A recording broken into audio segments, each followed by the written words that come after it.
So it's not like it's not like I have anything physically happening with my arm, lest you worry. I see. I think I know what happened here, though I pray that I'm wrong. They got attacked and turned. There's no sign of the wood whalers, save for their arms and armor. Seasoned warriors would never cast aside their equipment, but here it lies, and I see not a single body. In the face of certain death, even the bravest among us can succumb to despair. Before the blasphemy's poison took them, they transformed.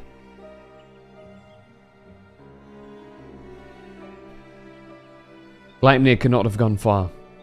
He may be watching us even now. Be on your guard. The air is thick with corruption. The wood whalers succumb to a man, then we can expect a hard fight. Though I dread the thought of hurting our brave soldiers. We cannot allow the creatures they have become to roam free. It's not them anymore, so we can go crazy. Let us form 2 groups to more quickly track down and cull the beasts.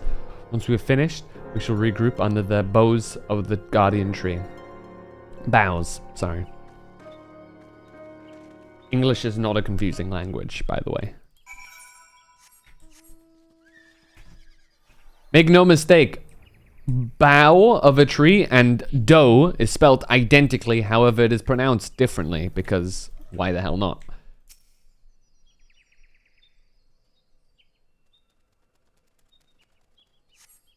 You find no trace of the whalers turned beasts.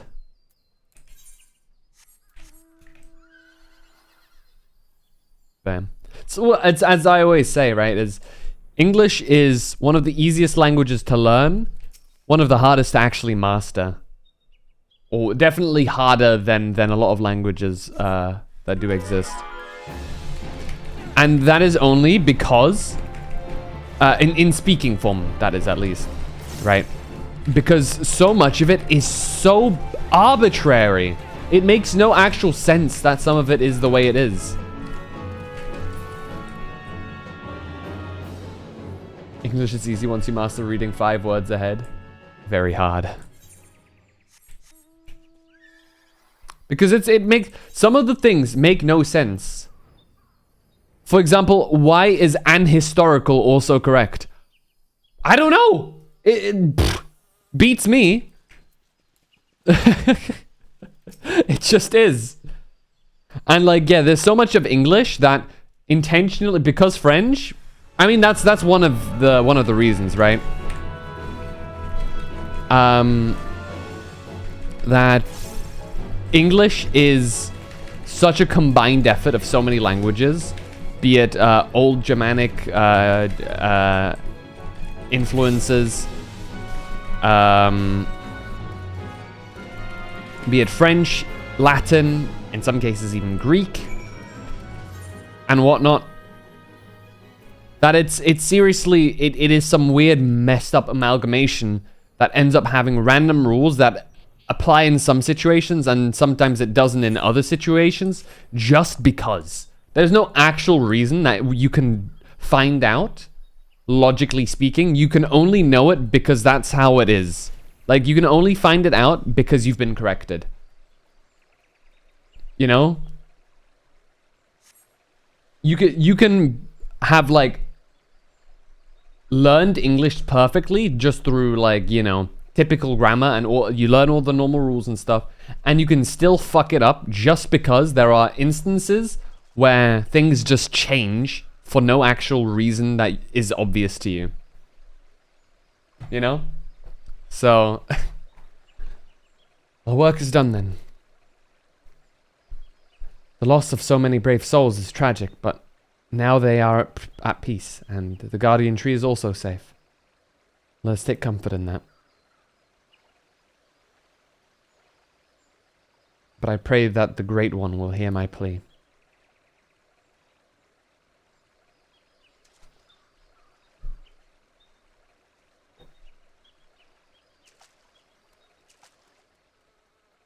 Plop, plop.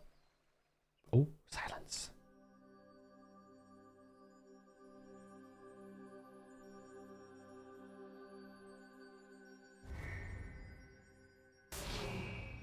Ah! Uh-oh. Eldecitia, are you hurt? I tap Canny Senna. Hey, yo.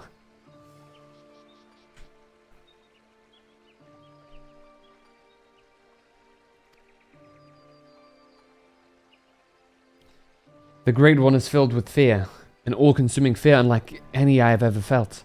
It spoke unto me, and its words were clarion. Drive the evil away, drive the evil away. I can think of naught else, and so we will not receive the aid we seek. Not until we can dispel the dread that claws at the forest's very heart. No, this was our last hope. I'm still here, bro. What do you mean, last hope?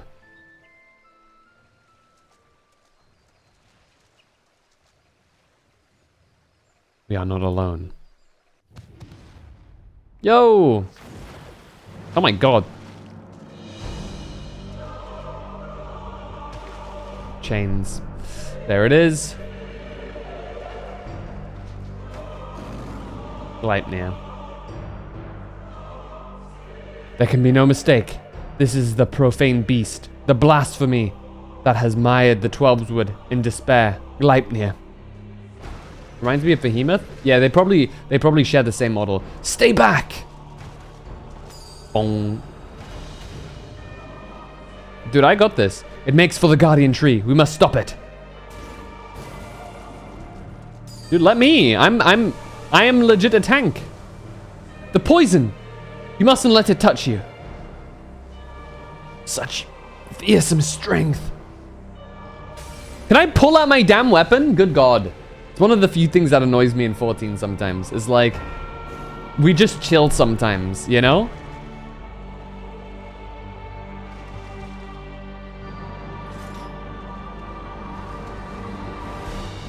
Melter.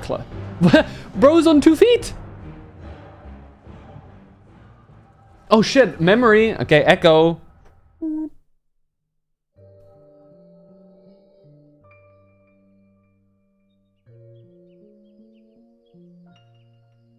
In accordance with our covenant, we Pagel have been blessed by the elementals. From the moment we are chosen, we are bound to act as mediators between man and nature. The most skilled among us are honored as Seetsiers, and it is their duty to guide Gridania through times both poor and prosperous. I cannot say which of you will be found more worthy. In my estimation, you both have the potential to become Seetsiers. Or that I become more certain by the day. Of that, I become more certain by the day.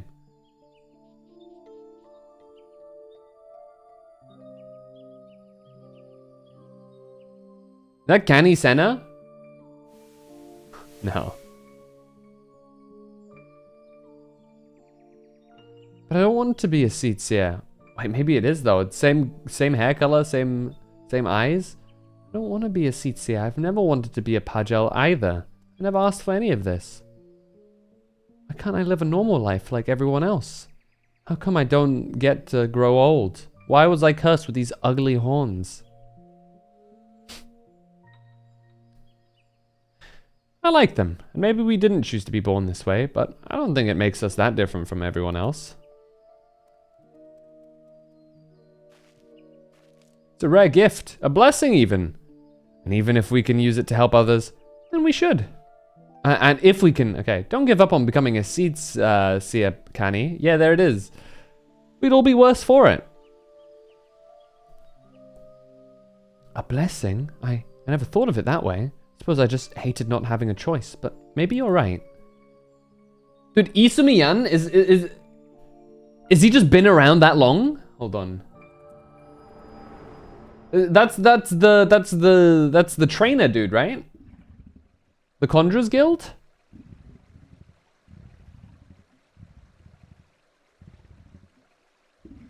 Wait, is he the boy? Can E.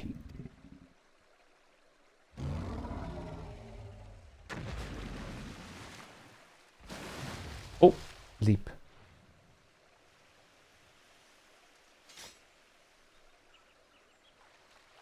So I thought for a second it was her memories, but if it was his.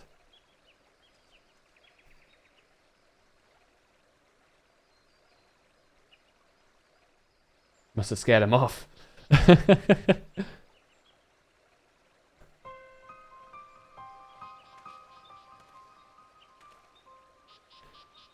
The matron is merciful. The elder Tsitsi has fallen unconscious, but is otherwise unharmed.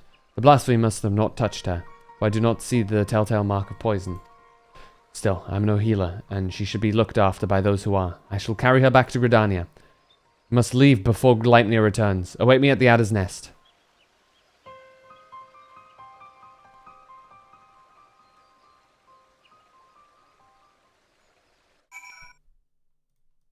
Is it going to auto TP us to the Adder's Nest? It is based. Isumi.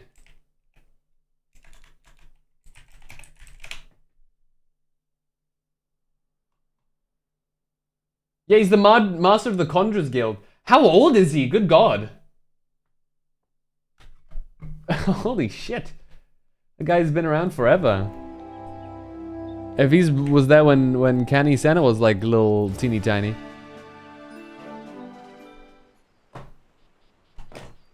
Allow me to thank you again for your assistance. The elder Tsitsia has been delivered into the care of Isumian. And by the grace of the elementals, will she make a full recovery. Me go Betty Buys. Enjoy Betty Buys, Dylan. Rest well. In fact, she's already regained consciousness, but is not yet allowed to receive visitors. But we can wait for now. We can but wait for now. God damn it, I was useless. I could do nothing while the elder Tsitsia faced Gleipnir alone. I was to be her shield. That I stand before you while she lies abed is proof of my failure.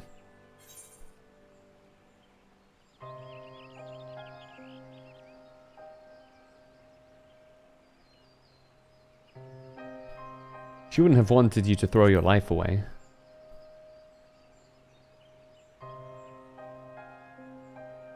You truly are the hero of whom the bards sing, aren't you? You suffered terrible trials, yet you still stand tall and resolute. Thank you for your counsel. How close I came to forgetting the lessons of my past. I've spoken of it to a few. Truth be told, it brings me shame to recall it. Were you a Garlean soldier? Yeah, you are. I fought at Cartano, not as a soldier of the Eosian Alliance, but as a conscript in the Garlean Imperial Army, clad in armor and magitech, another drop in the sea of pitiless metal. You grow numb to violence, and the killing out of necessity becomes routine. Work to earn your next meal. But then the moon shattered, and the dragon emerged. And when the dust had settled, I was another body clinging to life amongst the fallen. I remember staring at the burning sun above, growing weaker, wondering if the heat or an Eorzean's blade would finish the job. But it wasn't fate. It wasn't death that came that day, but salvation. I was delivered from my well-earned fate by the elder Tsitsia. She deigned to save a man who once bared steel against her people. Her kindness didn't end there. Once my wounds had healed, she welcomed me with open arms. Never did she regard me with distrust, nor did she ever make me feel obligated to repay my debt. She fought not to take life, but to safeguard it. Through our friendship, I came to see the wisdom in that distinction, and pledged my remaining years to her service. It would have accomplished nothing to throw myself against Gleipnir in vain, and even if there was profit to be found in that sacrifice, she would not abide by it. Your words serve to remind me of this. We will defeat the blasphemy, aye, but we will do so without forsaking that which we hold dear. This I swear.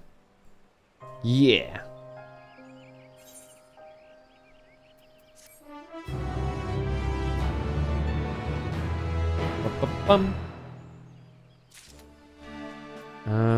Will another one level me up? Yes, it will. Phantom, the elder Tsitsia has grown strong enough to receive visitors. Come, we must go to Stillgate Fane at once.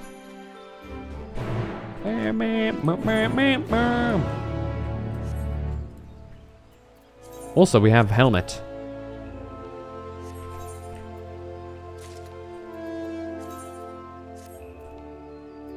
$537. Not too shabby, if I do say so myself. Let's go there.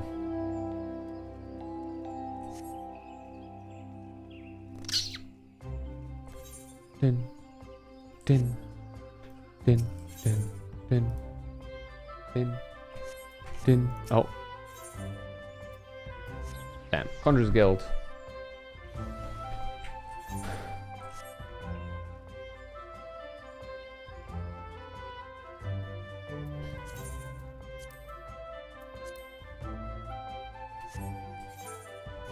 Hello! I've come to see Canny Senna. How goes it?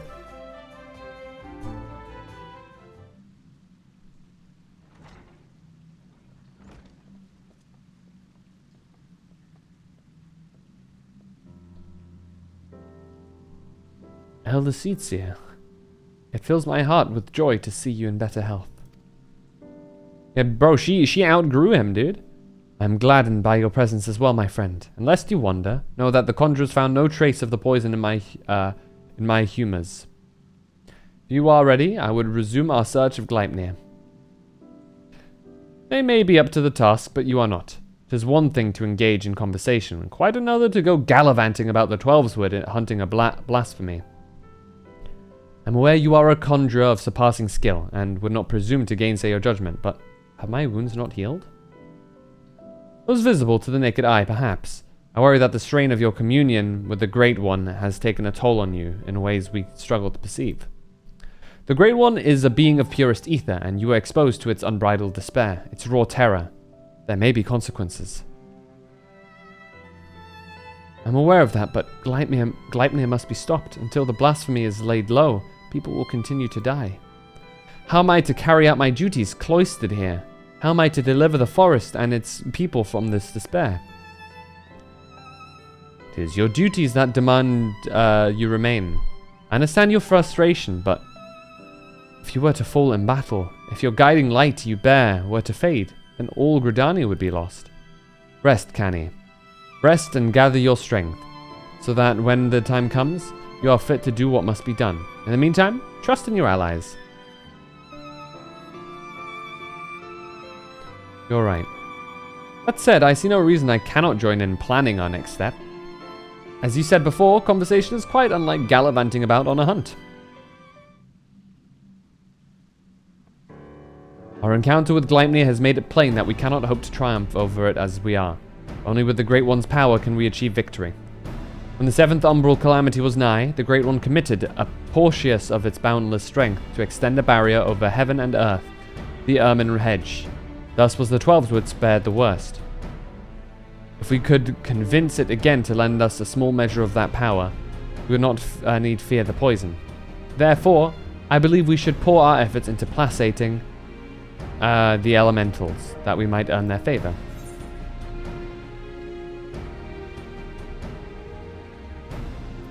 Let's make your voice heard then, yes? Indeed, we must find a way to assure the Great One of our good intentions, to remind it that we labor not to its destruction, but its salvation. I think, too, that we must gain a greater understanding of what drives Gleipnir. It seems to bear a resentment towards the elementals, the Great One in particular. Why? I have pondered this question myself. Lingering memories of one person, of the person Gleipnir once was, may be responsible. Reports from Radzad Han suggest that is likely the case, in fact. If we could but ascertain the original identity of the blasphemy, but where could we begin our investigation? I received a memory.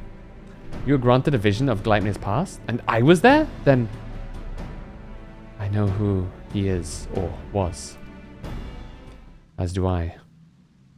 The boy who trained along Kan-E in her youth. Iasura Supin. After all these years, is this what became of him? Oh, you mentioned him briefly before. Were you close?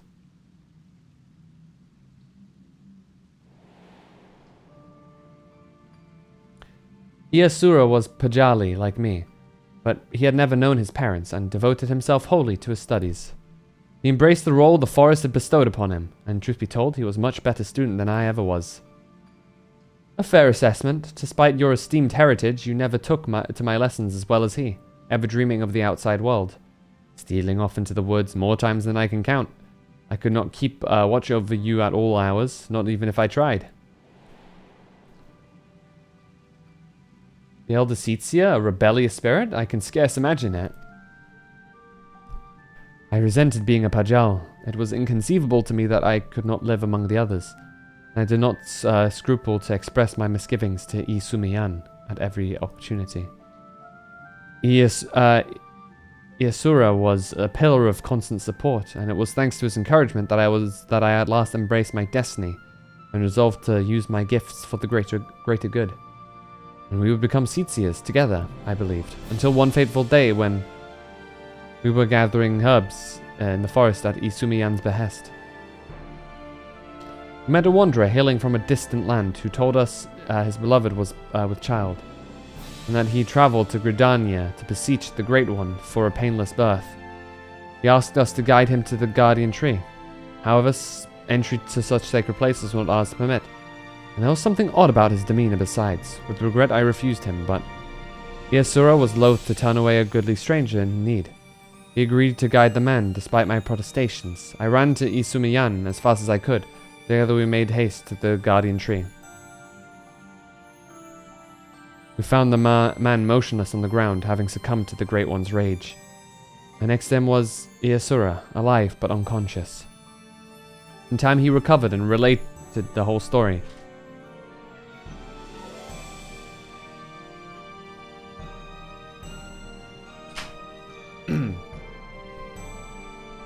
Man had been an adventurer, a seeker of wealth and glory, and as he had knelt to make false supplications, he lunged toward to tear a branch of the guardian tree. He was yet a child, and Iasura had no inkling of the darkness that could dwell within men's hearts. He learned the lesson that day, but the price he paid for it was great indeed. The Great One stripped Iasura of his horns, and with them the right to call himself a Pajal. I was forced to expel him from the fane. Damn. I never saw him again, nor heard a word of what had become of him, though not for lack of trying. Despite his hardships, did he remain in the Twelveswood all this time, I wonder? He dreamed of naught else but becoming a Seatsia, of a life in service to the people in the forest. He knew the weight of the responsibility and was eager to bear it, but he was deprived of that purpose by the very elementals he loved. And yet, he did not lose that will to serve, I suspect, and instead resolved to watch over the Twelveswood in his own way. I shudder to think what could have hastened his transformation into Gleipnir, as if his life was not harsh enough.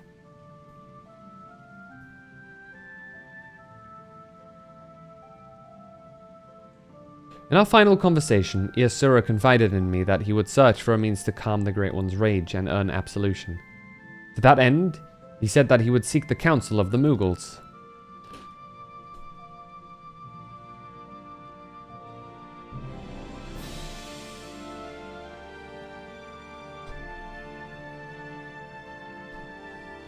They have called the Twelveswood home for longer than we have, and so none are more like to have knowledge of its most hidden workings. That comes as no surprise. He would not give up so easily on his dream. Even if the Mughals knew naught of Iasura, they may be able to help us in other ways. Will you travel to the Bramble Patch in my stead, Phantom? I have faith they will accept you with their characteristic aplomb.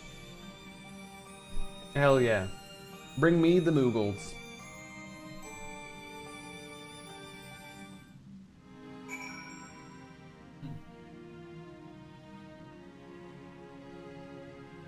Num num num num num num num num.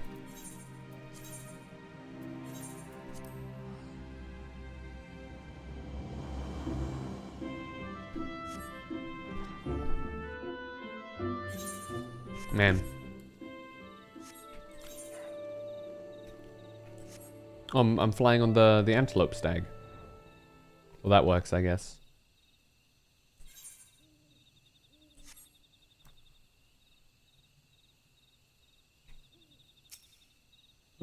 you doing? Oh. What's up, guys? Huh? Oh! Quite a peculiar face you have, Cooper. Familiar, too. You wouldn't be the selfsame warrior who gave the legendary Moggle's Guard what for, would you? Phantom, was it? That's me. Aha! It's an honor to meet you. Allow me to thank you personally for bringing the silliness to an end. Pukwa Pika's the name. What brings you to our neck of the Twelveswood? Why, what a pleasant coincidence. We were just discussing how we ought to go about calming the elements, Cooper. That blasphemy with the dreadful horns has got them on edge, and for good reason. I've had to ask my personal guard here to sleep with one eye open. In case you haven't noticed, the beast's corruption has been spreading all throughout the woods. Needless to say, we've all got to stand up and put the Twelveswood to rights. Raya O suggested that the Moogles contribute by scouring the forest for even the smallest signs of taint. Got to cleanse it before it gets out of hand, you know? Difficult and time-consuming work, but if it's in service to the forest, then we will do it gladly. Hey, I know you. You're the adventurer who gave me some of my finest scars. Goopty Coop of the Moogles Guard. No hard feelings about the whole hail to the king, Koopo. I hope. Not going to call for a rematch either, in case you're worried about that. Raya O and the others cured us of our tempering, and afterwards sat us down for a stern lecture. No more calling upon good King Mogglemog the 12th for us. May he ever remain unsummoned in his royal grace and splendor. Indeed, and what better way to make up for past indiscretions than to serve the realm? Even now, our kin scour every ilm of the Twelveswood, and we would be remiss not to do our part. We'd be overjoyed to have a hero such as you helping us as well. If you're willing, something tells me you have a sharp eye for the taint we seek to cleanse. Can we count on you? Yeah, sure. Your reputation for magnanimity, there we go, is well deserved.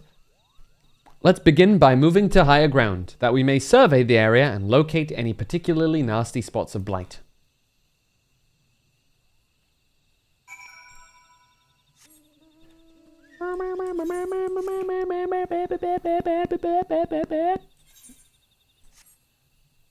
Oh, hello. Oh, you were able to make your way up here after all. I was worried you'd be stuck. Apologies for leaving you behind, but it's easy to forget that you're kind like wings. Now then, where is it?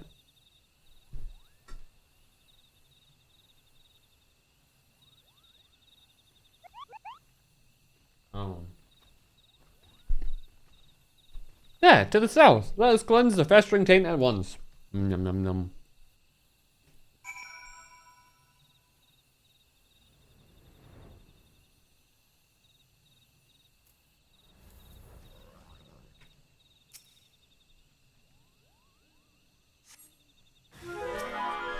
Oh, whoa, hello.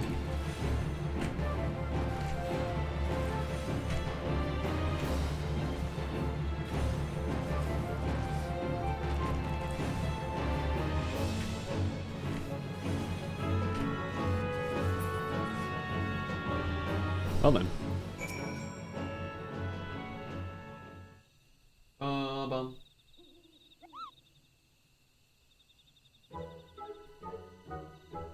That was some fine work, Coupon. I dare say it's in even better shape than it was before.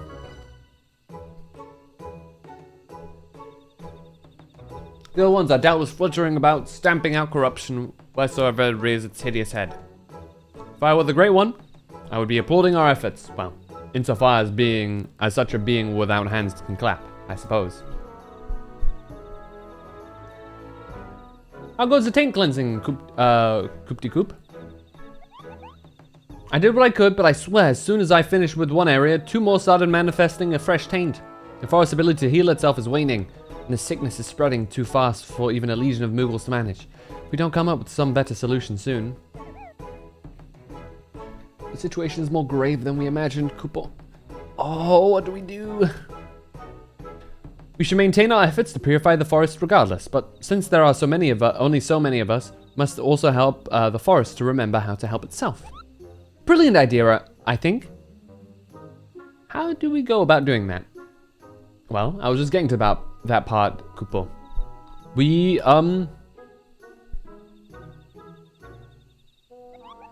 I've got it. We perform the friending. The friending? In the name of good King Moggle the 12th, may he shower us with love and compassion and kupo nuts, is that. Truth be told, I couldn't remember the ancient rites and names, so I just made something up on the spot. Kupo. Let's forget about that for now and move on to the stuff I do remember. It's an old ceremony, first performed when the nation of Gridania was but a spark of an idea, of a random thought in its founder's head. Hey, Roku. They knew that if we were to establish a home, they were to establish a home in the Twelveswood, that they would first have to entreat the elementals for permission. So a mage and their company found and cleansed a few sources of foul ether, planting saplings in their place, and consecrated the soil with a prayer to show the forest the purity of their intentions. The elementals were so taken with this display that not only did they permit his people to settle within the forest, they also bestowed upon him their blessing and proof of their covenant. Kupo. I remember now, the Gridanians still honor the agreement to this day. For every tree that is cut down, a sapling is planted. So if we follow history's example, we can soothe the forest pain and also nourish it with new life. That's right, Kupo. Oh, but I wasn't finished with the story. Remember, the mage who planted those sacred saplings? He was none other than Joran, sire of Ohok Pota, the very first Pajal. From that day forward, the elementals would bless a select few Hyurs with horns, favoring them with their fellowship. The Pajal were exalted by the peoples of the Twelveswood. Even we Moogles look upon them with awe. And that's how it all began. Something wrong, Kupo? You have a strange look on your face.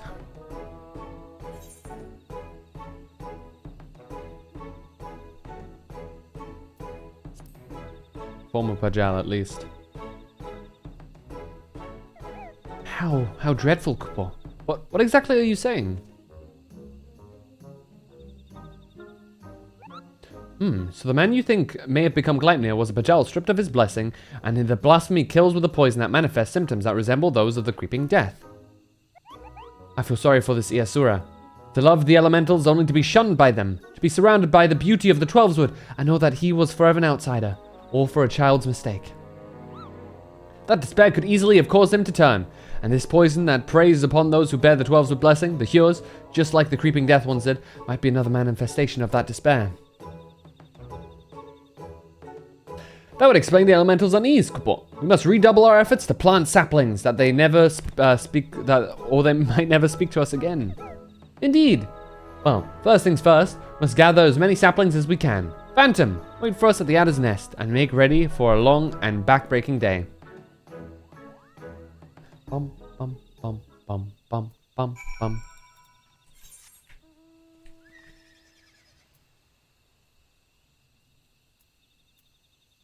That's not the right one.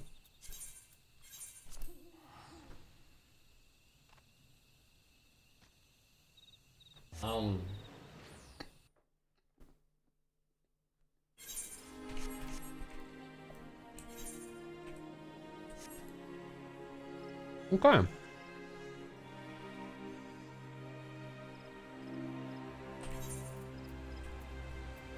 Let me look through my titles again.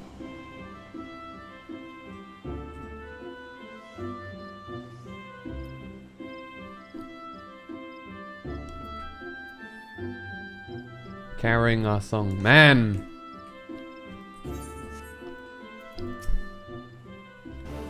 Welcome back, Phantom. Did the Moogles have any insight into our problems? Yep. A reenactment of the ceremony which laid to the foundations of Gridania. A fitting plan, given the gravity of the threat of our nation now faces. As ever, there is much work to be done before we can ever even begin. While the Moogles gather saplings, we shall continue to scout the Twelveswood for new beasts that must be purged. Let's pray the Elder Cecia regains her strength quickly as well. For now, take a rest, my friend. 'Tis a rare indulgence these days, and one you've earned 1,000 times over. Yay! Level 89. One more until max level. Heart's true. I'm trying to think. There's one more after this, right?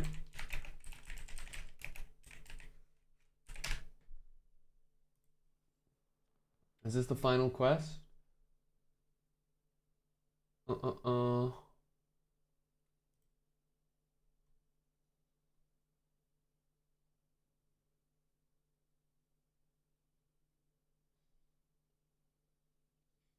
I see.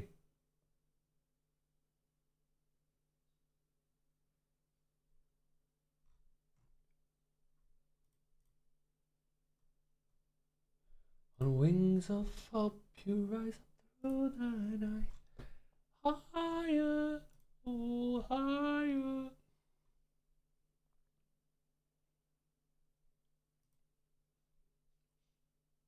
Let's see here. Okay, I get you. I have another one after this. Calamity has not been seen since our last encounter. The brief respite may be our best chance to quell the Great One's terror.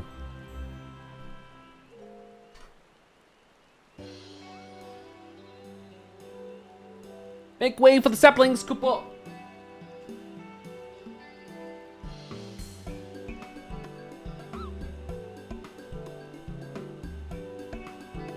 We've had plenty of practice cultivating our gardens, so selecting the most robust ones was a simple matter.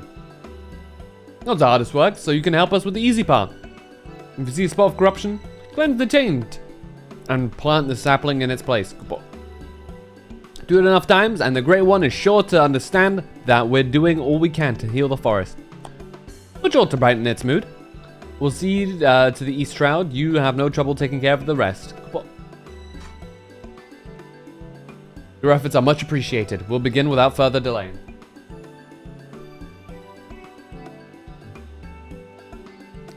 I trust you will not object to my company. I dare say healing the forest is one task for which I'm more qualified than most.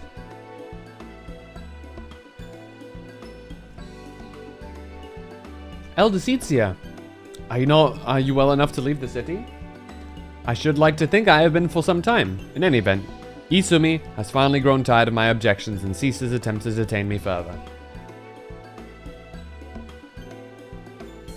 Allow me to be the one to consecrate these saplings. It would be an honor to offer words of thanks to the forest for its bounty. Please do, Kupo.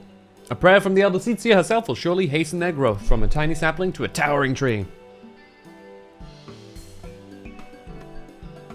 Such is my hope. As Joran did before me, I shall approach the Great One in friendship, that I might see through the veil of fear that blinds it, and remember our covenant.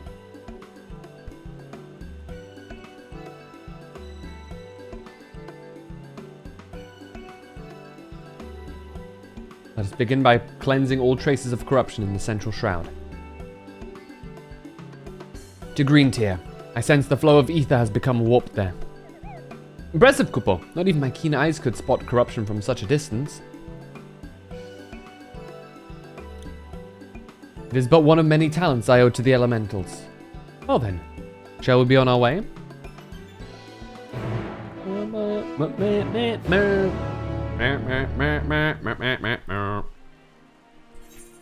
Green Tier. Slay any monsters that might appear. I will slaughter them. Hey Sato. How you doing?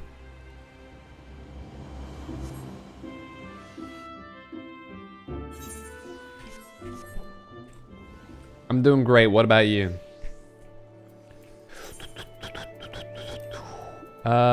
Where's our tea? There it is. Mulled tea. We've got a Guardian tea that we could. Oh, it's thundering. Thunderbolts of lightning. Oh, thunderbolts and lightning. How am I doing saying and or of?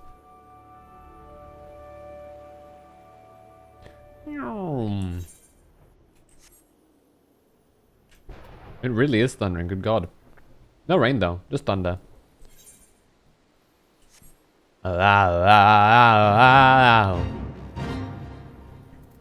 Thunder. Interacting. Tainted spirit. I will destroy you.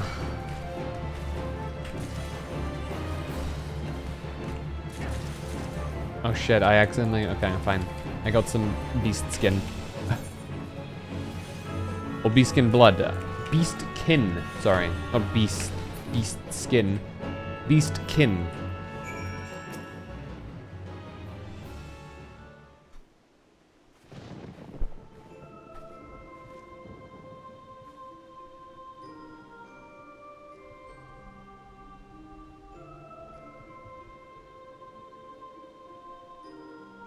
In gratitude for your boundless blessings, do I offer this gift. May it nourish you as you nourish us.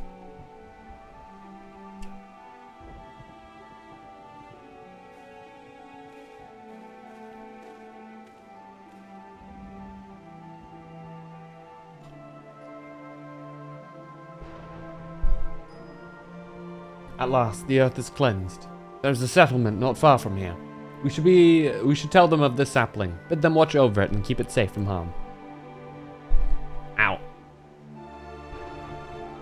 Of course, Elder Seatsia, I shall relay your words forthwith. It will give the people hope to know that they can aid in the restoration of the Twelfthwood. Thank you. And now we must go.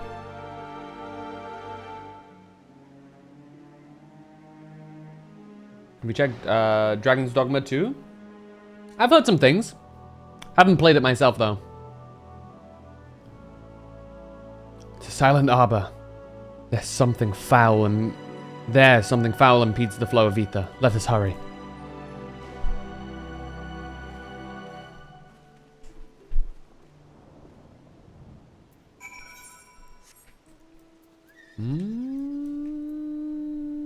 Heart's true. There it is. Good quarry mill.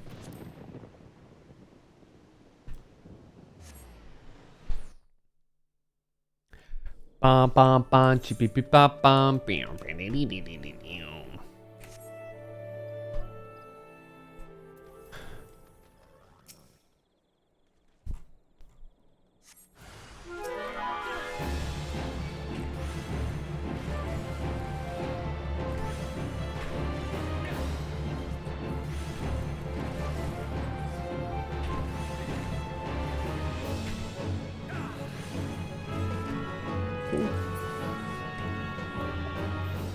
Feel good, Canny? Bum bum bum ba da dum bum bum bum bum bum bum bum bum. Yeah, but why do you ask, Sato?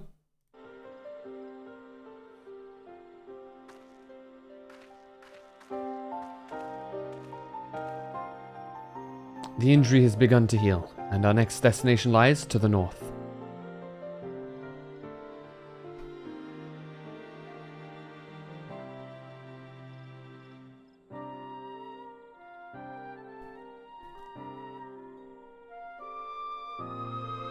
Is it good? Dragon's Dogma 1? I know, I have a friend that is playing it, Dylan. I haven't played it. I haven't played either of the games, but from what I've heard, the first one is also good. I can't compare, obviously, I can't compare them. I've not played either, so. Near Hurstmill, I believe. 'Tis faint, for we are far from the source, nevertheless I'm certain it is there. Come.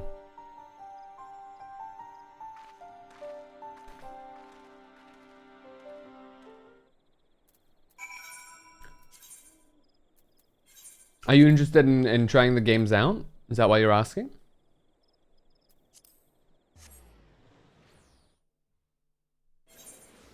I know you can try out Dragon's Dogma 1 right now, if you have Steam at least. Because it's like really cheap on Steam right now, I think.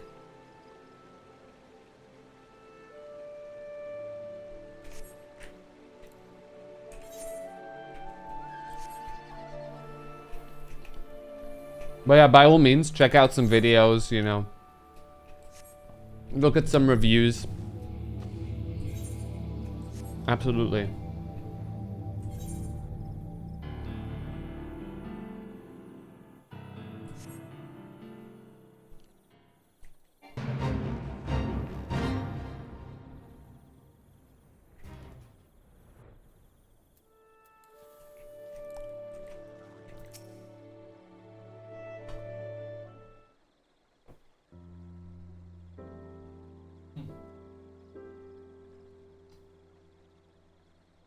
It's fortunate that the corruption here is faint. A simple prayer should suffice to cleanse this soil, after which we may plant the sapling. That's always suspicious.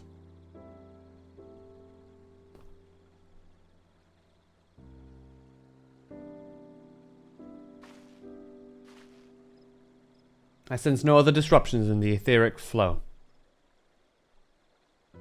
Which leads me to believe that the Mughals have already been seen to the remainder. Indeed, the 12-wood sighs with a contentment I have not felt in a long while. But it will serve to will it serve to placate the Great One? I cannot say. Not until we visit the Guardian Tree. Hello. Excuse me, but you're the Elder Seetsia, aren't you? What brings you all the way to our village? Corruption that has upset the balance of ether, but that we have since cleansed. But that we have since cleansed with prayer and saplings. Thus has the 12-wood reclaimed a measure of peace. You've been planting trees? We have. The elementals have suffered much of late, and with these offerings we endeavor to raise their spirits.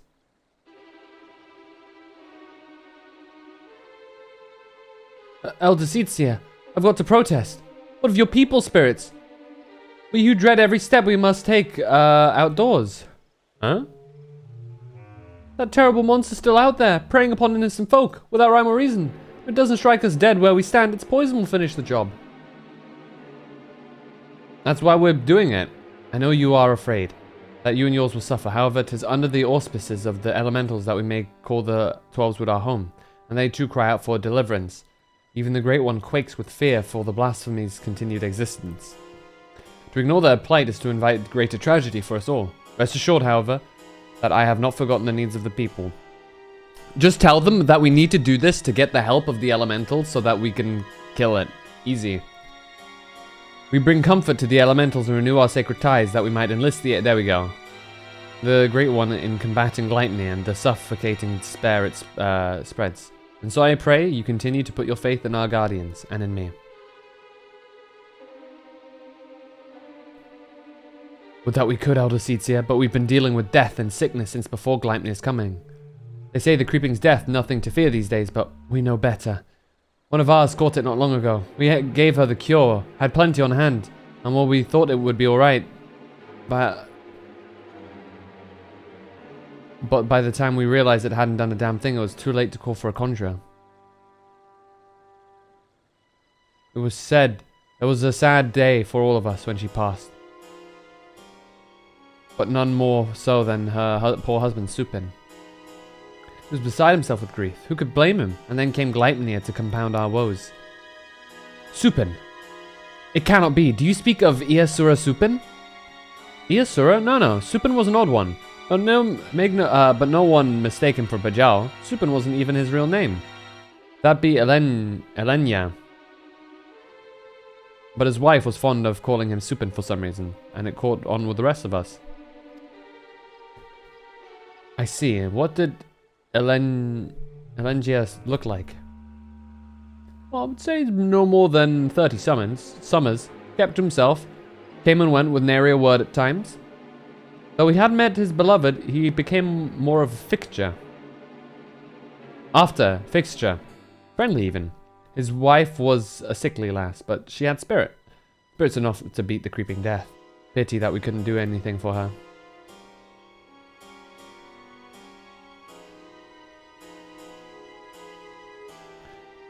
He had finally made a new life for himself here. Thank you for recounting Elengia's story. Sad though it was, it has helped me understand better how much you all have suffered. I promise you that we will have cause for celebration soon. Until then, I implore you again to place your faith in the elementals and in me. Together we shall overcome this crisis.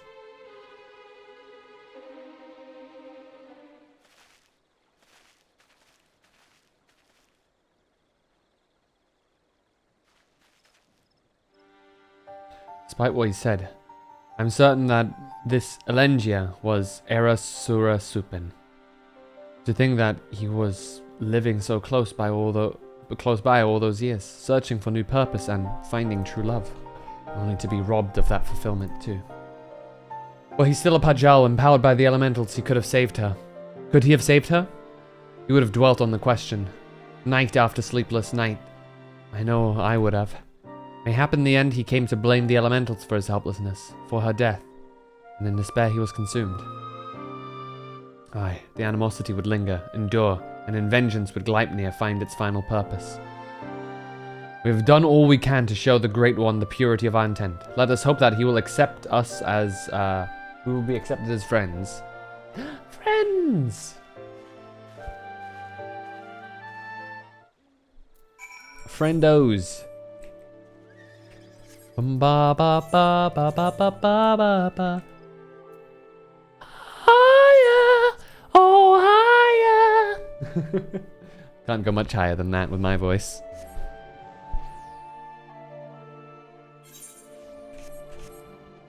Oh shit.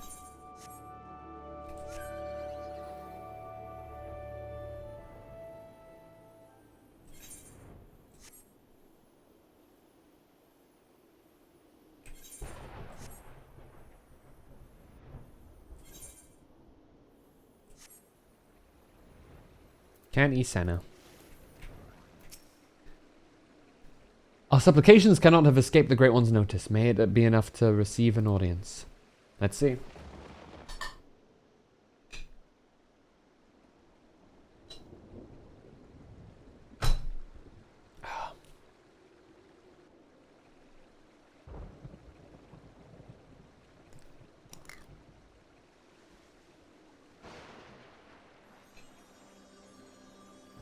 O Great One, may I abide ever beneath your boughs, embraced by your compassion, grace and wisdom.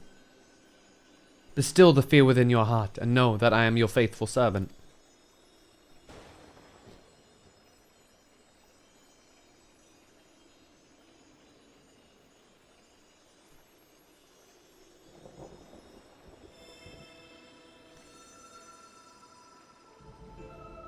Oh, is she flying?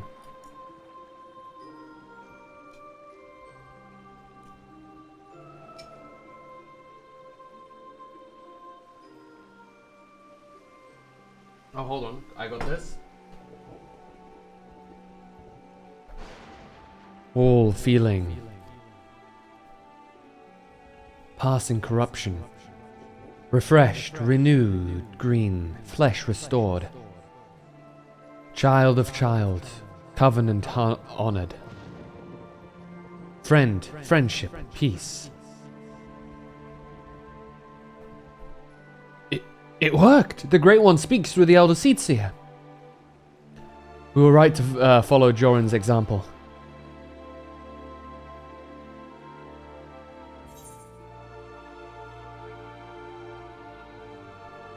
We beseech you help. The corruption is but one aspect of a greater threat.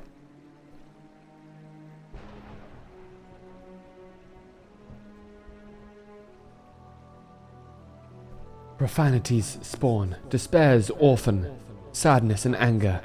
Sadness, death's prayer, one and all. Poison potent, wounds unmending, withering bark, no strength to share. After all we've done, you deny us? After all the Elder Seatseer has endured? She's pledged herself to you, devoted her life to the Twelveswood. The people cried out for salvation and she answered. The elementals cried out for deliverance and she answered. Only you can help us now. If you do not, then we are lost. She is lost. Please, I beg you.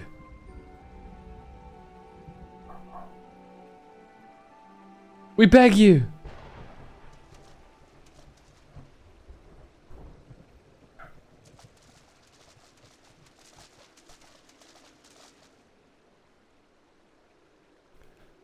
What are you doing here?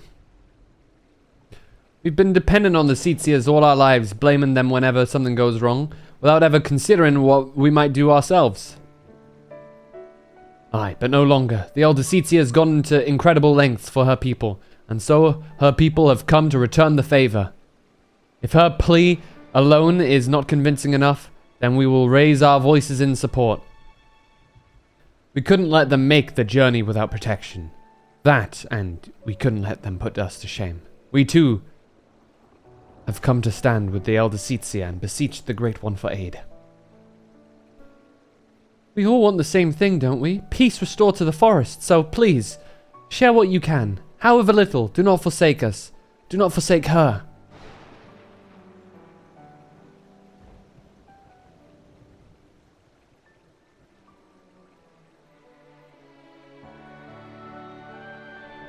Can ye? Covenant's child walks with man, with elemental, keeper of ancient faith unbroken. Cannot, will not, break faith. To man render up flesh.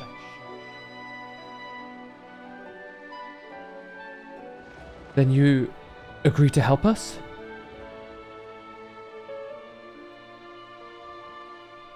Flesh, branches, take and join, to oldest elders, renew bond, as one stir.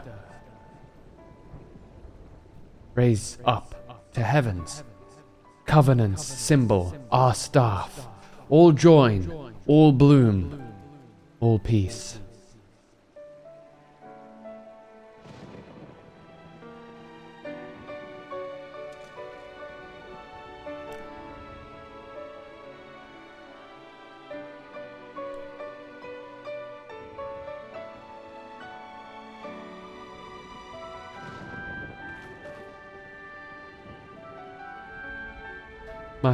My duty weighed heavy on my heart, so heavy that at times I scarce remembered to breathe. For days and nights I worried that I would be found wanting. But by your faith and trust has the path forward been revealed to us. You came hither, united in purpose, and bared your hearts before the Great One. Nay, Gridania is forever in your debt.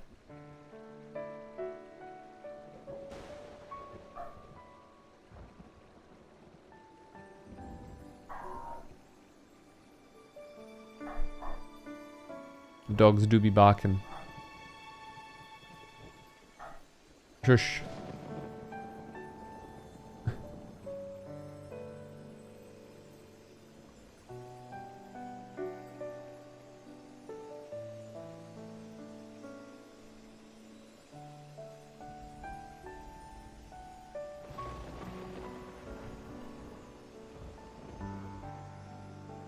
What do those do? May I rely on you all once more? I bid you take these branches to every corner of the Twelveswood and join them to the eldest trees, that we might finally win free of this despair. It shall be done, Elder Seetsia, we swear it.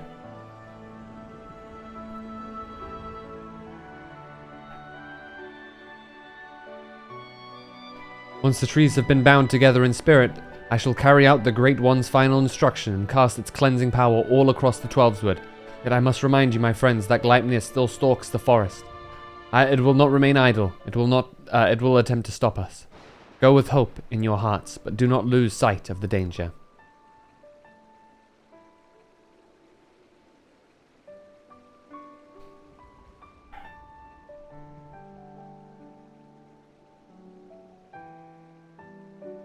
Bark, bark, bark.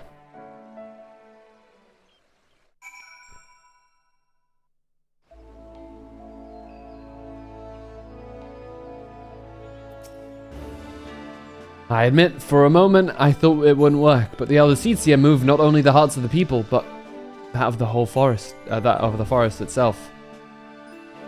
Her final task appears to be a bit more complicated than the Great One made it sound, and so she must scour the ancient texts before the time comes, and consult with the Seetsia Council to make sure all goes according to plan. It's just as well. We still need to wait until the others have joined the Great One's branches to the many ancient trees scattered throughout the Twelveswood.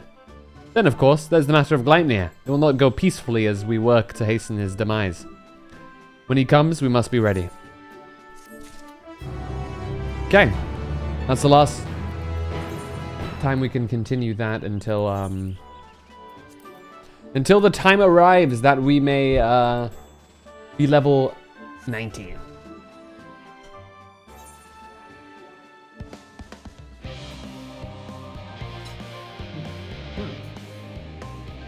Shit. I'm eating and I accidentally dribbled some food. I can't find that. Whoops.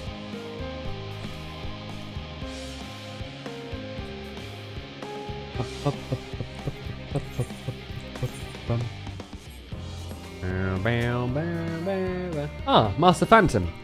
I've been made aware of your coming. Please use the lift here. Yes.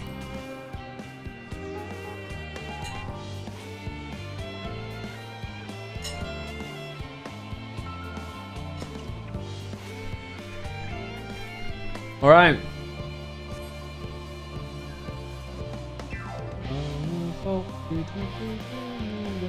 Higher! Oh, higher!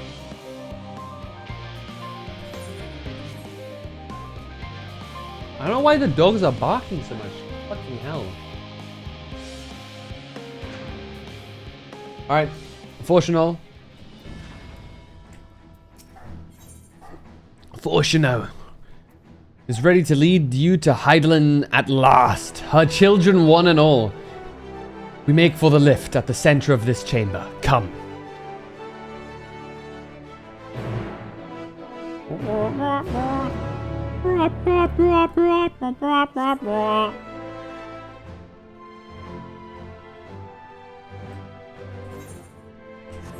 If it gives me a many scenes will happen kind of warning, I'll go and go to toilet.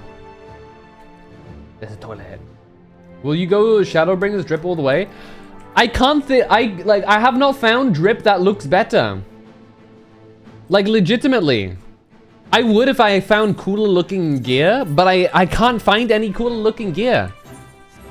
If you have any suggestions, do let me know, and if it's like obtainable, I'll try. But like, man, it is looking that way at this rate.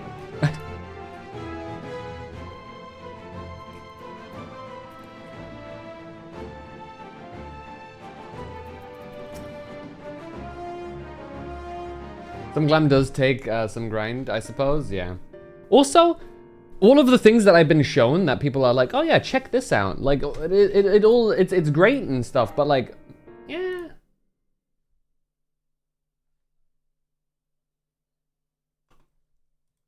You know? I don't feel too like, you know, too into some of the things that you guys have sent me.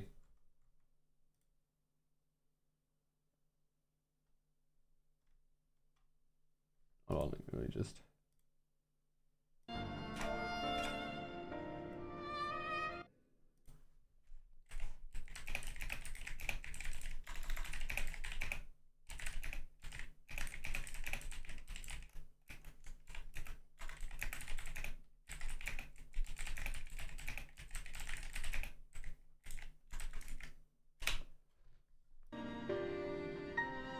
As you all know, alongside our physical worlds exists an ethereal plane, what we refer to as the ethereal sea.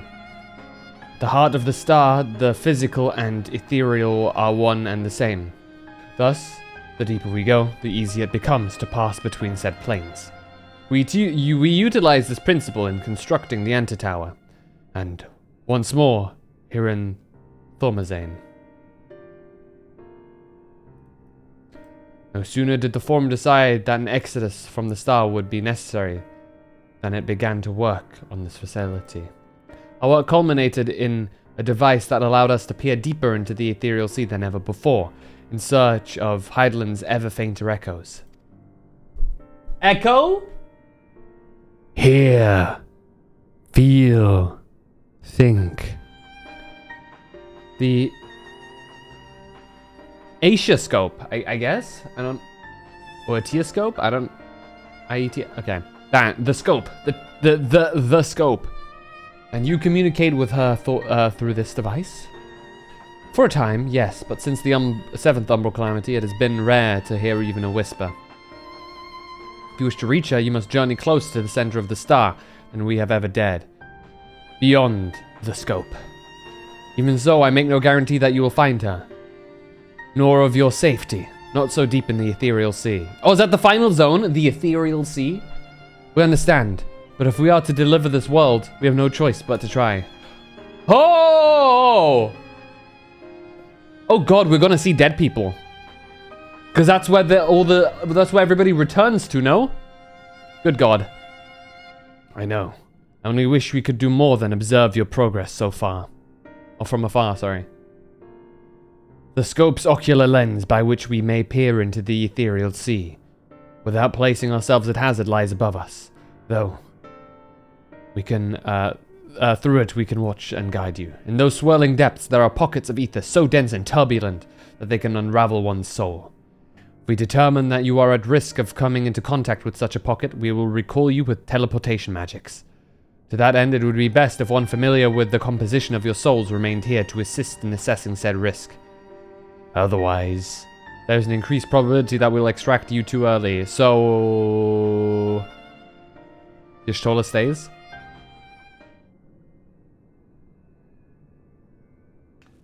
Please, allow me... Oh yeah, true, you can also do that. I have thought upon as much, and in truth, I do not believe that I am fit to join you in the trials ahead. The events at the Tower of Babel drained me, yes, but even before that, your capabilities far outstrip my own.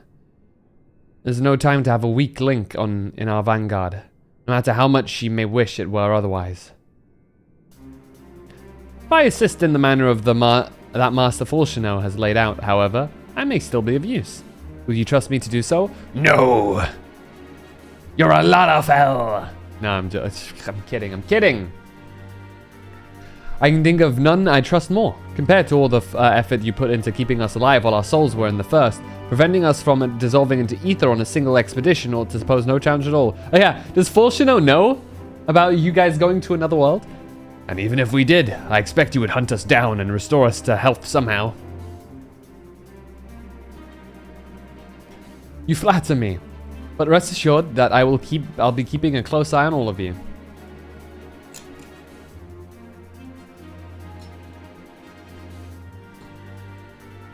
There is one more thing. Those in ages past refer to the ethereal sea as the underworld. We're seeing them again, boys! Our final resting place. In its embrace is memory washed away, leaving only the purity of one's soul, or so we believe. Yet, what of these memories? We think to ask what becomes of them, cast adrift on ethereal tides. Some theorize that they linger for some time, those associated with strong sentiment in particular.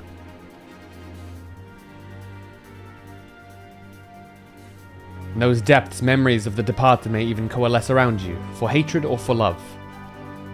Thus do I caution you to be wary, but also have faith.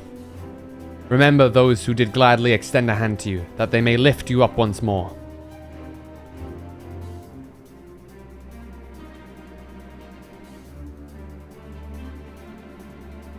I already have a couple of assumptions of people we'll be seeing down there. Oh, it's a dungeon. Okay.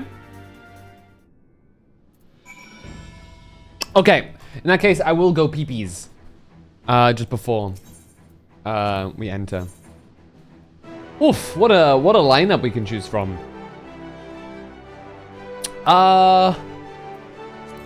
Kick you out. Put a Stinian in there. Do we go Alphino or Graha?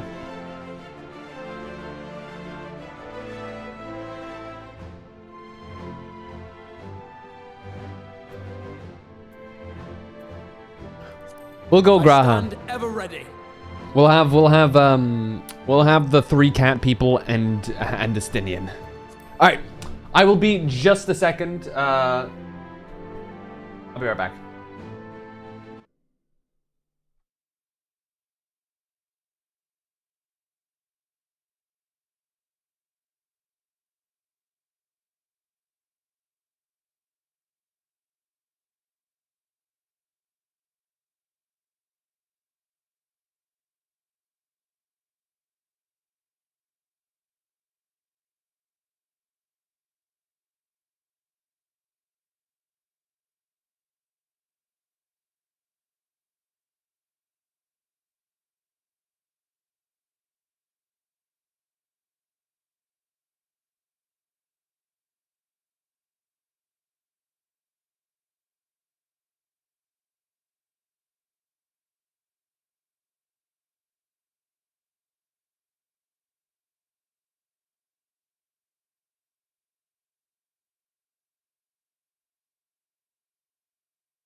Right, we're all good now.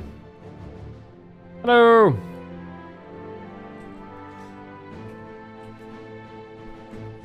Yeah, I was just sorting some things out. Well, we're back now. Dude. I got some snacks. I got some, I am cleared out. We're ready to depart. I'm gonna wait a little bit, though. I'm hoping a guildie or an FC member can hop on and put on some buffs. I've contacted individuals, so I'm just gonna give it a little bit to wait to see if we can. And yeah.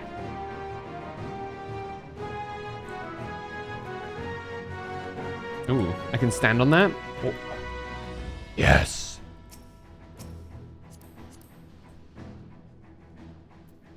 I've got that cloud strife fit. What is this weapon? What is the base one? Gotcha. Oh, it's the you know? Gotcha. You greedy? Always. I want to make sure that I get the levels that I need, you know? Canst thou blameth me?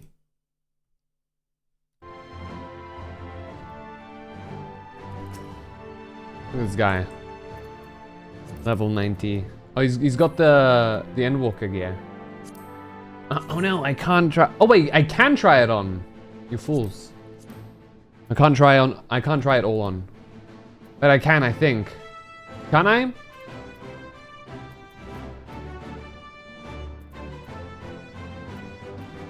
I forgot how I do it. As I'm like high level gear, what the hell? Purgatory. Ooh, is that raid gear? Good lord. How can I, hold on. How can I look at the entire thing? I know people can do it. Not the horns though, it's kinda goofy looking. But he does look, though he is odd, but like that's beyond the point. I wanna see what I look like in the full paladin drip. You guys know how?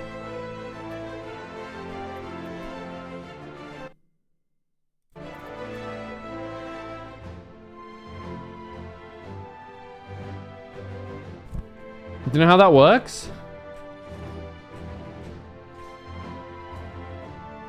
I wanna see more than just one by one, you know?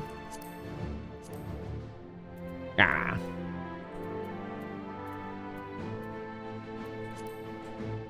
Not the hat. 'Cause look, if I swap to one, the other one disappears. Ah. Any glamour pros?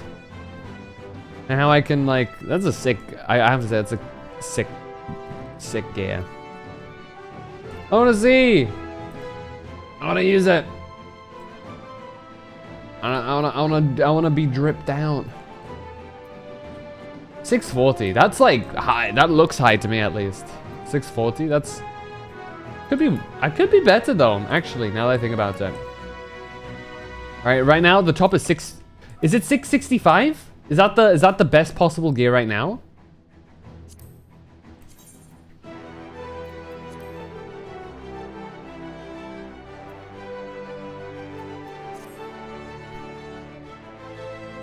I think that's one of the things.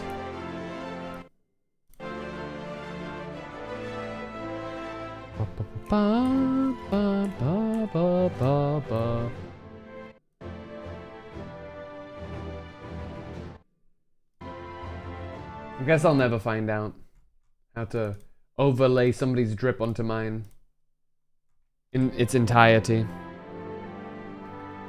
I do think maybe I can rock the Dark Knight's level 90 set.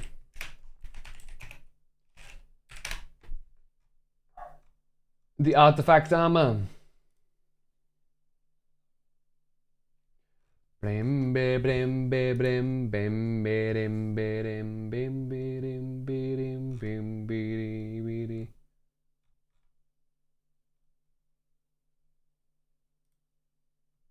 At least like pieces of it.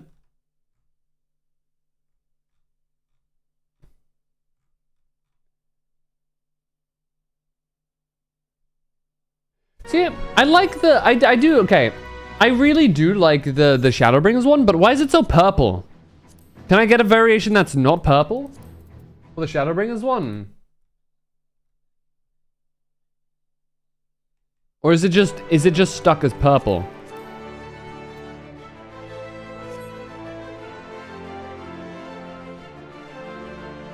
It sucks.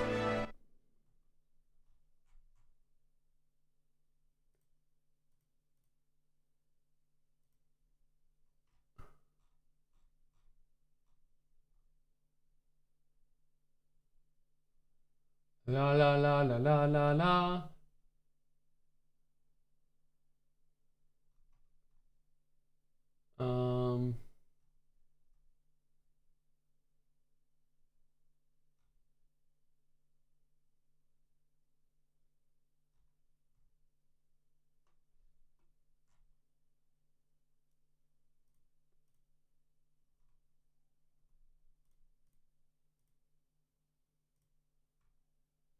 And I wanna, okay. I wanna go, but I don't have the buff. And if I don't have the buff, then I might not make it in the level, with the level in time, you know? Grrr. I think my FC member is like busy right now. 'Cause they also stream. She just got done like, I don't know, 20 minutes ago. So I think they're doing something right now. You know? So I'm seeing if, I'm wondering how long it will take.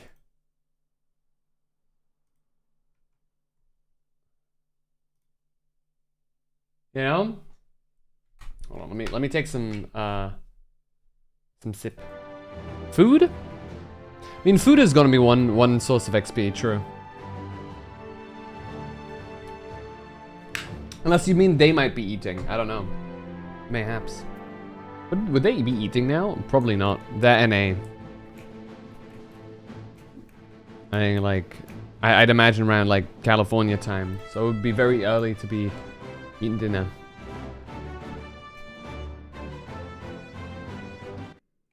Ba-ba, ba-da-da, ba-ba-ba.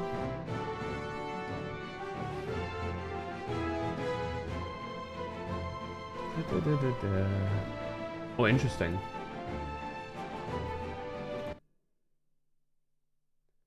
Didn't know that was a thing.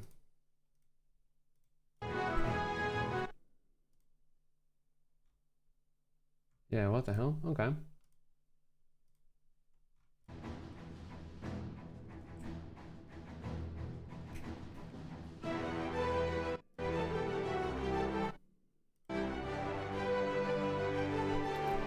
How long ago did I send the message? Almost 20 minutes ago. Trying to think, should I start now? Or do I wait?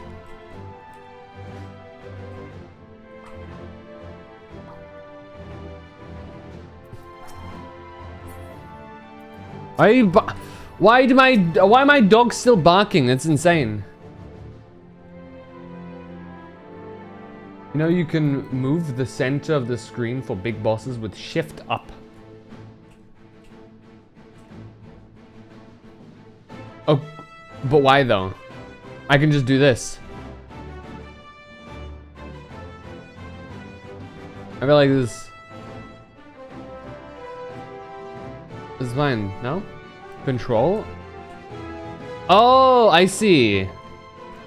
Oh, gotcha. Oh my god. I can't see shit.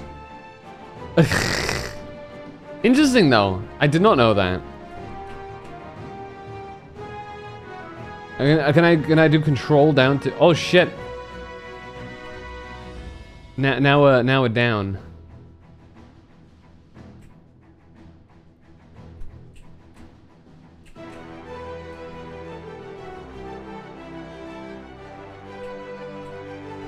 Oh, yeah, that's about right.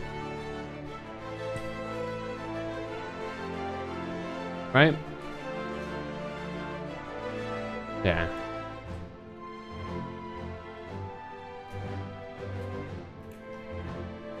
Din, din, din, din, din, din. I'll give it another 2 minutes. I'll give it another 2 minutes. Knowing my luck, I'm gonna enter the dungeon and I'm gonna complete it, and just as I complete it, she's like, oh yeah, no problem. And then she does it. Oh man. Anima? Like from the anima weapon?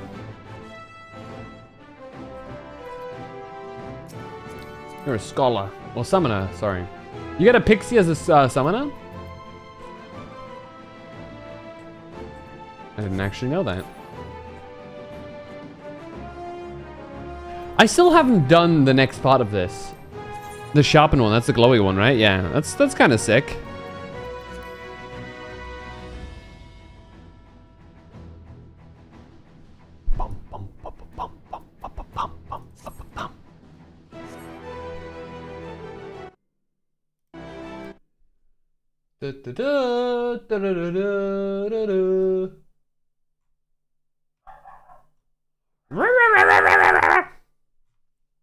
The dogs will not be quiet.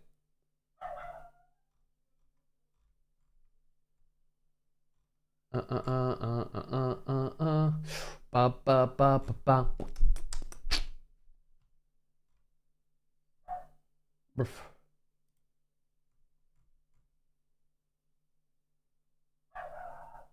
Oi! Why are they barking so? What is wrong with them? I know they bark a lot, but like rare is it that they bark this much.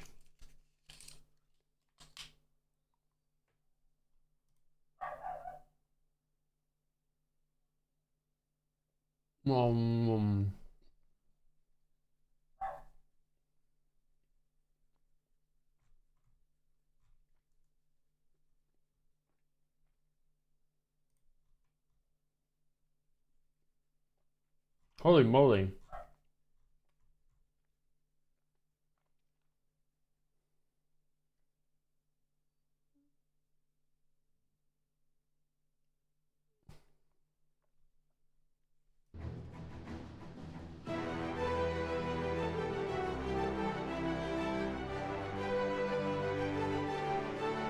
Let's see here.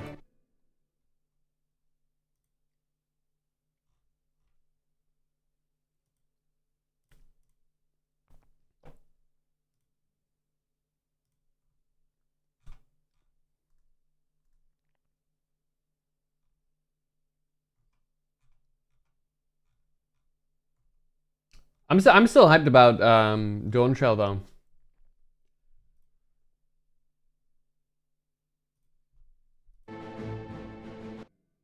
Okay, I think it's time I just go for it. Let me just drink my mulled tea in shame. Oi, drink another one. There we go. It saved my setup? It does not save my setup. How dare you? I stand ever ready. Right then. Right then. God damn. Grumbly ass Estonian voice. Okay, here we go. I'm keeping my eye on DMs. If my DMs light up, it's like, oh yeah, yeah. Right as I complete this, I'm gonna lose my mind. Okay. Also,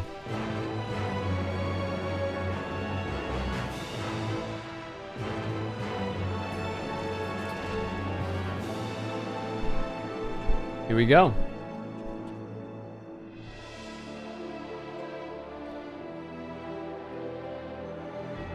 I wonder what... Is there a way to pronounce this? I'm sure there is. But like... How do you pronounce this thing, dude? All seems in order with the lens. And I trust you can hear me? Yeah, we can hear you, Kryle. Those things are pure malcontent. The residue of lives unfulfilled. Ischioscope? Or Aitia? Wait, no. There's different ways to pronounce Tia. You understand? It's either Shia or Tia, because there's Graha Tia. It's not Graha Shia. But like, which one is it? I'm going crazy. There.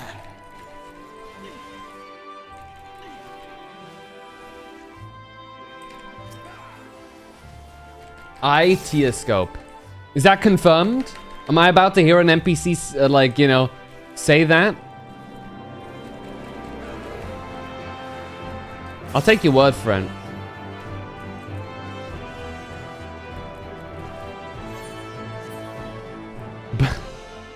You do hear Krell say it like yes. Okay. An Itioscope, I guess. What does Itia mean? I'm sure there's a word for it. Hold on. Meaning. Oh, it's Greek. Responsible. How do they pronounce it in Greek?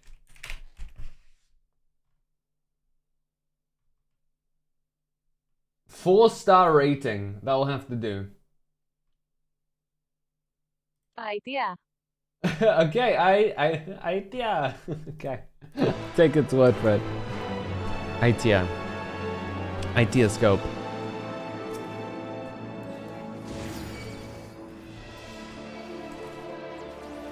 Wait, get over here. I said get over here! Turning into fucking scorpion, I guess. What the fuck?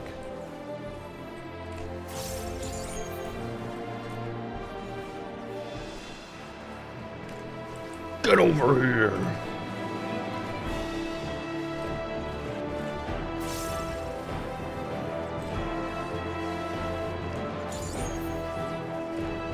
Wait, I just realized. Can I go back to any dungeon and do it with the NPCs necessary?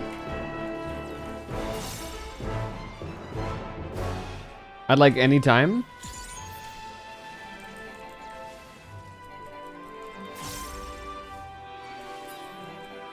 Yes? Does that mean when I'm like farming like levels and stuff, I don't actually have to queue up? Or does it give less XP if I do it with NPCs? Like if I were to go on my repo or something, right? Because obviously DPS queue is longer. ACC. Can I just fucking like walk on up to the respective dungeon that will give me the best XP?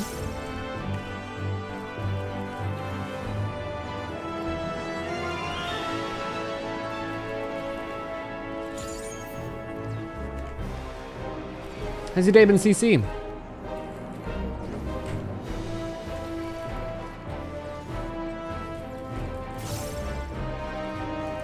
I'm doing great. What about you? We are getting closer and closer to the end of this story. And it's exciting.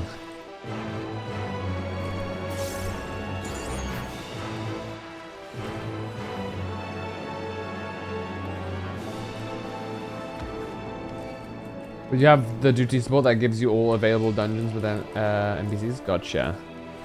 I'll have to find that out. I have to like, you know, Allow me. explore. Pretty hectic day. I've had a fairly chill day, other than the dogs being really loud. That was a golden one. Is that a good one? Is that a good spirit? Am I about to see bros? Am I about to see a homie? Ilbud!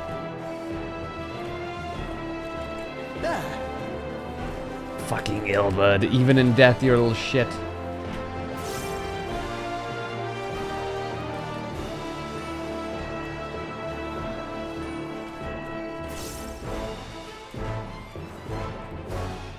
Holy shit, why are you so tanky, Ilbud? What the hell? Visceral hate. Sinking arrogance.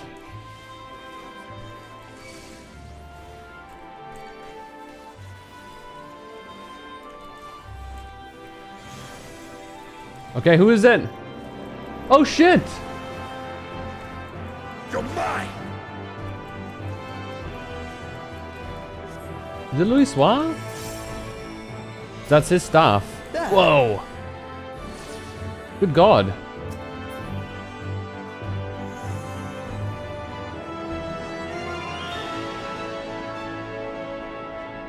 Oh, Papalimo. Okay, it was Papalimo, as the Stola says. Man.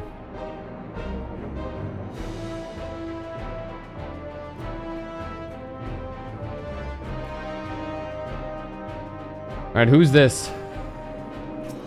Livia. Oh, fucking Livia.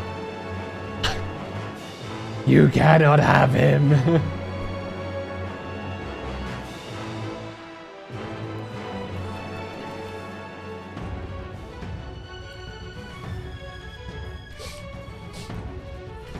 To quote Markiplier. let me like, you know, take a look at her. Smash.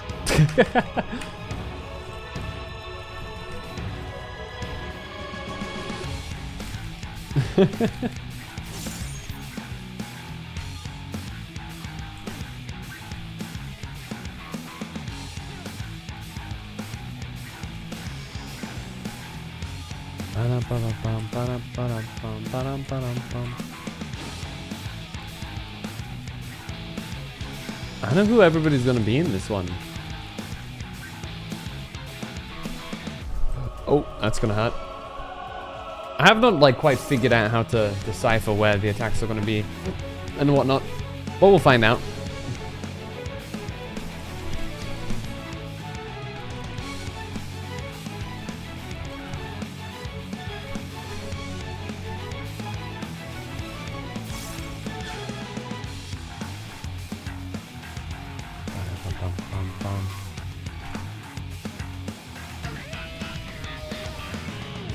Again, never again will I yield to you. I'm sorry, buddy. But you will.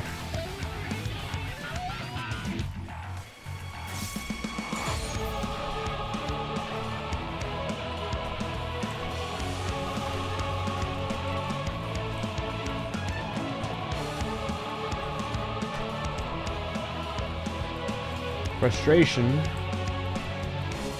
we frustrating much? Frustrated much?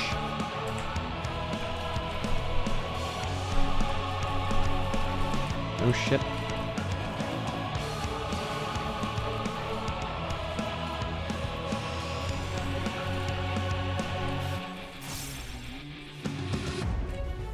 Ah shit.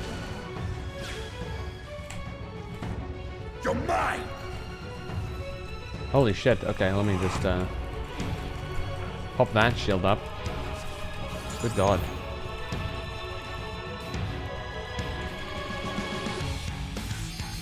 Allow me. There.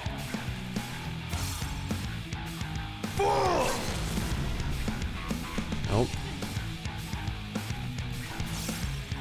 Get him, Estinian. Away with you! I will end this farce. Okay, so like here? Am I safe here? Yes, okay.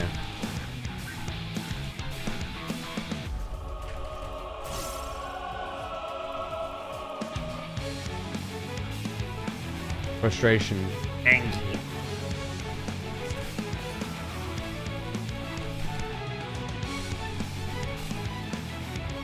I've got Vuln up. Okay, that's probably why. Good god. Oh yeah, what's the gear like here? Earring? Follow the flow of ether. It will guide you. Oh shit. Okay.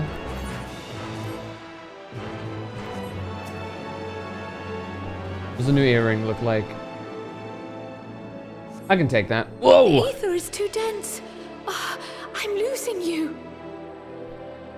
Follow the flow of ether. Oh no, the ether is too dense. I'm losing you.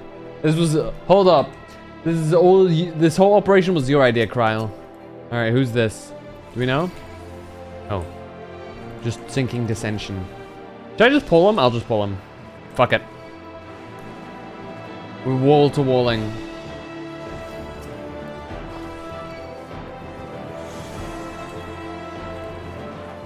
Oh, Mumbrita! I will not hold back. Yo, big damage. Thanks, Moonbreeder.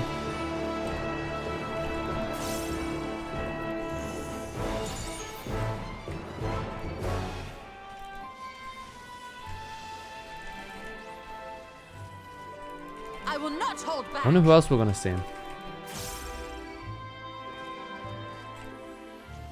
Oh shit, I did not mean to pop. Oh, nor did I mean. I'm pressing all the wrong buttons. Quick arm materia 9. Ooh, who's this? That is Orshifon. Aww. Together forever. The people of Ishgard won't forget you. Yo, he buffs us? Sick.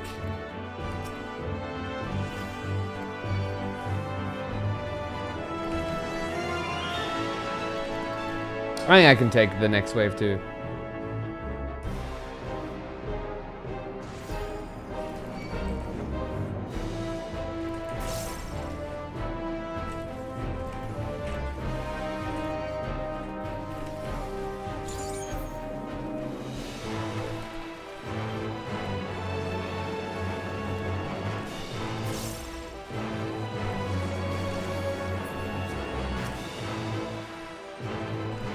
Let's do this.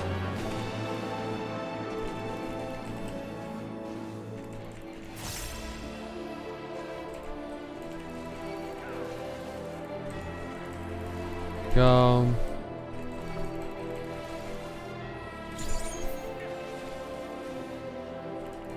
Oh shit. Let's not get hit by that. Okay, as long as Graha's keeping us alive, we're all good.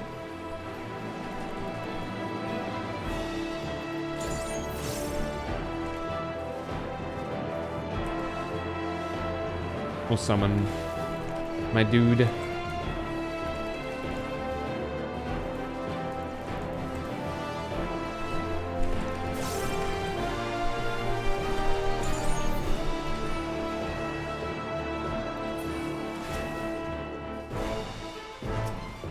Okay. When it's 2 enemies, you swap to single target. That's the deal. You're mine! The gloves are off. The gloves are off. Okay, who's the boss there, I wonder? Oh, another defending piece. Sadly, none of it is drip, but hey, I take it. I take it over nothing, you know? Rititin! Oh, Rititin. Oh, wait. No, No, it is Rititin. Okay.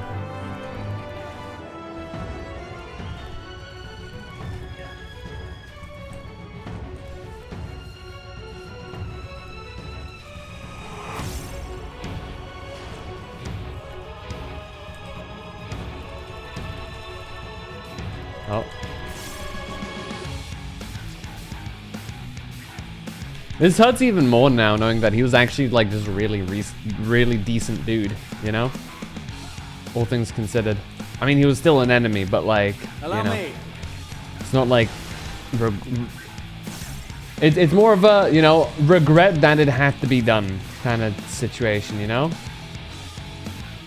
I have no clue what we actually have to do here. Oh, okay. It's gonna hurt. Yep. Oh well.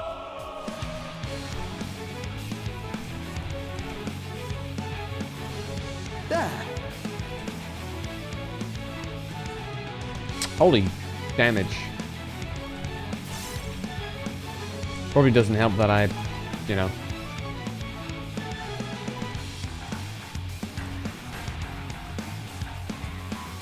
Ooh.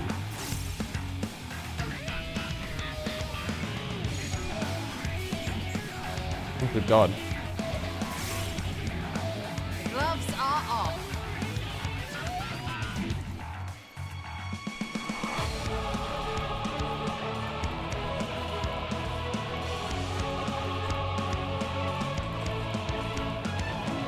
I will not hold back.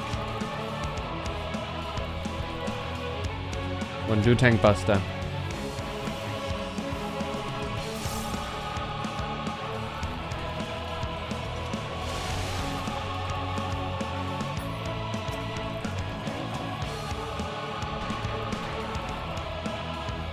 Gloves are off.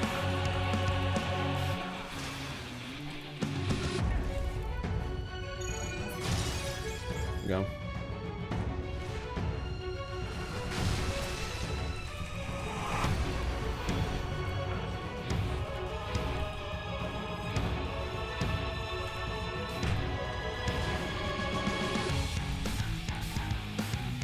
Bum bum bum bum bum bum bum.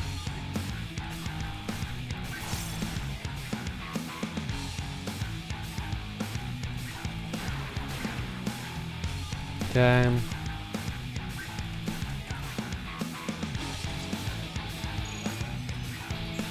Okay, we're good.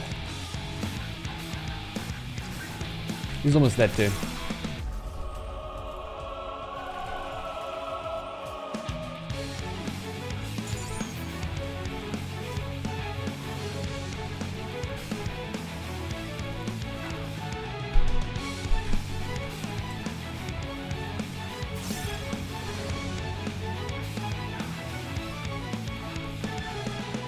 Okay, there you go.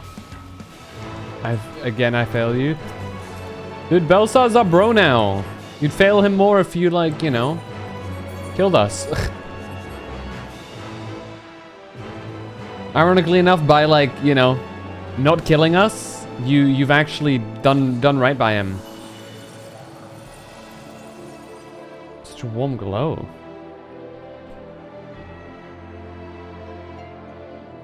Who this? Whoa! There's a big ball. Holy moly. Sinking impatience, sinking dishonesty.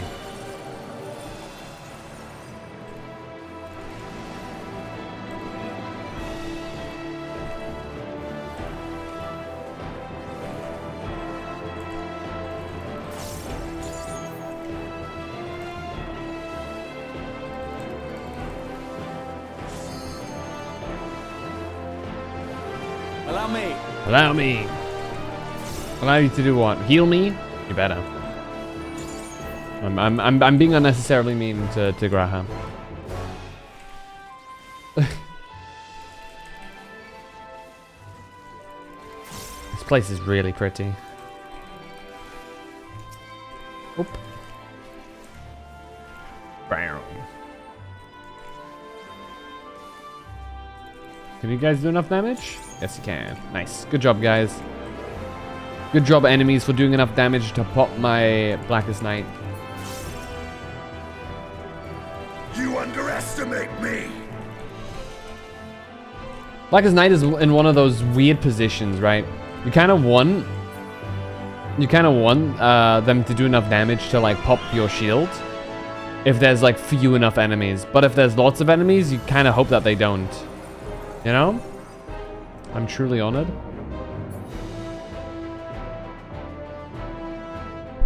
Do you know who this is? I just know that Graha's, like, you know, very honored by them. Who paved the way for us? Is this one Luis Suave? Like, I don't know who this one is. I guess we'll see later, right? We'll see just there. I suppose.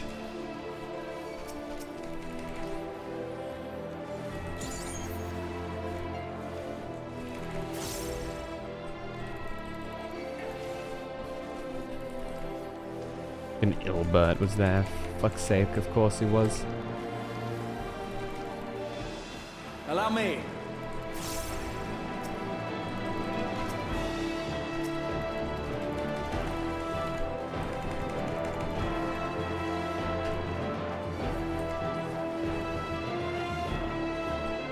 Okay. There.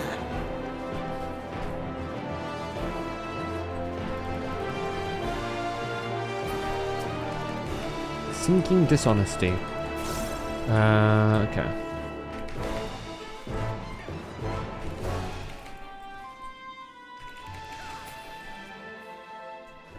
Sick, okay. Just a little more. If you'd be so kind. It is Minfilia! Whoa!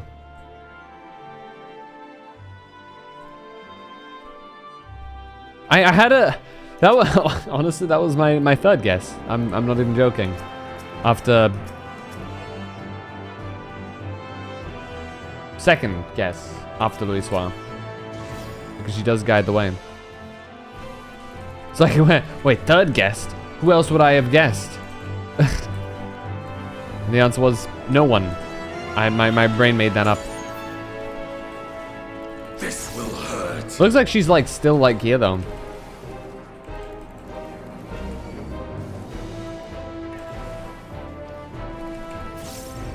I guess she did finally, you know, die in Shadowbringers, right? When she lets Reen do her thing, in a way. So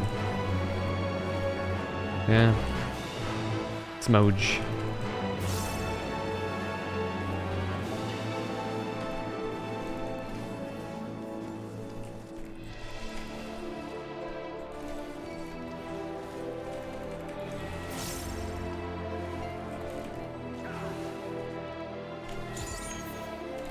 I perfect time that so well. How'd I know that that's what when it was gonna pop? How'd I know? It was a gut feeling. Allow me. There.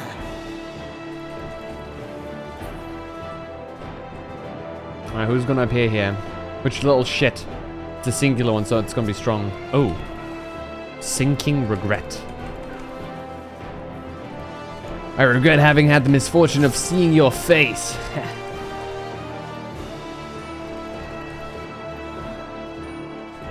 This will hurt.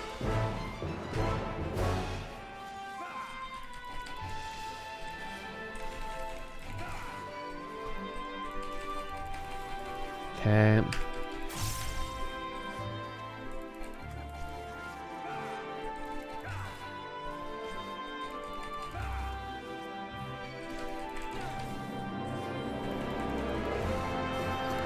Lost opportunity.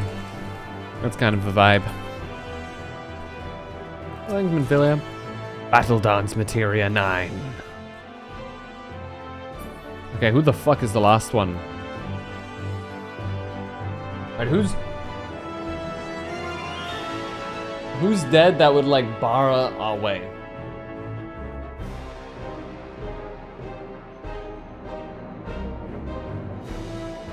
Give me a sec. Let me drink some water.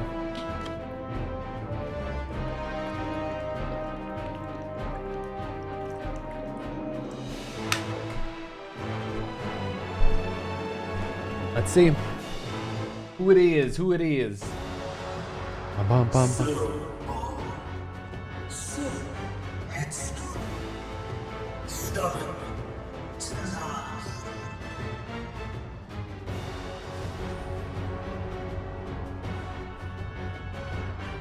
You is as far as you go. Oblivion beckons. You madman.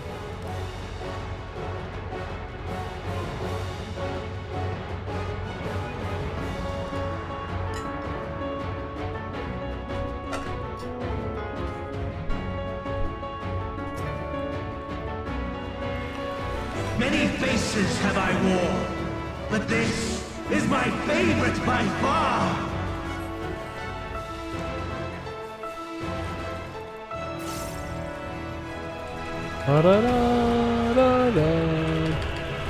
You will persist in this folly no longer.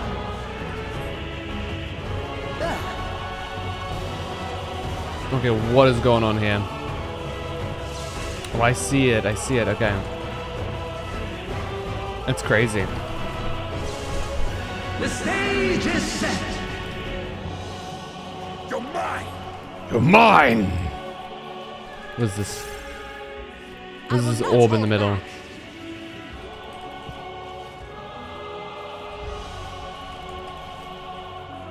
What you doing, buddy? I see. Left. His left? Or our left? His left. Gotcha.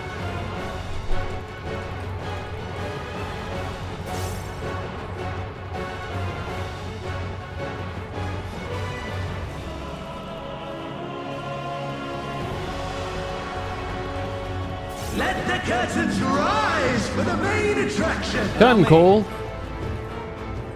Allow me, okay. Do we have any tracing a wind leaps from pages of memory? Ice? Oh! Azael! Yeah!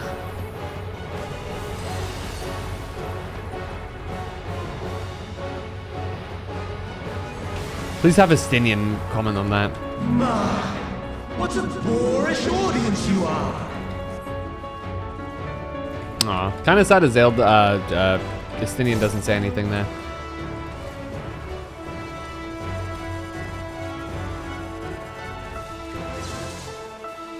Okay, he's gonna hit me with the left. His left.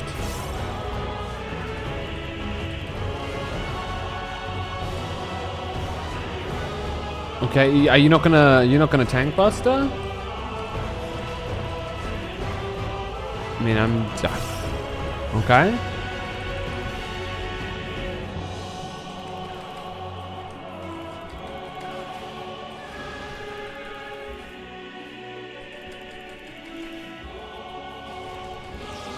Okay, where are they angling?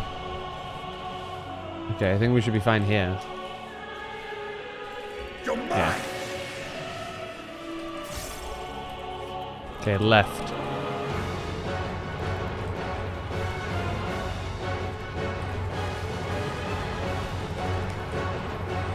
There it is.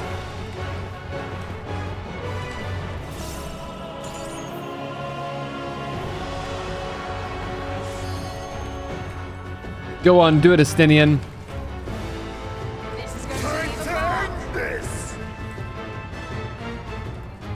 Prank him, John.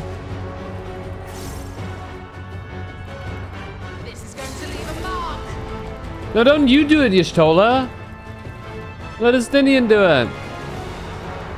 I will not hold back. God damn it.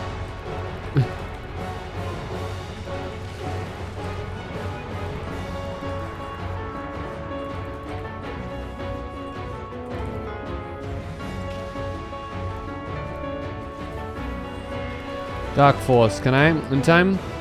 This again. Oh yeah, that still did a lot of damage. Holy moly! Allow me. Boom! Get wrecked, Eamon, you little shit.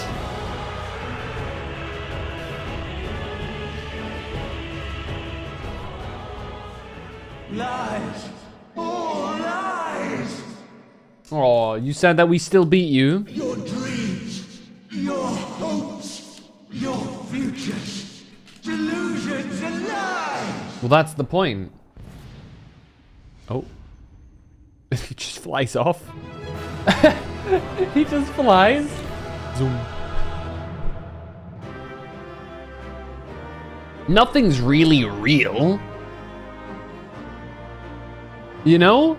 In a way, in a weird way. You know, similarly to, you know, the question of like,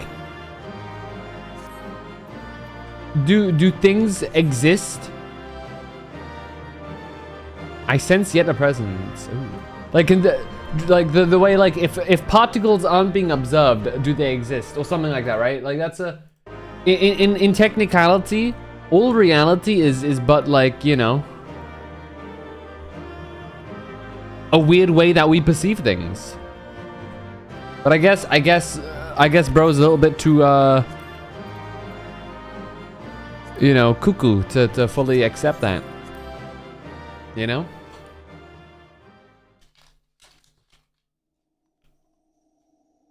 Who's the final present? Emmett Sauk? Mr. Deus? Vanar?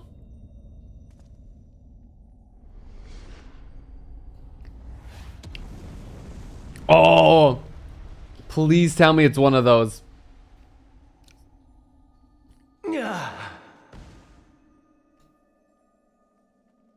My very essence begins to wane.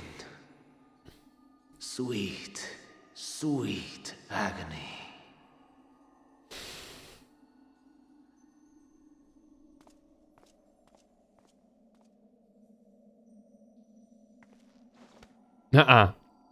Leave this to him. Yeah, leave this to me. I got this.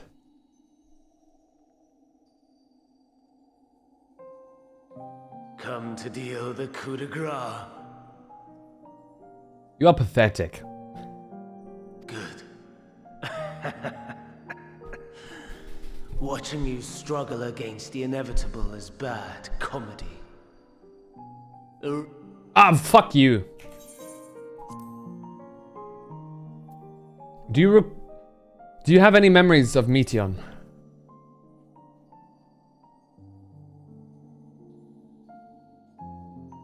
How would you know that name? I was there, bro.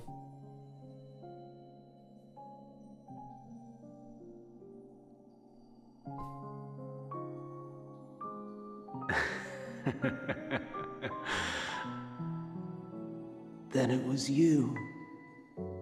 In Elpis. With Emet-Selch. The final pieces fall into place.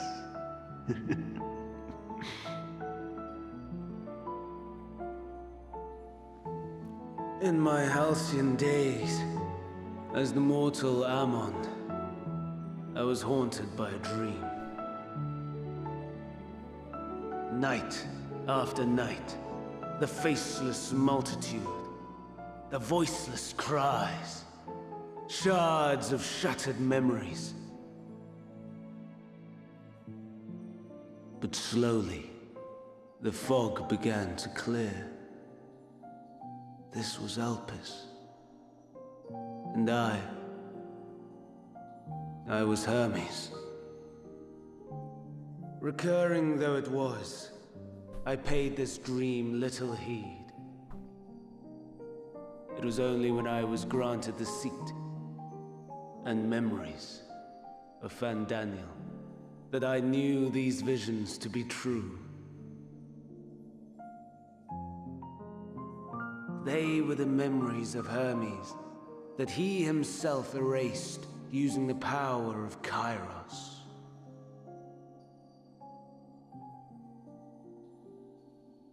Or so he thought.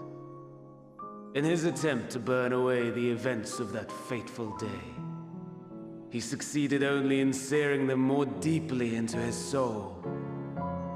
My soul. Jadon, my soul. Death failed to expunge them. No matter how many times it came. Rebirth after rebirth, from one Fandaniel to the next. I wonder, is Emet-Selch adrift somewhere in this ethereal sea? In defeat, finally remembering your time together in Elpis? How it must gall him to be entrusted with knowledge of the final days, only to be rendered powerless to act upon it. So many lifetimes dedicated to restoring his beloved Amarok in blissful ignorance. Oh, folly! But make no mistake, my life as Hermes is not the reason I invited the world's end. I have lived. I have struggled. I have dredged the very depths of despair. And in the detritus of existence, I found the truth. I served a great ruler, powerful beyond measure. The world his dominion. Yet even he and his vast empire were destined to fall, to become one with oblivion. At the end of life's journey lies only death. And? So I ask you, why live at all? We betray, we torment, we murder. We are wicked, spiteful creatures, without exception. If life is so sacred, so precious, why fill it with such misery? We get to answer. Man wallows in a hell of his own making without purpose or meaning. To live is to suffer, and I would end that suffering by my own hand. It matters not if it flies in the face of all believed right and just. Death is the only solution!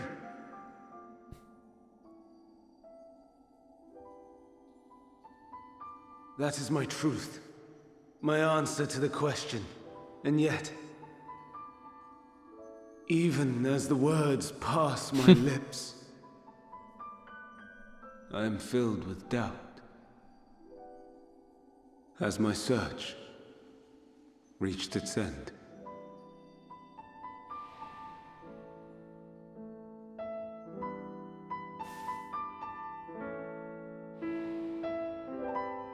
Was this the only way? No.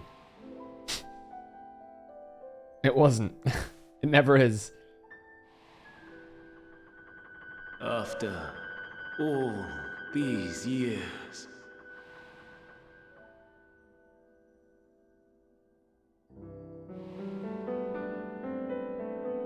is this the answer I was hoping for? No, you ran away. And in so doing, you granted yourself an existence even more torturous. Of the damned. How it vexes me to see your conviction falter at the last. Shut up. Fandango. Still clinging to existence, I see.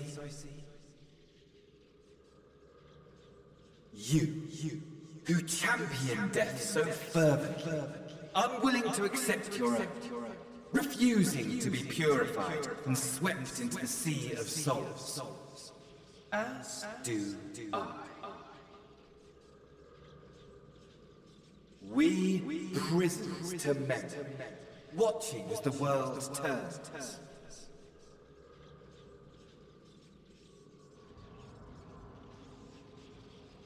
Though unlike me, you will be spared the ignominy of having your corpse made a puppet. Is that Asahi? Is he still salty? Is that... Yeah.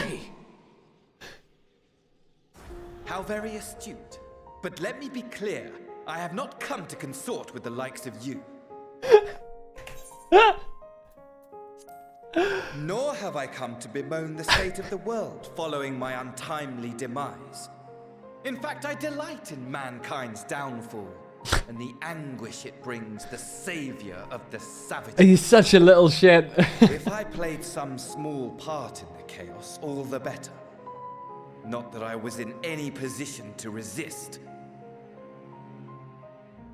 But to be made accomplice to the betrayal of Lord Xenos. I would die 1,000 deaths to exact my vengeance. I need a moment. Dude, he is such a simp. And for Xenos, and it is so hilarious to me, dude. It is so funny. I don't care about what you do, but fuck you, though. Now you are at my mercy. I shall drag us both into oblivion, and you will never see the fulfillment of your magnum opus.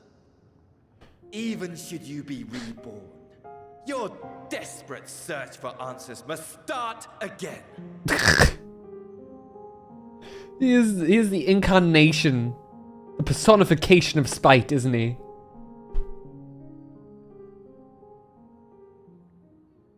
Do I gotta say something?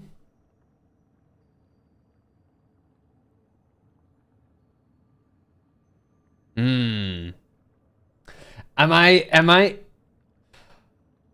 I'll do what must be done. Next time we'll find the answer together.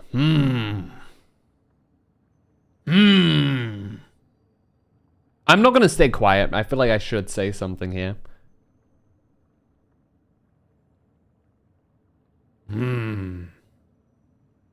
Because I can I can sympathize with him as like his personality, right? His issue is he cared too deeply for every single living thing.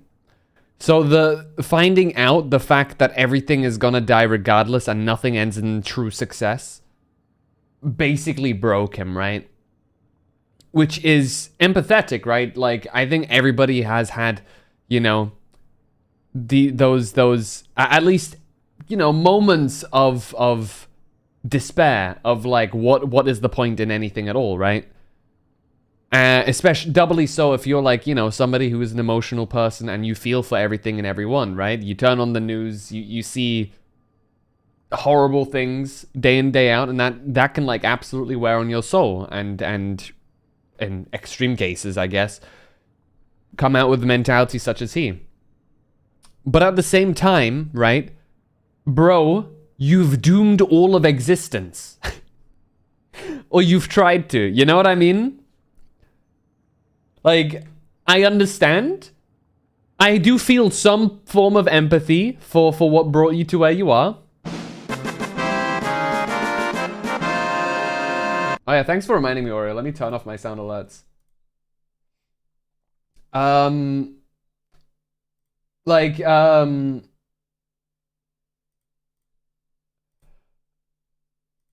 But like, hold on, there we go.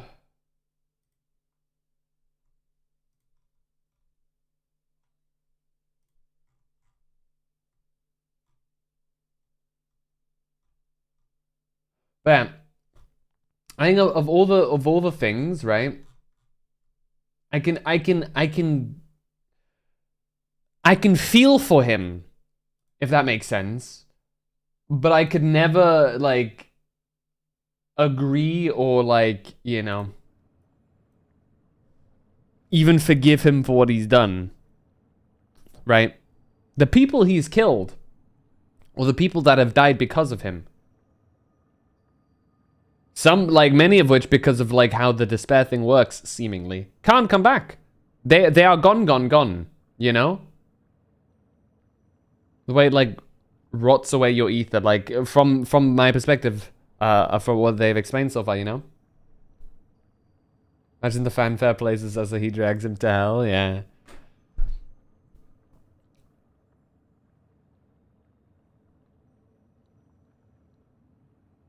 But I do think, in the end, the ultimate fuck you is to be positive to him. He who has consigned everything to oblivion. He who has given up on everything and surrendered and utterly into despair. To show that even no matter what, that you will still stay hopeful and positive is I guess the ultimate middle finger to everything he's done, you know? Let his own guilt cleanse him in a way. So yeah, I'll be the like neutral good, I guess would be the one here. I'll be the neutral good. Next time we'll find the answer together.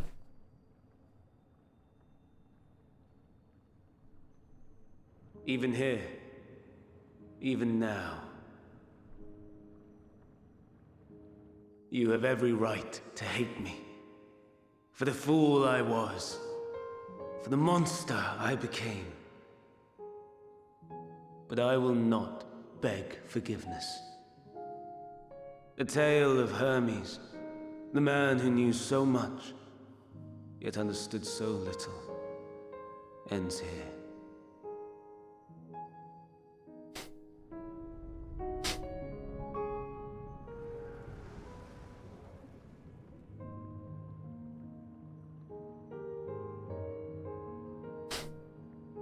Don't try to follow me.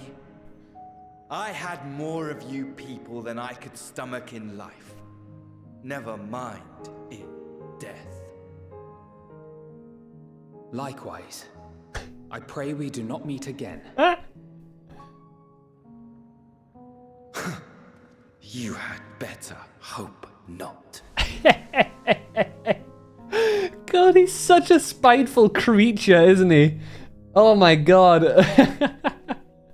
He is the hater. Good god. Top it off with a thanks for the assist, Asahi. That would drive him mad, yeah. Come. Hydaelyn is waiting. Oh man.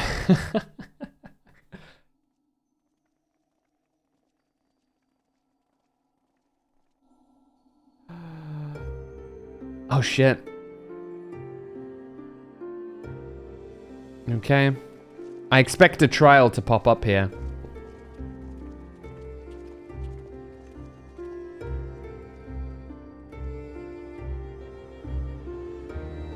My eyes. Oh, it's a fucking crystal itself. Okay, this looks like an arena. I welcome you.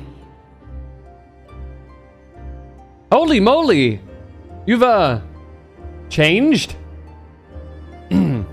Wood.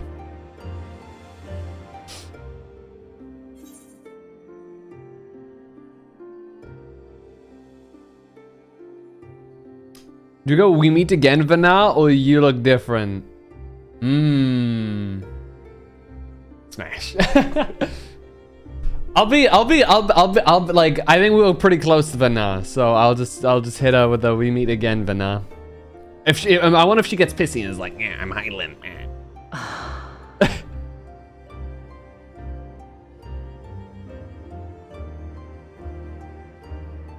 I see. Thou didst journey unto Elpis. And now, the rivers of time converge. Okay, you're looking at me in a little, like, slightly almost evil way, and that is making me feel a certain way. I know why you have come. Yet I would hear you speak your reasons all the same.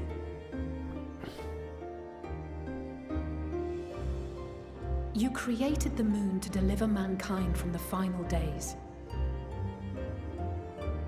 But is that really how it has to end? We do not wish to abandon this world. We want to protect the source and all of its shards. She's gonna test us. We're gonna have to fight her.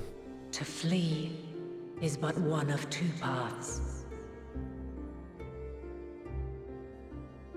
The other leadeth to Meteon, far beyond the stars, where she doth chant creation's requiem.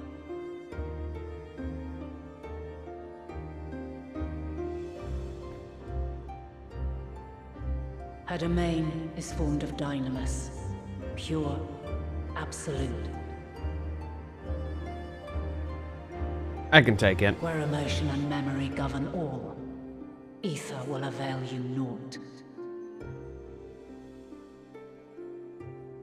Meteon hath gathered the pain and despair of countless stars, and to go unprepared is to go unto your doom.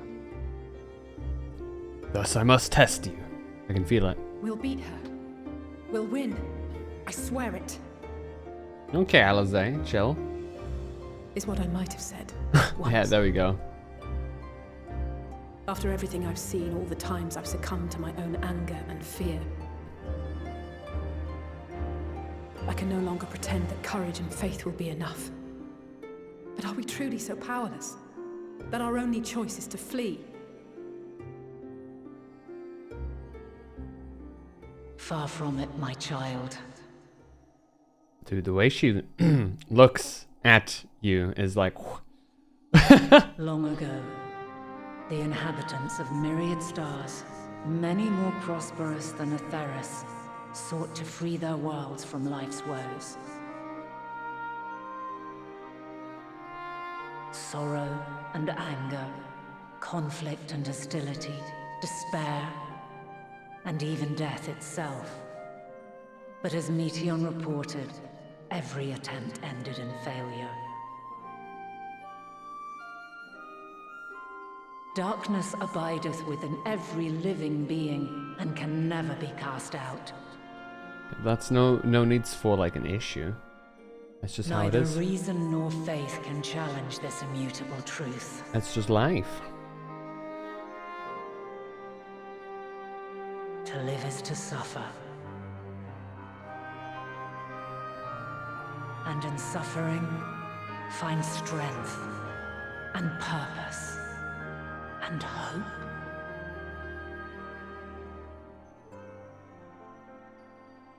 As you have done so many times before. Aw. Thou dost pursue an impossible dream, yet knowing this, you pursue it nevertheless.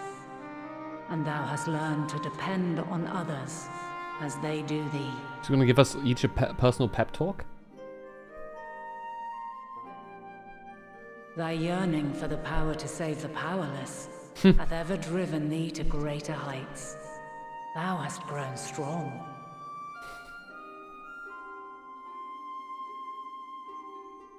Though those closest to thee no longer walketh by thy side, their love remaineth thy guiding light. For duty's sake, thou hast been bound by truths unutterable time and time again. Yet thy heart hath never wavered, as thy companions will attest. In thy pursuit of mysteries great, all thou believest is brought into question. Undaunted, thy thirst for knowledge remaineth unquenched.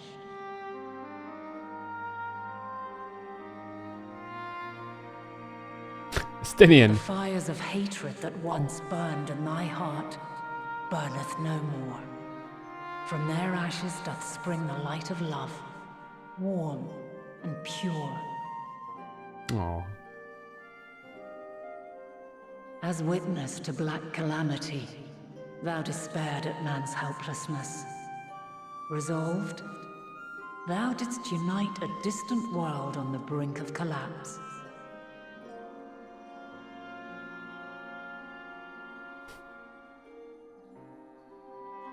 And thou, my champion, when all did seem lost, thou never abandoned hope. For every trial and every foe that did bar thy way, thou hast proven equal to the challenge, drawing courage from the many bonds forged on thy journey.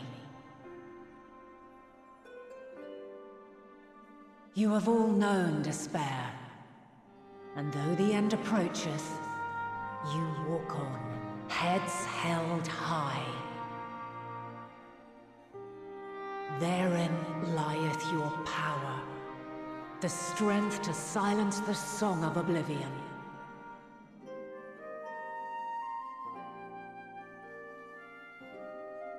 Then there is a means to confront her. Yes, if you should prove There it is. yourselves worthy.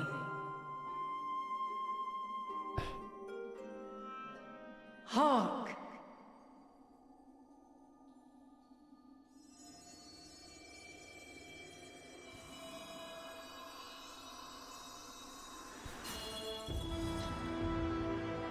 Nigh impossible is it to send mortals to the edge of the universe.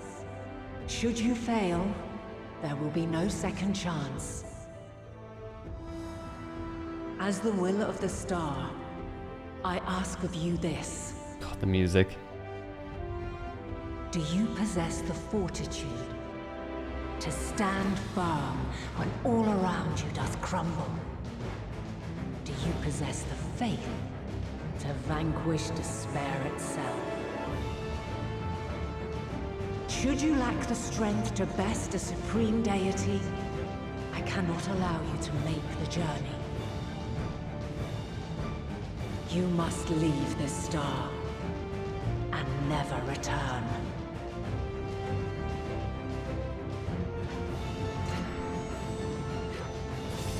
Prepare yourselves. Prove ourselves worthy, eh? Sounds straightforward enough. Aye. No room for confusion there. You know what I absolutely love? In any case, we've come too far to back down now. You know what I love above all else? I am of the same mind. What power I have, I shall bring to bear. The three of you seem to be forgetting who we're up against. It's not every day we battle a divine being of untold power. Well, not quite every day. Do try not to get underfoot. Needless to say, there'll be no margin for error.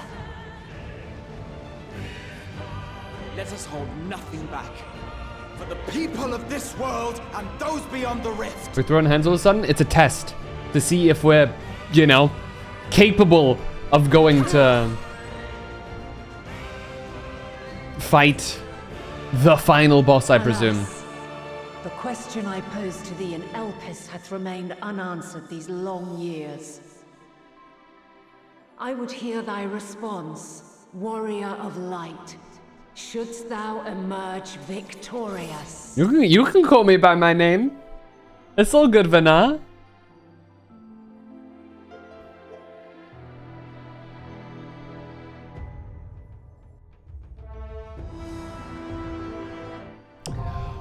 The Mother Crystal now accessible. Right. What I absolutely... With a party of scions?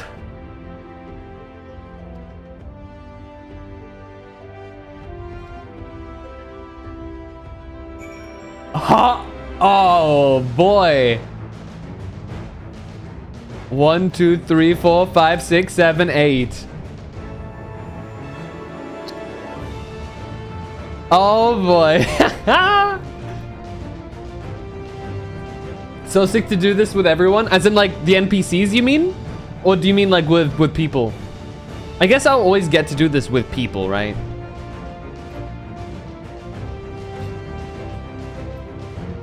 The NPC, yes. Okay. What I was gonna say, what I really love about this is that moment where she talks to everyone and they all give that little moment where they say something and then get ready for battle. What I really loved about that moment is you forget sometimes,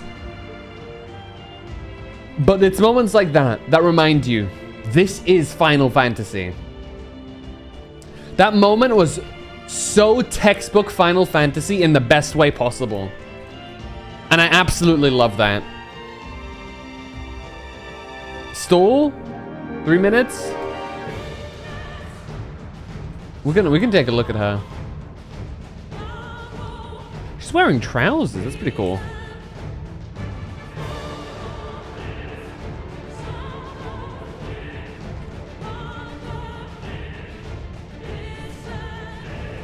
There's a spider in the hallway. Am I allowed to? Oh, there's the buffs. Go figure. What I tell you, the moment I'm done with the dungeon.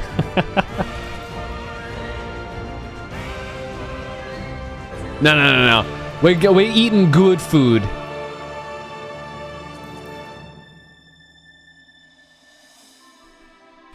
We eating the good shit. All right. Everybody's here, bro. Holy, I love this so much. Let's hear them all. My turn. I stand ever ready. Oh, you're a DPS, gotcha. I stand ever ready. 'Twould be a pleasure as always. Our fates are not yet sealed. Right then. Victory will be ours. Let's give it our all.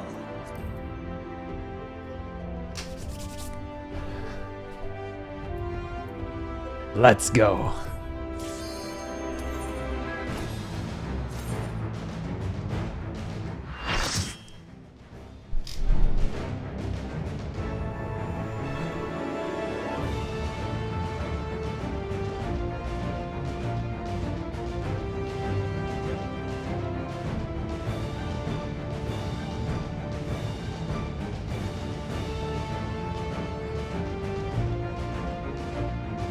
You better not leave. They're all in. All of them, dude. What do you mean?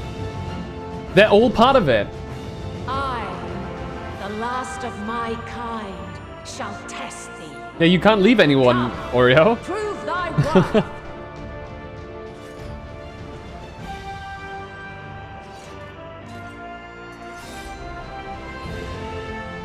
Summon Arena.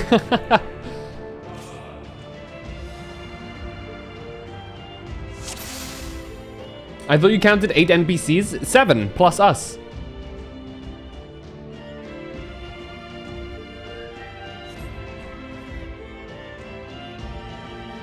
Have you the strength of will to alter man's fate?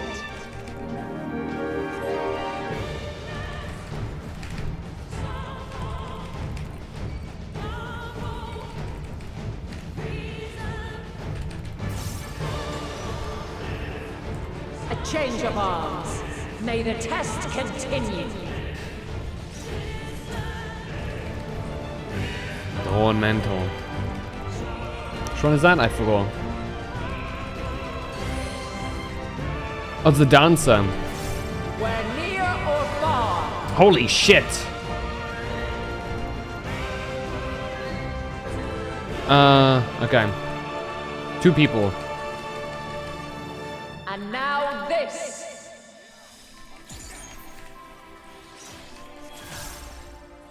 Dawn Mantle.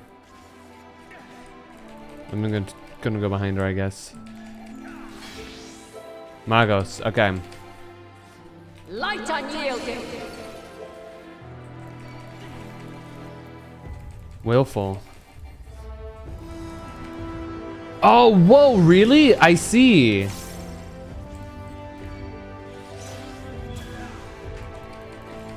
Is there a reason why I'm like getting all these?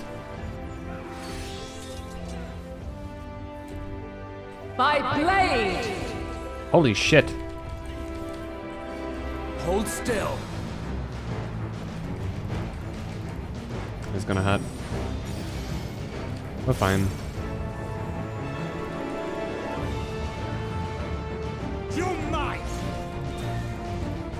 Dawn Mantle. This will hurt. Light unyielding. Oh, I see how it is. Gotcha. You wanna back up.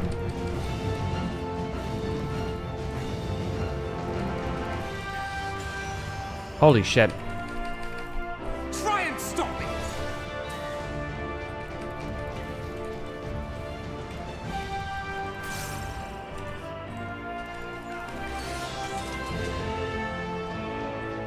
By blade. Oh, what? Gloves are off. Was I in that?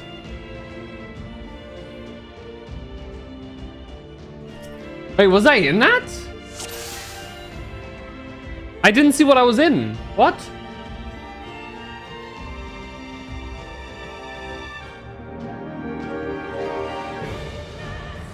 Did you guys see what I died to?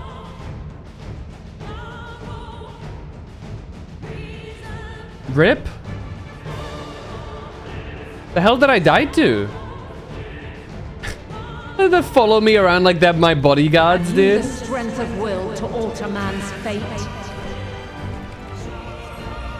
Fuck, apparently not. What the hell? What actually killed me there? I just randomly got one-shotted by nothing.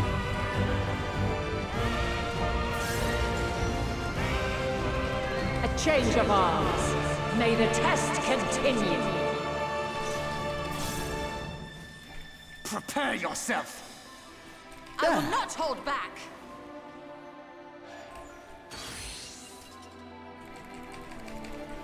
Where near or far. Oh, I have to be okay. Into that? Okay, gotcha.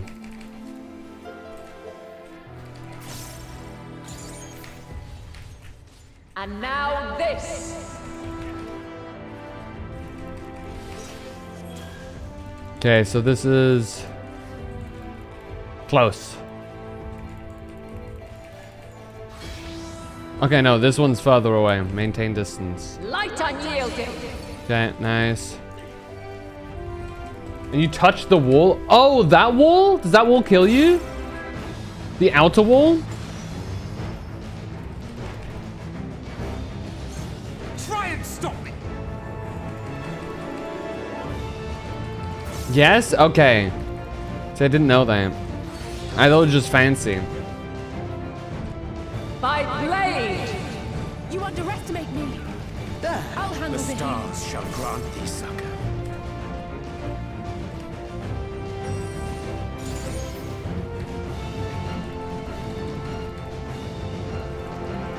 Mitre.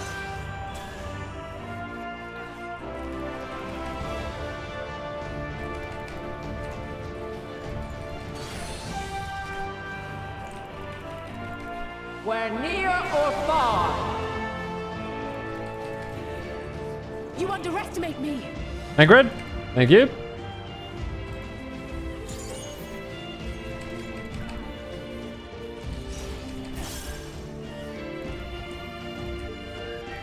Elemental, which one? Okay, sword, back off. By blade!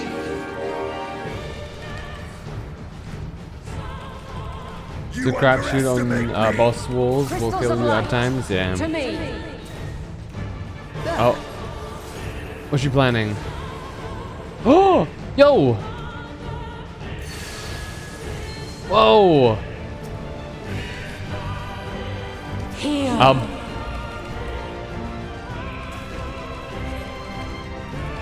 The song of creation's end.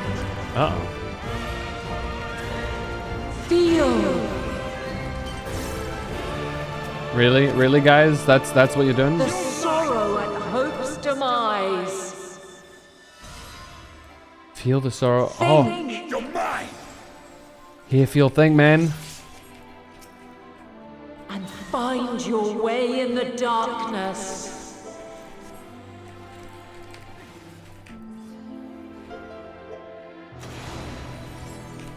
You underestimate me.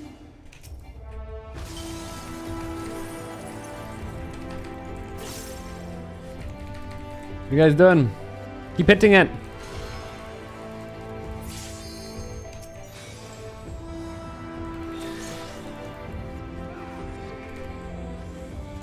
No, keep hitting it, you fools.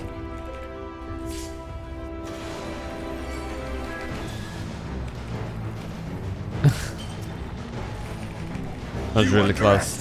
Me. Follow your light. Margaret!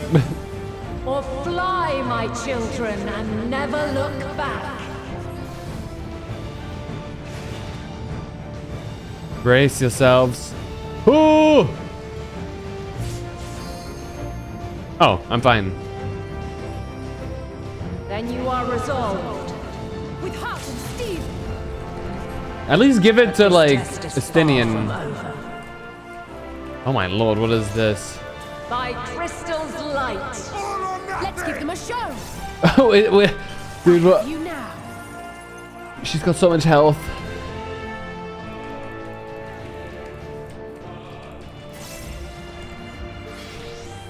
Okay. Light unyielding.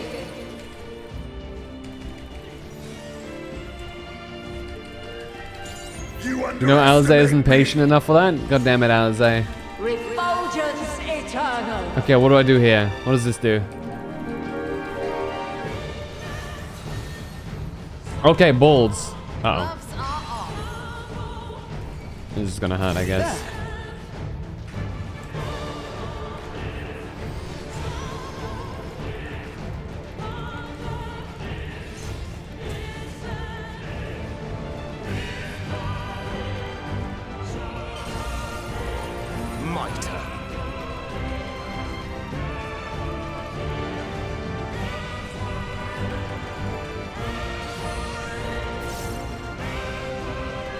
We're near or far.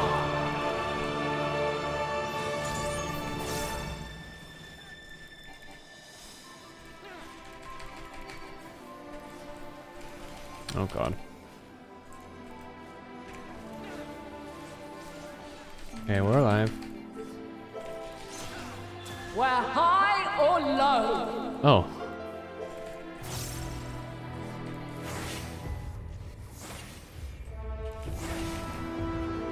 Oh, are they gonna come back?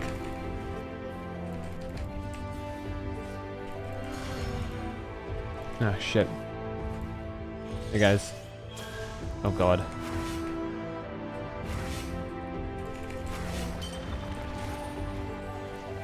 You cannot stop us! Try and stop me! You cannot stop us, he says to Heidelin. By blade.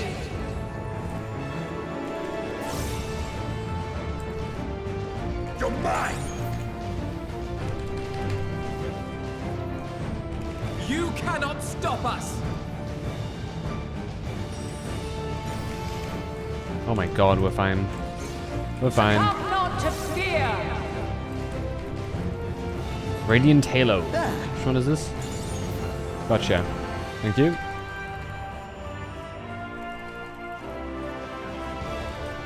Light wave. Oh! Uh-oh.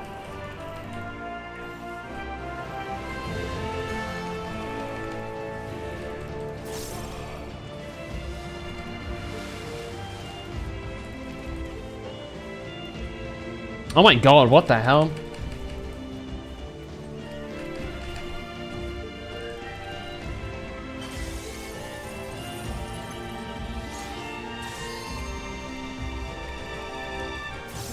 On your feet. Back to the fray. Oh, Stinian died? Wow, Stinian died. Near or far. I fear my strength. Did Stinian just die again? They'll pay for that. He's doing Dragoons proud, dude. It's canon.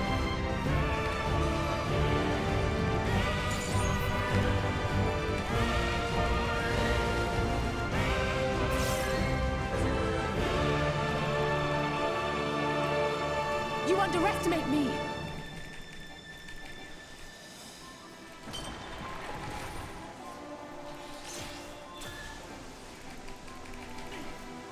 Dawn Mantle. Okay, which one is that? Okay. A little bit of a... Light unyielding.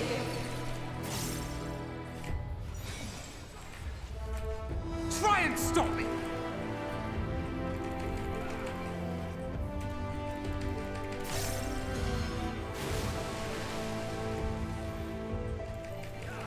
Ah, I popped it too early.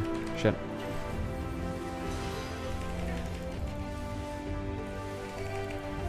Holy moly, how many times?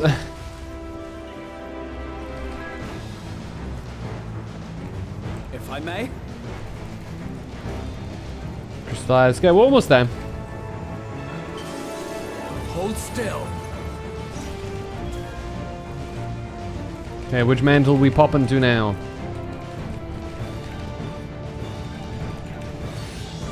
Sword, okay, back off. By blade. Oh, sorry, Estinian.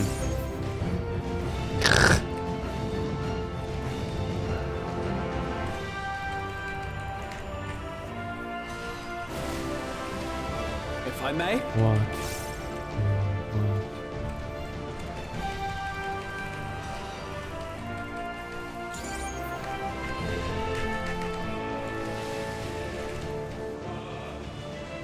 You cannot stop us!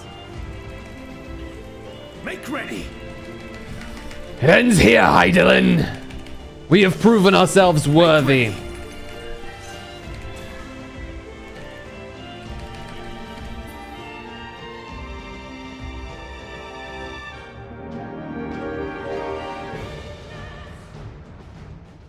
You okay?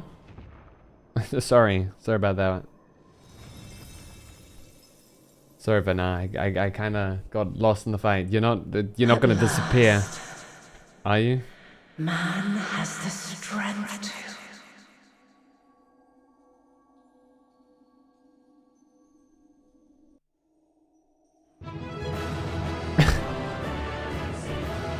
You alright? You okay? Oh, you good? Big woman. Neuron activation.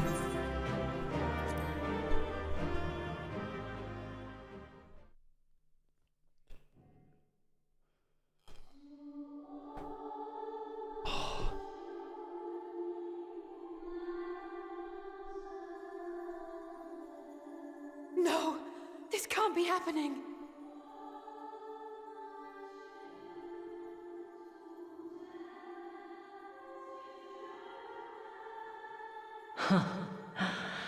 Though my power is in constant flux, I have always kept a reserve for this very moment.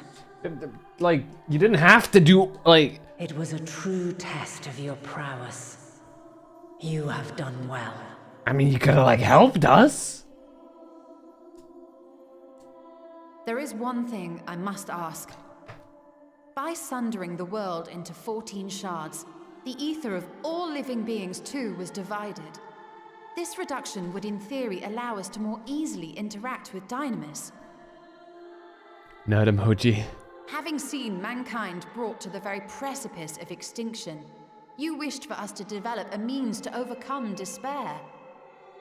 You believed we had the potential, and sundered all creation to see it fulfilled, to deliver us to that swirling maelstrom of Dynamis in which our foe hides, and grant us the power to defeat her once and for all. Is this not true? It is as thou sayest. 'Twas the trial to which I subjected mankind, and it hath led to untold bloodshed and suffering. There was no kindness, nor justice in the tragedy I wrought. When confronted with the almighty Zodiac, my only recourse was rend him and the world asunder, that his power be diminished for a time.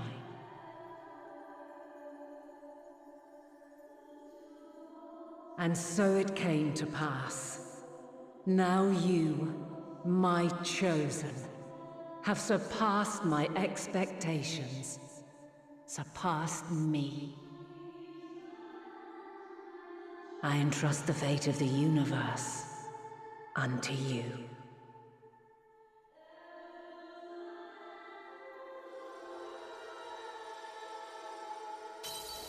This crystal contains the memory of Meteion's passage through the stars. Deliver it unto the Loporrits. They will guide you to her.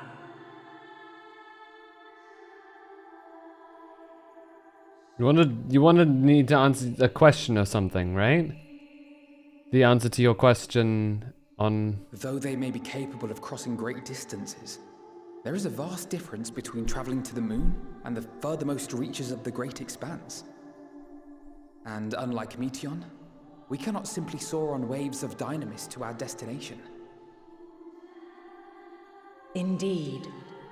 To make such a journey would require an astronomical amount of ether. Me. God damn it. But a solution lieth close at hand. We're gonna use you. I don't want to use you, Vana.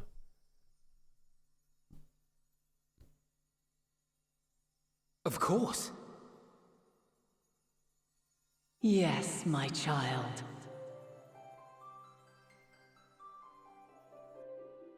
Ever since I became the will of the star, the ether drawn here had slowly crystallized.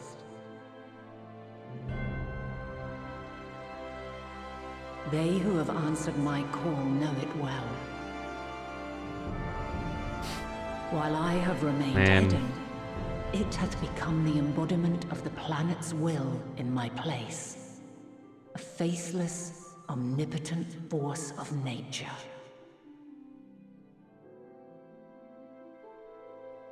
The Mother Crystal, our final hope.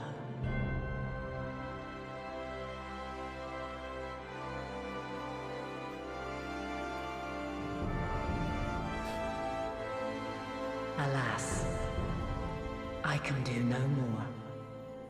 The fulfillment of this task doth fall to you, my chosen. Music, yeah.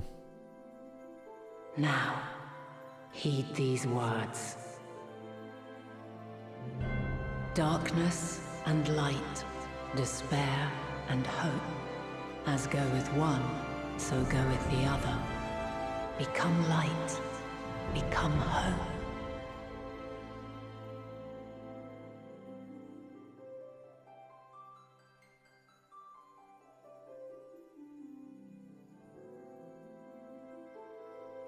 I have a gift for thee.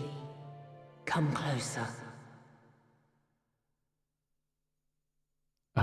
Okay.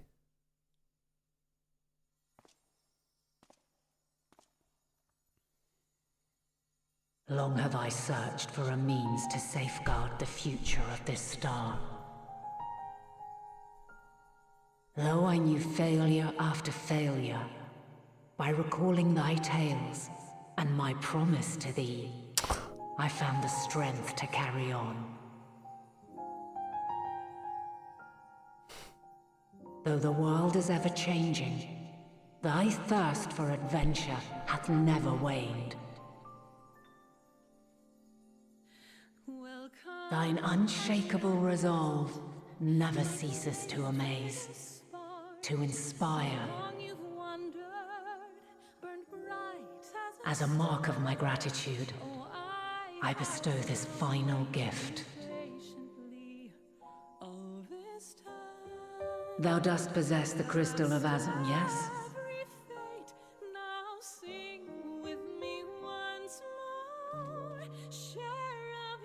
As Heidelin, I reside over the forces of stasis, tranquility, peace. The laws which impart stability to existence itself. I will weave this self-same power into the crystal, granting thee mastery over matter, to give form to the formless. Use it wisely, for it will not last indefinitely. As thou hast seen on thy journey through the ethereal sea, souls are drawn to thee. Mayhap this trait will prove to be a boon rather than a hindrance.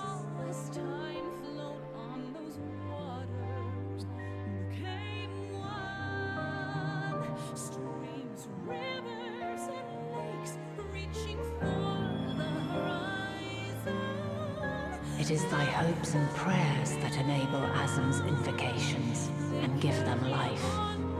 So keep them close. But pray, remember this. When the way forward is hidden, even from the mind's eye, look not to the invocation, but within yourself. These were the words of the crystal's original bearer.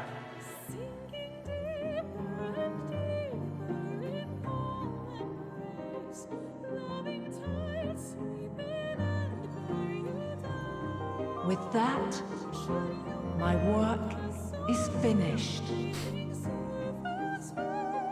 Fulfill our promise. Right the wrongs committed when the world was yet whole. Silence the song of oblivion. But you haven't answered your question yet. Teach her a brighter melody. Show her our journey is far from over.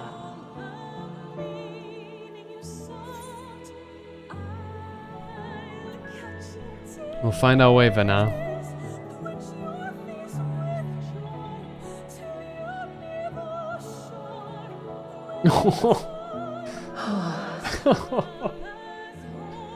Of this, I have no doubt. For yours is a light brilliant beyond measure. Long after I have gone, though not even my soul remaineth, my love will be with you forever, my dearest children.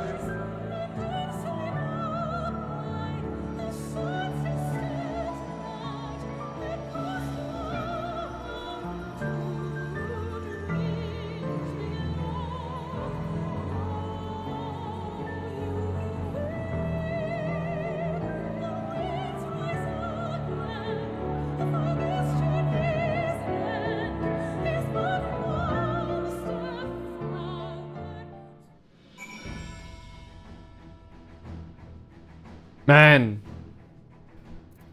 Oh. Oh god. That was something. Oh.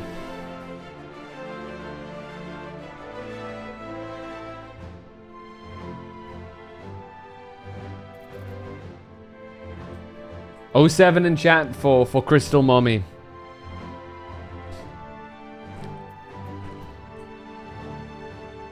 Oh man.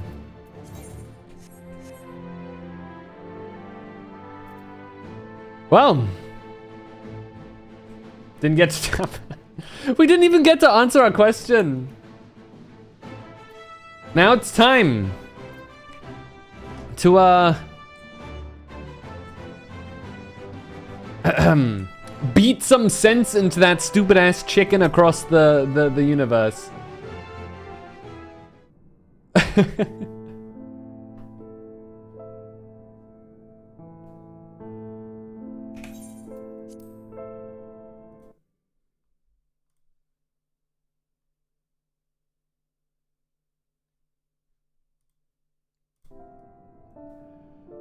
I'm glad to see you. Well, though we could roughly place your souls deep as you went, we could neither see nor hear you. The fluctuations in your ether near the end gave me quite a fright. What in the world happened?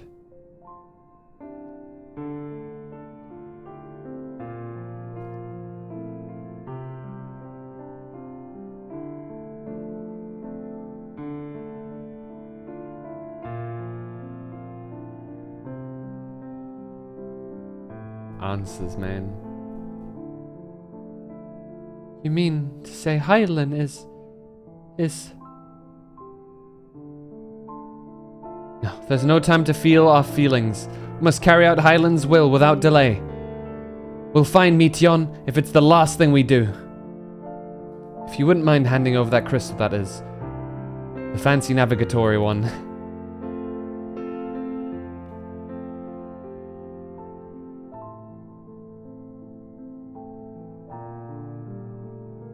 To the edge of the universe, where congregates the despair of countless stars. You are determined to see this through.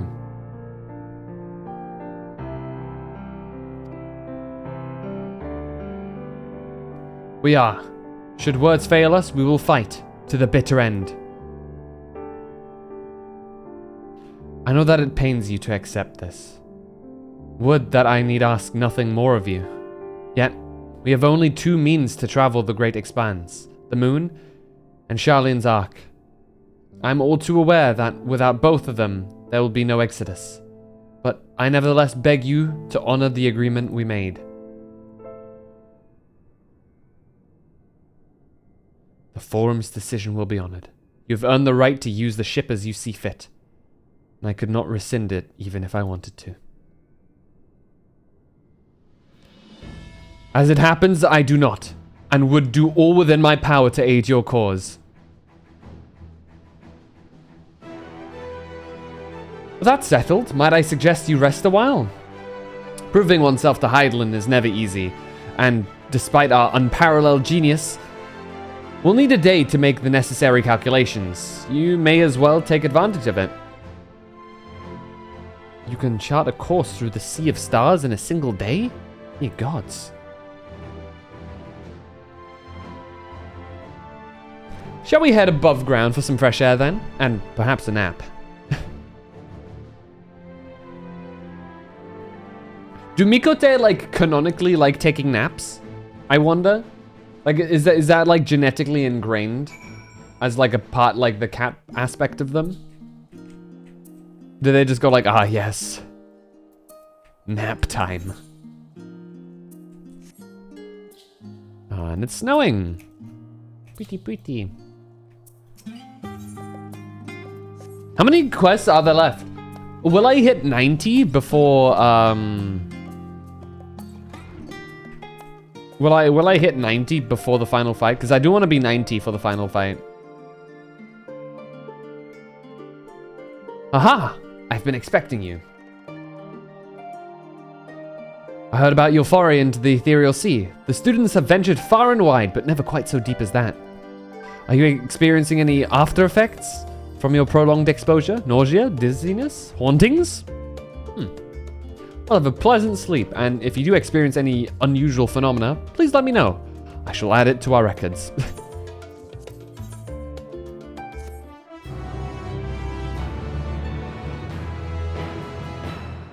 Have you seen him go to sleep? Oh, man. Be sick if Ardbert, like, showed up. You know? One final talk with him.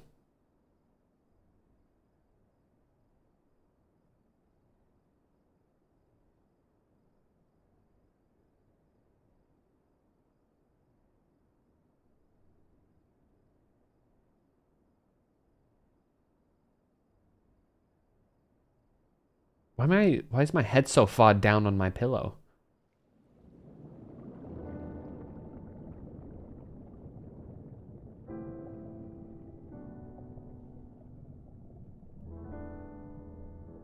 There you are. Oh, fuck! I actually do? Some time, indeed. Wait, no. That's not For Ardbert. you, at least. It's Ithildeus. Believe me, I'd meant to get some proper sleep. But here we are, drifting along instead. Well, well, you too. And so we remain, to watch and wonder.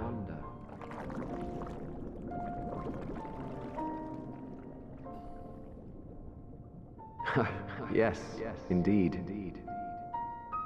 To begin, we first must see the end. God, he's real close now.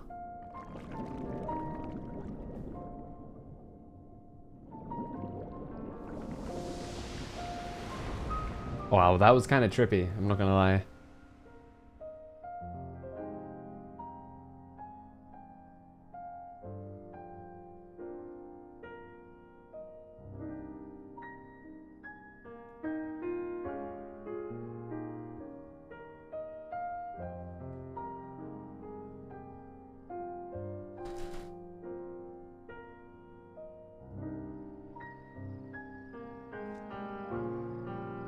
With the music.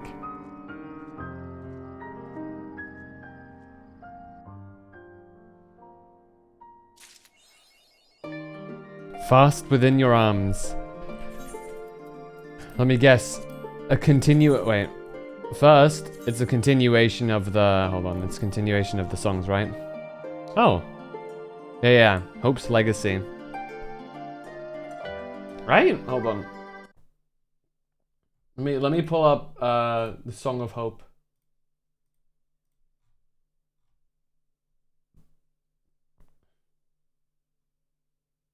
Cradle fast within your arms. Man. Hope's Legacy. That's a Chad name. But we keep in Shadowbringer. Because we're Dark Knight, you know? Kryl has urgent news. Phantom, I trust you've had good rest? An envoy of Master Fulchinals arrived not long ago with a message. The Loporrites have determined Meteon's location. We've been asked to gather at the Rostra. I'll meet you there, along with the others. Da-da-da-da.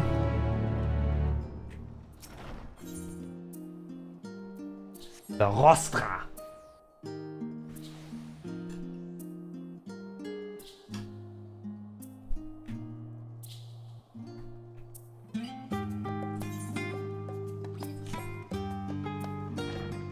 So, Charlian will keep its counsel then?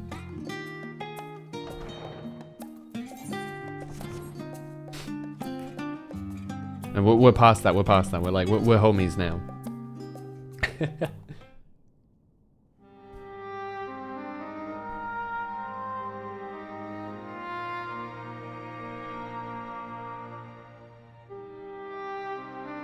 Vern appears to be present and accounted for. Good. As you know, The Loporrits have deduced the whereabouts of Meteon by means of a crystal bequeathed to us by Hydaelyn herself. Your quarry's location is a place far beyond the moon, in the farthest reaches of the Sea of Stars, at the edge of creation.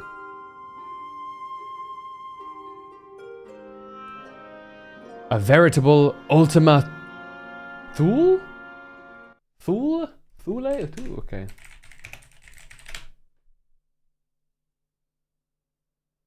Oh, ancient Greek. Uh-huh. You just got doxed. Most northerly region of the world. Ah. Ultima Thule. Okay. Farthest. Ah. Most distant place. Ah.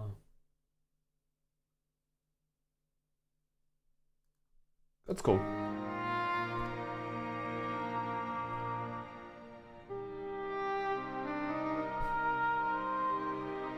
Indeed.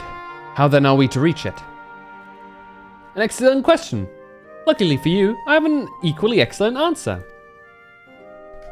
In theory, with its advanced propulsion systems, the moon is capable of delivering you to Ultima Thule, but the myriad of other facilities housed within would greatly impede travel through the Sea of Stars.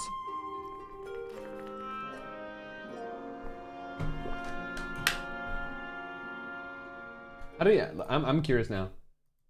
How to pronounce Thule.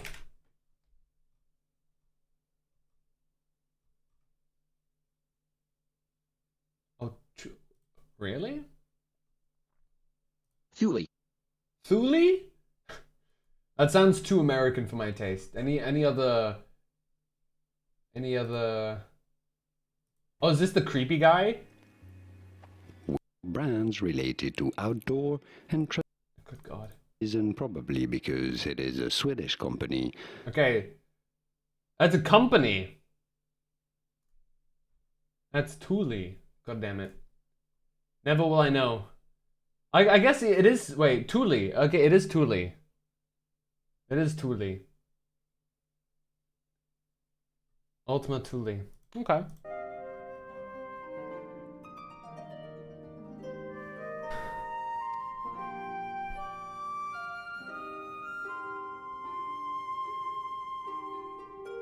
Even the Mother Crystal may not possess ether enough to bear so massive a vessel to our destination and back. However, if we integrate our hyperhopper into your ether burner, we should be able to fire things up and jump our way to the end of the universe in no time. Father, does this mean...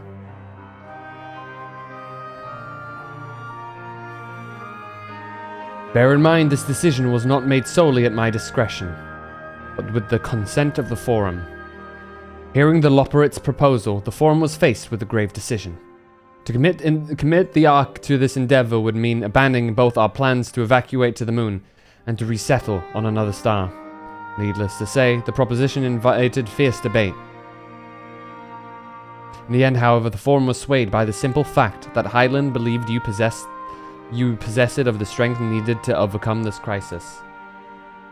The Great Exodus was, after all, a plan of Hydaelyn's own making. Therefore, if in the 11th hour she would prefer another means by which we may seek salvation, we would be fools to dismiss it out of hand. Indeed, she sacrificed everything, her very existence, to avert the destruction of this star. That is why we have chosen to place our faith in Hydaelyn, in you. The Ark will be made ready for your voyage to Ultima Thule. What of all the people that have labored so tirelessly to prepare the evacuation? They must be furious. I would not be so sure. They have not forgotten your deeds on the Magna Glaciers. Nor did your instrumental role in orchestrating the delivery of adamantite go unnoticed.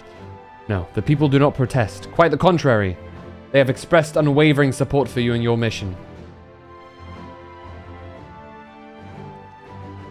Are the Loporrits, too, willing to abandon the Exodus? Were you not listening when we said we were born of Hydaelyn's love of Etheris and its people? Always say it wrong. If it means your survival, we do anything to help. And you'll most certainly have need of our expertise where you're going. There's no guarantee Ultima Thule is a place that supports life. An otherwise vexing problem our know-how can remedy. Besides, Eidolon chose us to lead the way to Meteon. Why else would she give you a crystal only we can decipher? But more importantly, we were perfectly content to evacuate Theris until you brought us here, Urianger. And now we're enamored with the place. So what choice do we have but to save it?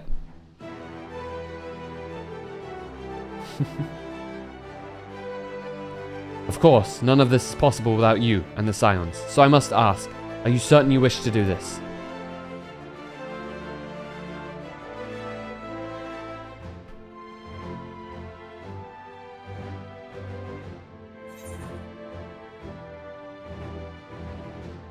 Well, we've come this far. We'll avert the final days, whatever it takes.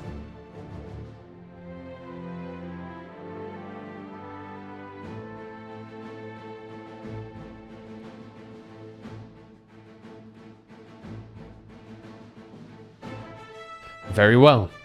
We shall inform the Forum of your decision and begin preparations to bolster the Ark with the, Hyperhopper.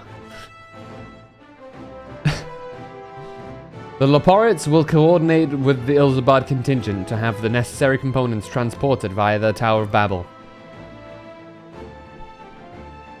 Of course, it will take time until the work is complete.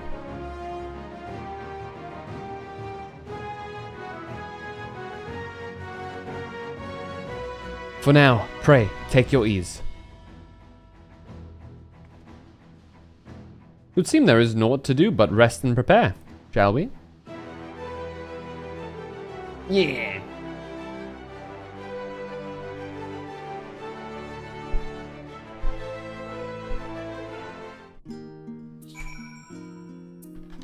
Oof.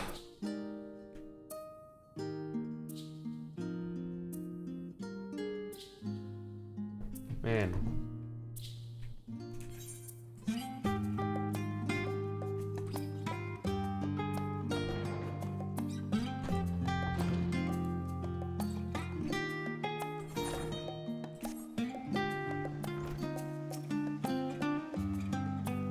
Hey, Arfino! What have you to tell us? Ere we depart, we must leave nothing undone. Quite, though it is difficult to conceive of how one can best prepare to brave a domain where Dynamis covers all. Nevertheless, Eidolon deemed us worthy of the trials that await. For lack of any other feasible options at this late stage, let us trust in her judgment and face Meteon as we are. Which leaves the not so small task of coordinating our efforts here, to you and to Taru. If all goes to plan, we'll be back before you know it. I certainly hope so. We'll be praying for your safe return. Mayhap it will affect the Dynamis for the better. With that settled, we should get some rest and make the most of the time we've been afforded. Lataru! The meeting's over, is it? You were in this for so long I started to worry. What they have to say?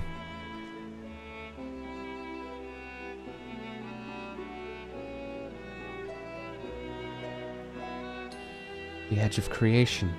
I see.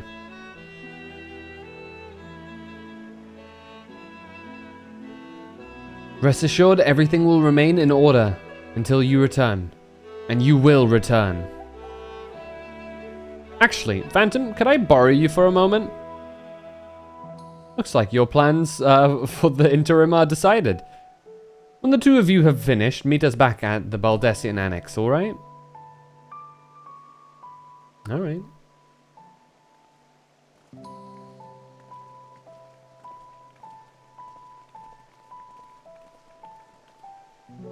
Come with me to Agora. I have something to show you.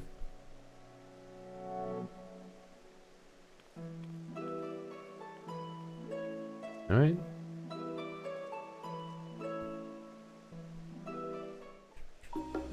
The Agora? What's that? Look with Tataru. Oh, this is down there, okay. Oh, that's the Agora. I somehow already forgot. Let's walk there, might as well, right? Or jump down there. Would probably be a more apt description. Stop it! Ah, there we go.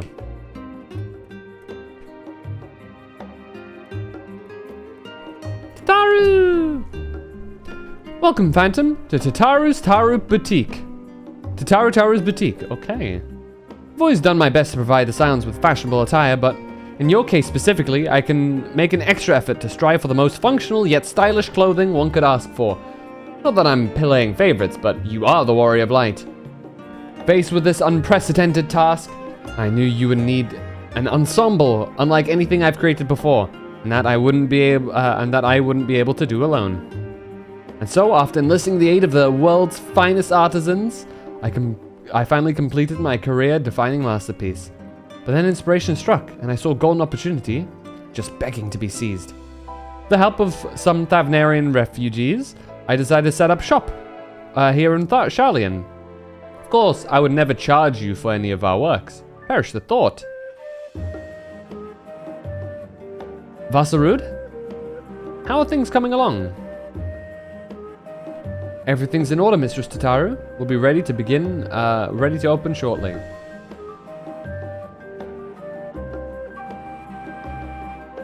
Which is why I brought you here. Be our very first patron. Would you mind waiting here a moment longer? I would mind, actually. How dare you make me wait. Event. Okay, event? Oh, good God.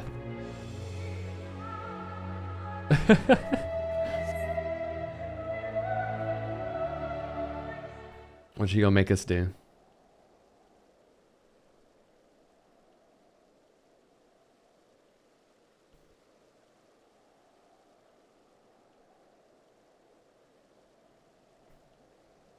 Oh. Ah. I did not expect to find you here. Oh. What's up, Varshan?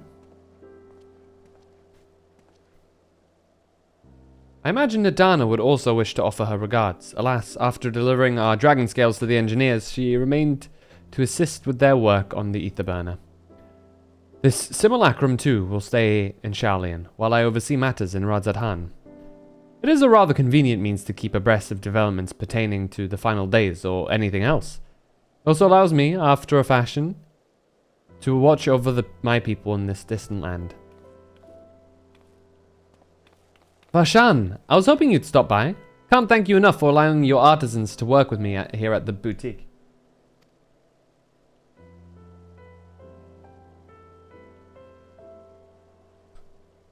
Please, it is I who should be thanking you. The establishment has restored a sense of normalcy to their lives.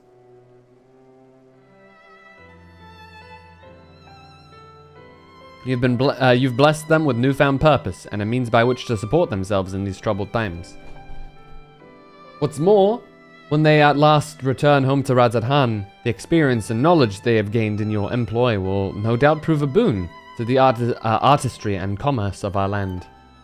In fact, I came here to say how your new employers are settling. I came here to see how your new employees are settling in, and to express my gratitude for granting them this opportunity.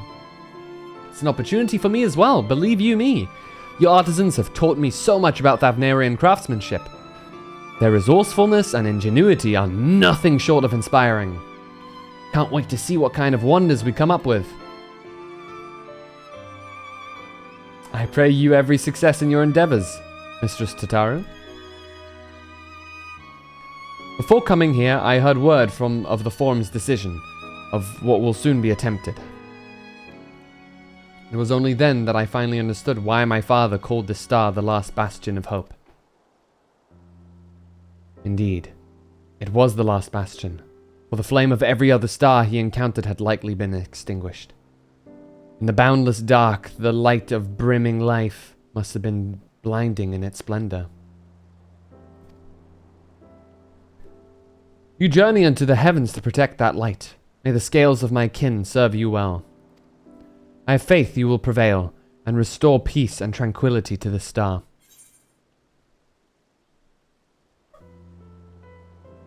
I should like to visit Radzat-Han again when this is all over. And we should be honored to receive you. There is still much of Radzat-Han you have yet to see. Forgive me, but I must take my leave. Fare you well, and remember, the people of the star have not given up hope, and neither must you.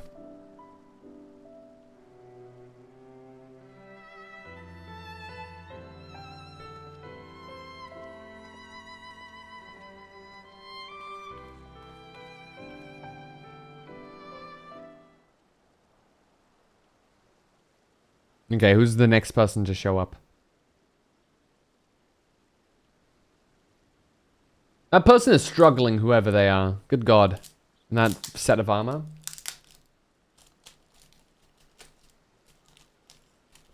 Ugh. Where must I go to get a meal with some flavor in this wasteland of taste?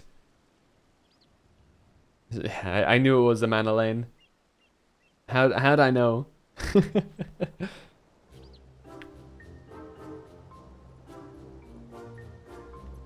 He's gonna call us old boy. Phantom, old boy! My, whatever are you doing here? A new boutique, you say? I had been meaning to expand my wardrobe. Yes, something with a little more flair, perhaps. Befitting a man of my station. Though I have nowhere to flaunt such raiment so long as my confinement continues indefinitely. Aye, the young Lord Fortums insists that, so long as there is work to be done, no matter how trivial, I must abide here in Charlian. Thus do I toil. Every fiber of my being rails against it. Why, I've even suffered the company of that brute Sicard to see supplies transported in a timely fashion. Yet he was the one granted leave this morning to participate in some supposed covert operation.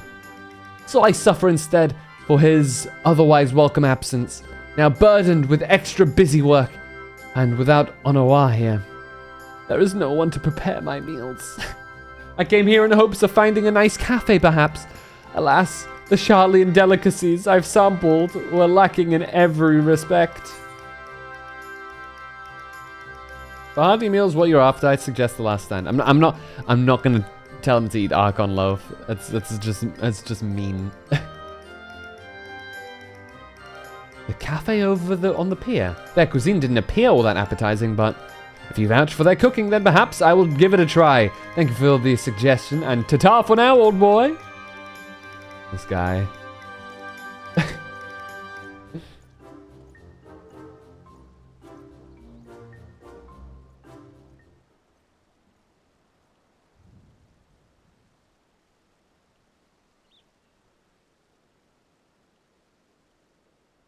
Who's next? Off he walks.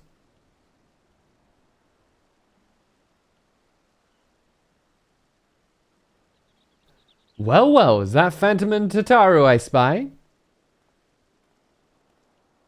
Ah, Hancock.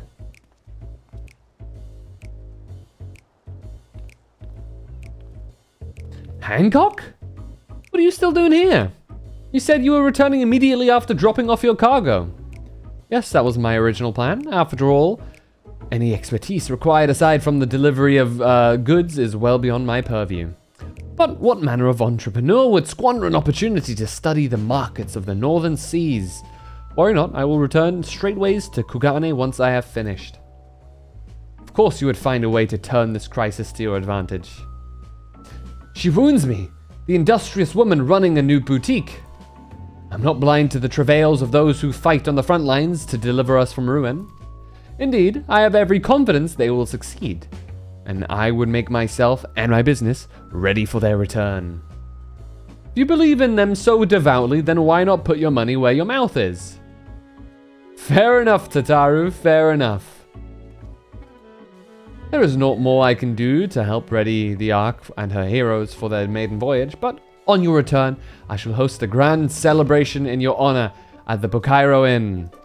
Accommodations are quite costly, given the reputation of said establishment, but the East Aldenard Trading Company would be honored to foot the bill. Will there be lemon cakes? Oh, a man of tart tastes, I see. Yes, there will be lemon cakes and much, much more. The finest delicacies the world and Lord Lolorito have to offer.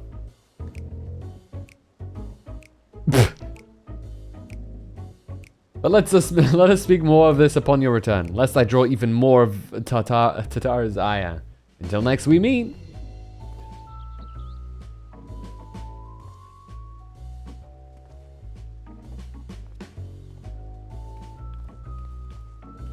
Alright, who's next after Hancock? Sid? I can imagine Sid being like, "What's up, dude? Been a while since we last like properly spoke. How's it shaking, you know?"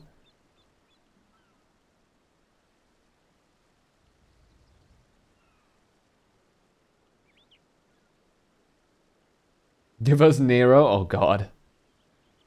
Ah, Phantom. Decided to spend your time at the markets, did you? Almost. Very almost, Sid. Biggs and Wedge. Tataru! Biggs, Wedge. I take it work on the Ark proceeds apace? Aye, it does indeed. Collaborating with the greatest minds of Sharlayan and Radzadhan has been a rewarding experience. And that's to say nothing of what we've learned from the Loperates. I ship them? Biggs and Wedge? Or Tataru and Wedge? The Ark is unlike anything we've ever had the pleasure to work on. Even Nero was rendered speechless on more than one occasion. Can't wait for you to see it. Still hard to believe we have the means to send you off into the great expanse, though. To the farthest known reaches of, well, everything. Never thought I'd live to see such marvels, yet here I am. More often than not, you and the Scions are the catalyst that sparks the need for these great innovations. To think how much I'd have missed out on had I not been a member of the Ironworks. An awful lot of work, to be fair, and the privilege of being worked like a cart chocobo. I ship Tataru and Biggs. NTR, don't. Shut the hell up, Wow. Ha! And there's that too. As busy as we've been, I wish there was more we could do for you, Phantom. But no matter what happens, we have to keep believing for a brighter future. And one filled with even more adventure. Yeah, goofy ass thumbs up poses, man. When you head back, would you tell the engineers I'll be along shortly with refreshments?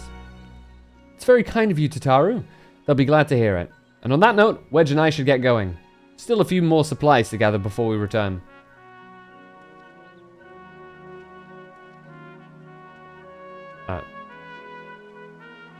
Wedge? This guy.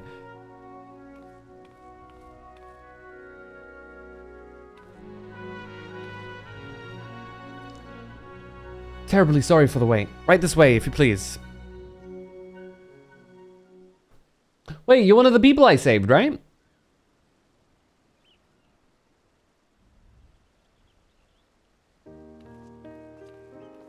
Is that Coltonet in the background? Or Coltonet? Right, I don't believe the two of you have been formally introduced. This is, Vasarud from Palika Stand. She knows me.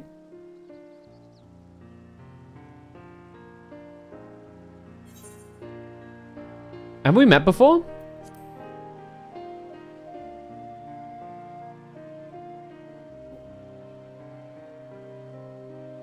Ah, yes. It was you who helped us at Purusa, and again when crossing the ice fields, was it not? I doubt we exchanged little more than glances then, but it's kind of you to remember me. Thanks to Mr. Tataru, I and many of my friends have found gainful employment in this foreign land. It's only natural to feel fear in the face of calamity. In such times, we must look to one another for strength and succor. Which looks like my character. I know not where we will come to call this place, whether we'll come to call this place home or return to Thavnir, but we are here today, and are glad to have contributed to the cause. Balazs! Thank you so much for the follow, I appreciate that.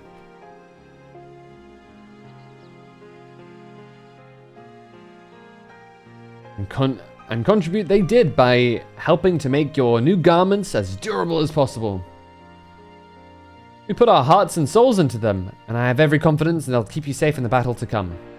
Really? Above the gear that I currently have? You're welcome to show me, Tataru. Gods, to think how far we've come since our humble beginnings at the Waking Sands. From the rising stones to the falling snows, and even a certain insufferable someone's Ruby Bazaar. We were always fortunate to find friends along the way. Even when you were swept away to the first, Grahatia was there to grant you sanctuary. I'll never forget the relief I felt when you all returned to us. I thought my heart would burst.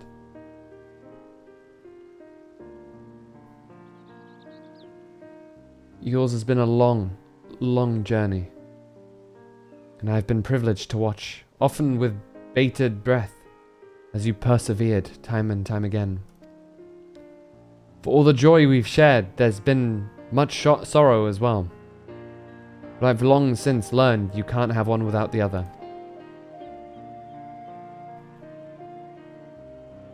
Which is why I promised to send you off to the Sea of Stars with a smile. Raisha! Thank you so much for the raid! Welcome in! Can we get a shout out for Raisha, please? Hello! How was your stream? Hold on. There we go. Some Devil May Cry 3. Interesting. Welcome in, Shiro Friezatic. We're just doing some Endwalker stuff right now. We're actually getting really close. We're getting really close to the end here. And, well, it goes without saying, if anybody's playing through Final Fantasy XIV and is not completed Endwalker, you know, just a warning. The game with Dante. How are you enjoying it? It's been really good so far, actually.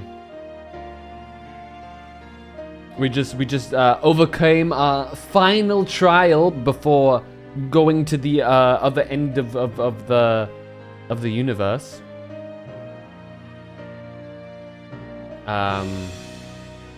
So yeah, it's carrying down the time that we have still here before we go off to the great expanse. Did you have a good time playing?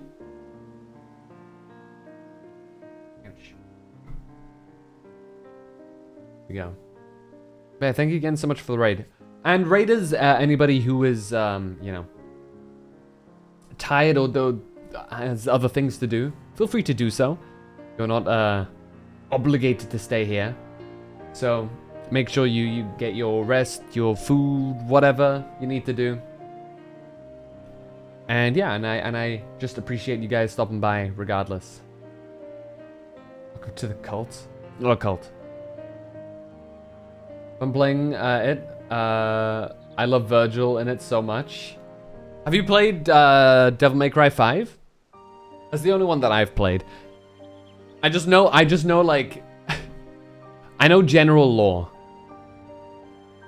Though 5 is the only one that I've actually played. How you doing, Hulk? Welcome in.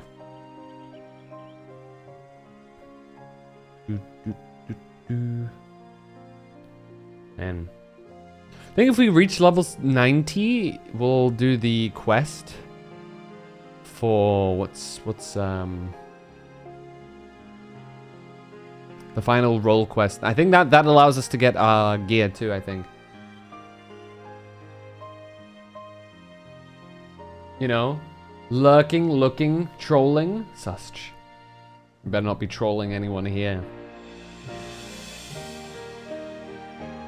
Beat 1, lost my mind in 2, and skipped to 3. See gameplay for DMC2 too. My condolences. Yo! IceHuke55 gifted a tier 1 sub to the Azure Hawk. They have given 31 gift subs in the channel. Hulk! This man! He's insane! IceHuke55 gifted a tier 1 sub to Raisha VT. They have given 32 gift subs in the channel. Thank you so much for the 2 gifted subs, Hulk. I really, really appreciate that, man. Thank you so much. Now everybody can use some emotes. Gift me too. You already subbed, Milfwell. Also, Azure can skip ads now. Let's go. You already have one? And still Hulk doesn't have a sub himself. This poor guy, always giving, never receiving.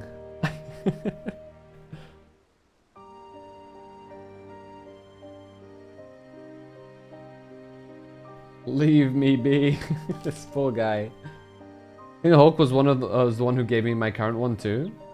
I'm pro lurker. Yeah, how do you lurk so much and then just never cop a sub? That's just really unfortunate, right? That's just like so unlucky.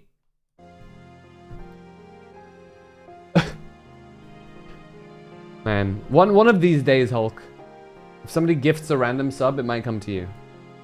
Don't look at me, shit is rigged. Might as well gamble, right, to see if it really is. Rama, I promise to send you off to the Sea of Stars with a smile. No, not raffle. There we go. See, there you go. That's where all your luck goes. That's where it all goes. It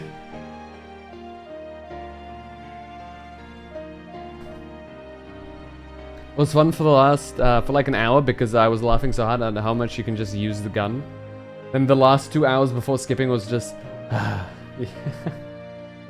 Oof. 5... I liked 5. I can't compare it to other Devil May Cry games, but 5 felt really smooth to play. Especially as you get to cycle through a fair amount of characters. And yeah, it feels nice. Lots of different styles. I will fight this bot. Can be certain I'll be the first one to welcome you back on your return. Yeah, for anybody who's not a Final Fantasy player and doesn't really have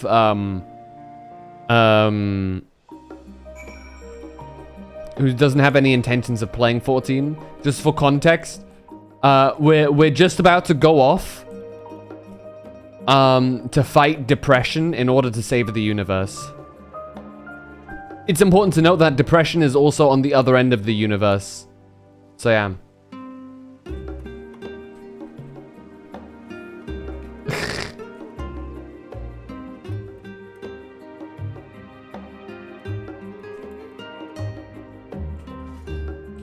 Why is it always at the other end? Oh, in this case, it actually makes sense.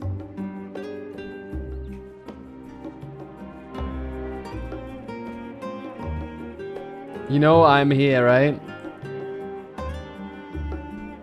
Hey, Rising! I'm not late. How dare you.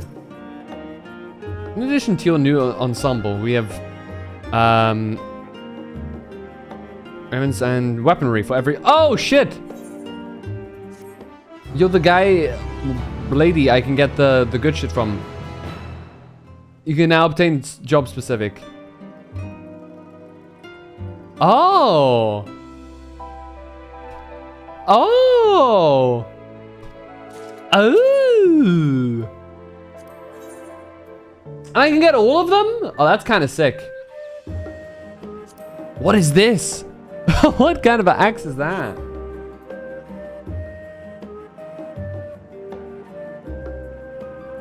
So we can't beat depression unless we have a situation like this. Yeah. We have to.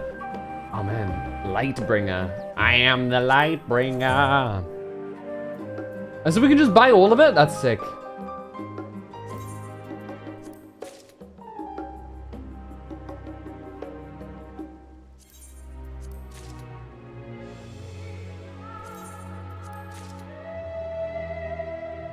This gear is like much better than what we're wearing. What the hell? They just juice us to high heavens here. Good lord.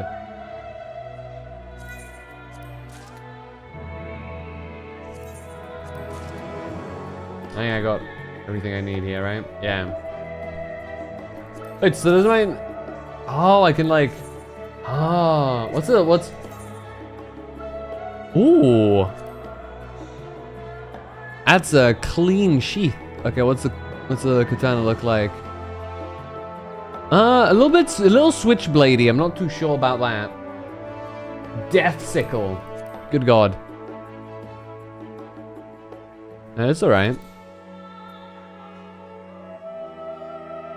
Okay. Alright. Let's upgrade, shall we? Boom!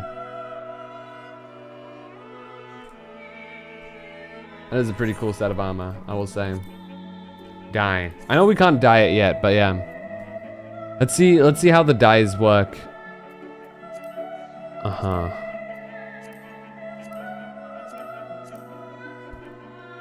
What do you guys think? I'm not too much of a fan of the sword, I will say.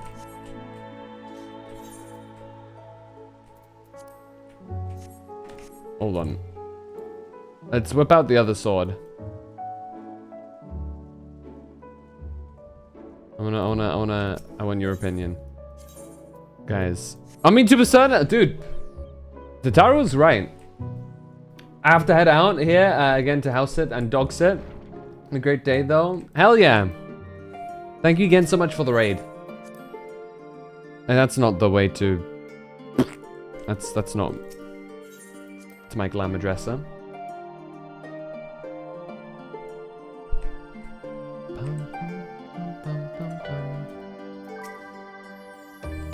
There we go. Yeah, we're almost 90. We're so close. So close.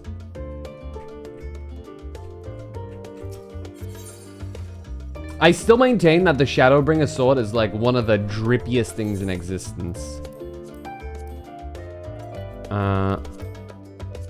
Yeah. Just put that there so that it auto does it if we need it.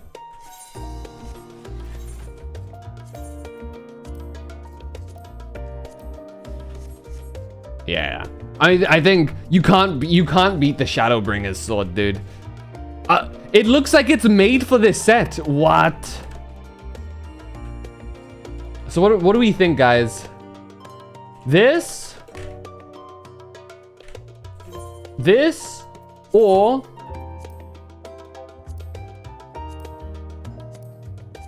this for the final confrontation?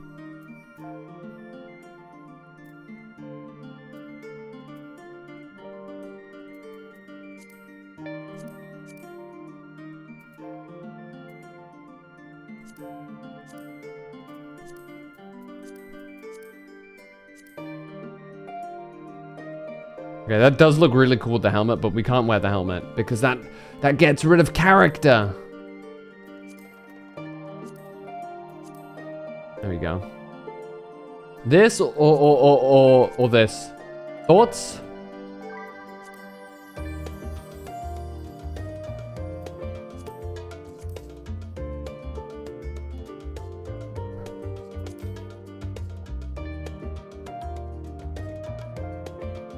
That is some really... I think that's one of the cooler armor sets. Absolutely, though.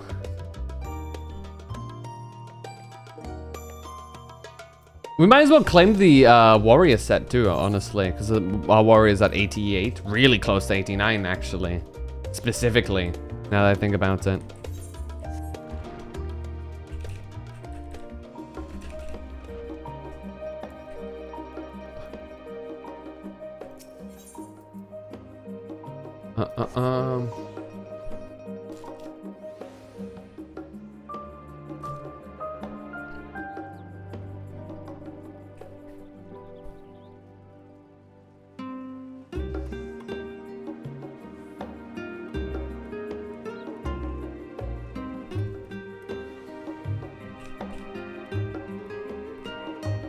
I think this. Yeah, I think we'll keep this set. Let's get the Warriors set.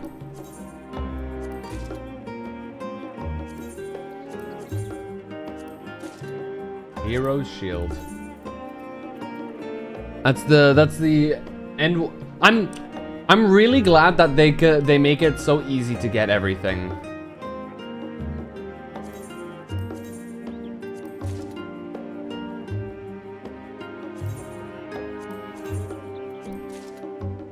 That you can, cause in a way this is gonna be like your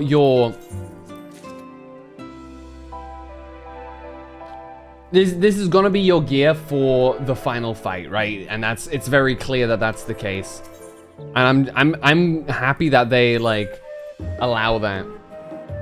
Wait, what is this? Is that an egg? That's an egg.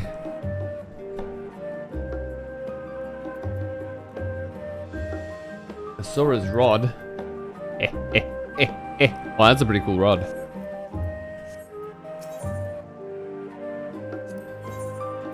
Burning fists. Actually, I'm kind of curious about these.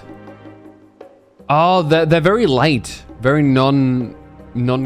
I actually kind of like that. I'm not gonna lie. Okay, what is this? It's like a sniper rifle, one-handed sniper. What the hell? Okay, Tataru. Friends gathered. I realize you've still got lots to do before you depart, so I won't keep you any longer. I do hope you can find a moment to yourself, and that the others can as well. They said they were returning to the Baldessian Annex, though I doubt they stayed for long.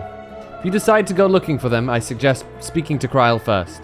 I'm sure they would have told her their plans.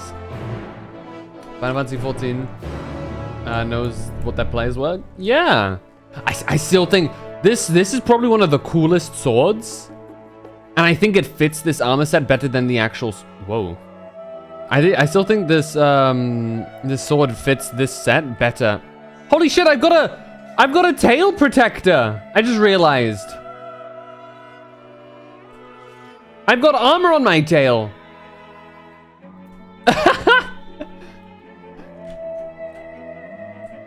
I'm so immersed right now.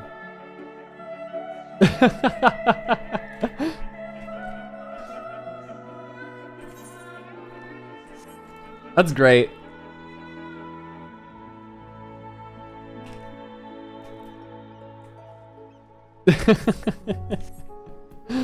That's so silly, I love it.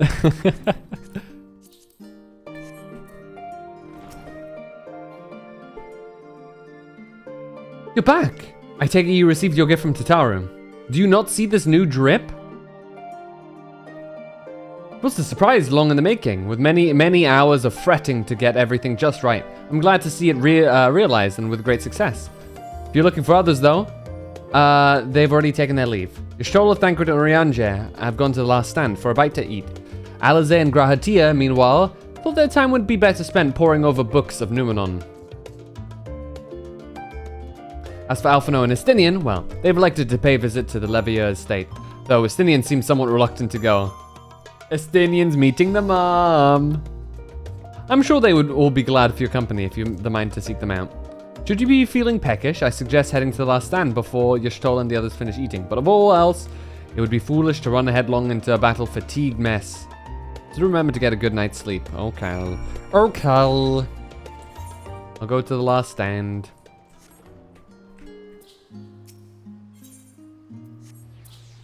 I'll go eat. Nom, nom, nom, nom.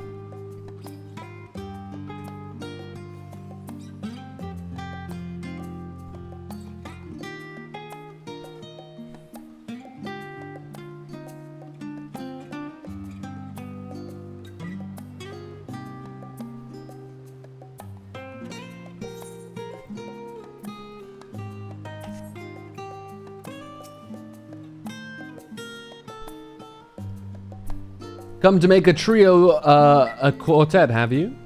Please, have a seat, and we'll see about getting you a drink. Yippee!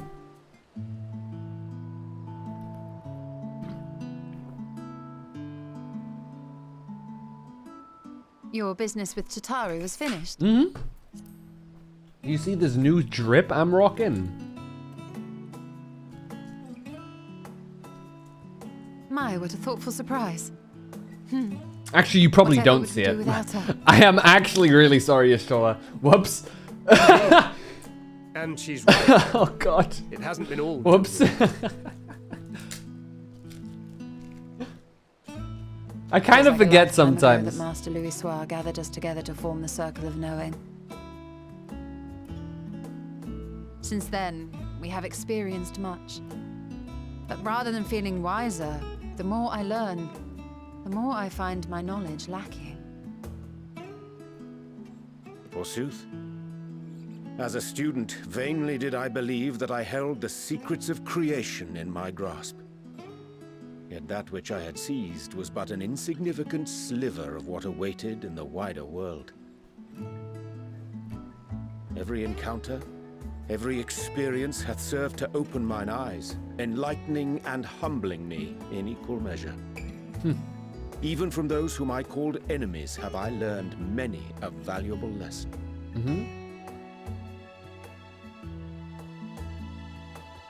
What will we learn at the edge of the universe, I wonder?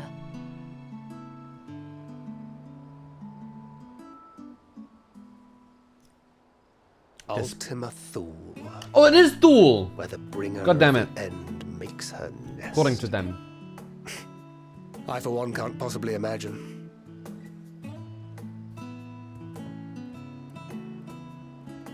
There you go. Thanks, Thancred. I'll just keep it canon. But whatever awaits us there, we will survive.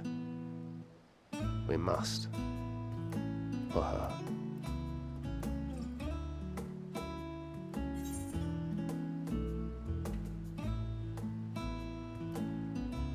Just make sure you bring enough ammunition. You've nothing left to prove. Not Tareen nor Minfilia.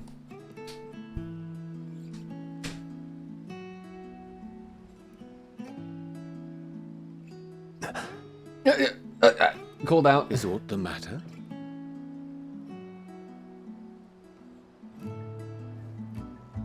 No, it's nothing. I just...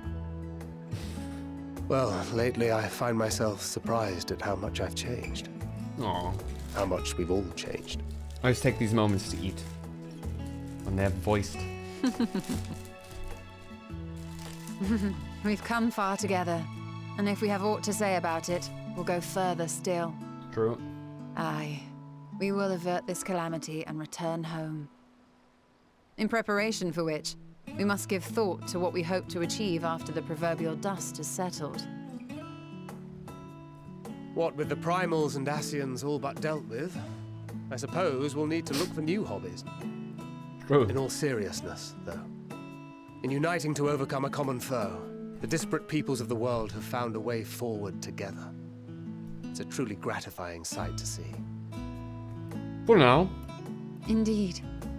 Though it was many years in the making, we have successfully set in motion the gears of fundamental change. With this, we have fulfilled our humble role as a symbol of hope.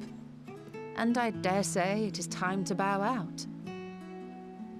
If there'll be deaths After within all, the Suns, I think there is Ishtola no will be first shortage and of hands reaction. to bear the Why would torch you in our say stead. that? What is wrong with you? You know, I never really considered I might live long enough to see an after. I think Thancred Even has if the my strongest time as a scion came to an end, I don't expect that much will change. death flags. Hell, he... Traveling the world, going wherever the wind blows, lending a hand to those in need. Like, it was very possible for him to have died at the end of Journey Shadowbringers. for journey's sake. It doth suit thee well. I must confess, I too have yearned to see more of the world. If thou art amenable to the suggestion, I would accompany thee. Mine ability to affect an air of normalcy through artful disguise is much improved, thou must concede. Aye, well, improvement is relative. You still look suspicious no matter what you wear.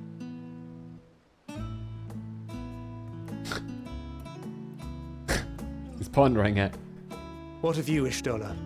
Any grand plans? Usually die after 1v1 Ranjit, yeah. Why, continue my quest for knowledge, naturally. To begin with, I wish to know the state of the reflections, to which end I must find a means to travel between worlds. Like me. 'Tis the least I must do if I am to keep my promise.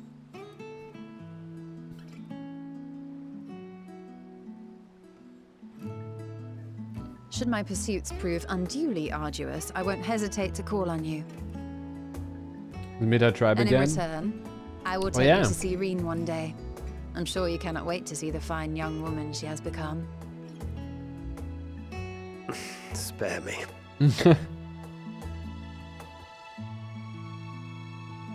And what of thee?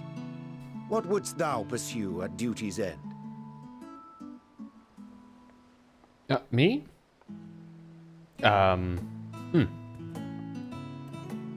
Here's yours. My apologies for the wait. Oh, thanks.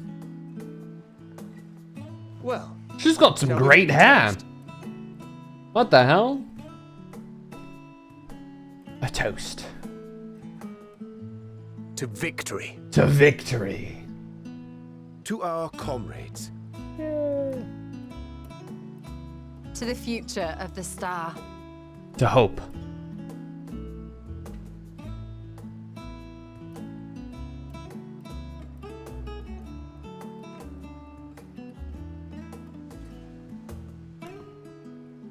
Stop.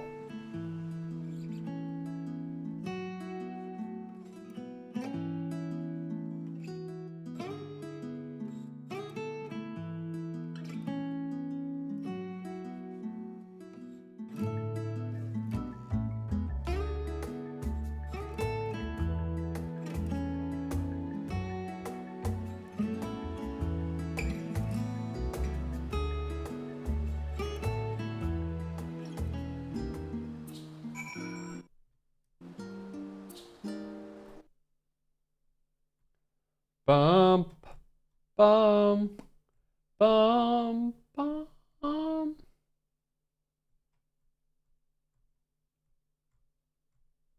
See here.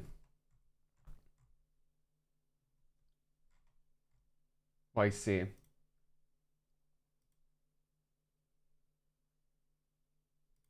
Oh.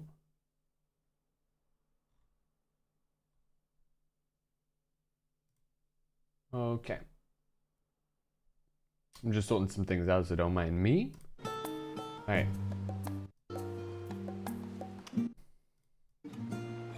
Oh, Y'shtola. What's up? Leaving so soon? I suppose it's for the best. If you'd rather not explore the bottom of a bottle with Orion jam, I dare say the others would welcome your company as well. If you can find them, that is. In any case, as long as you make the most of your time, then it is all that matters. Ranger finds his legs again. Whoa! Is that one of those like heating things that keeps the food warm? Oh, to the estate.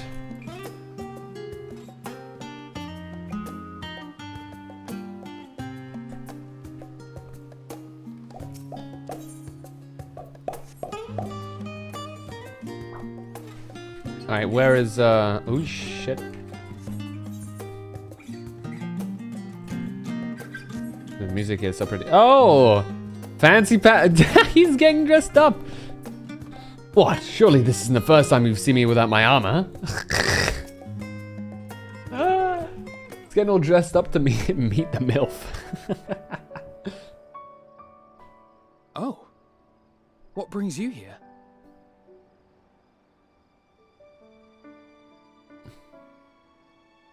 Ah, so you were worried that the Levier household might again be gripped by turmoil? Yeah. Let's say that. All is well, I assure you. In my letters home, I had made mention of Estinian, you see. My mother wished to meet the legend in person, and so we arranged to have a spot of tea together. Where were you in my hour of need? Fell beasts I can face, but I'm not made for idle chit-chat with lords and ladies. Oh. Well, I for one thought you held your own. Mother was the picture of delight. I might have been delighted myself, were we in a tavern with more agreeable drink. The thought of fleeing crossed my mind, but what then? I'd never hear the end of it, least of all from Tataru. I'm sorry. 'Twas not my intent to cause you such distress. Aww. It's just... It was one of the things I didn't want to leave undone ere we set forth.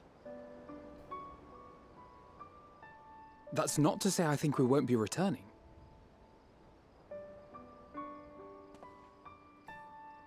Yet, given what lies ahead, I did not wish to leave for later that which I could do today. That's fair. After all, tomorrow is never promised. It's fine. Not like I had better things to do. Besides, seeing you with your mother brought back fond memories of my own. Be we rich or poor, family is family.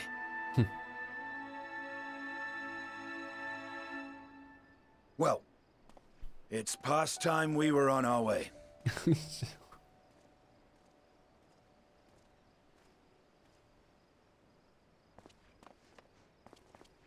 Wait! Oh!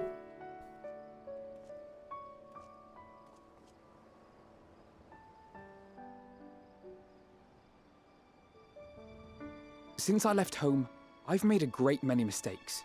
Mistakes for which I can never make amends. But through it all, you didn't give up on me. To have returned here with you at my side, it means more to me than you know.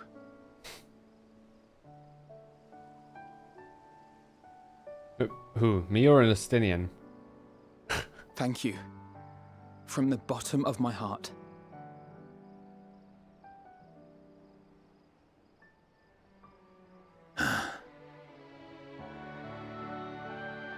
Forgive me, but it needed to be said. I'm the one who owes you thanks. Okay, I was Estinian. Okay. I guess I'm third wheeling here. Not for you. I would not be alive today, nor come to terms with Nidhogg's spirit. I am ever grateful.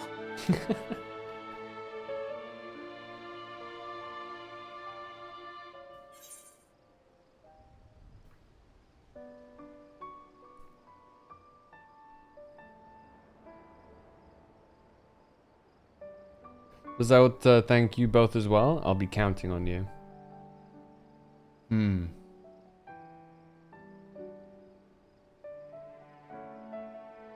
I'll be counting on you.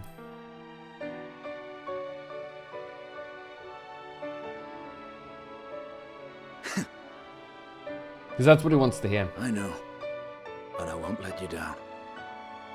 Together, we'll show the enemy the strength of mortal will.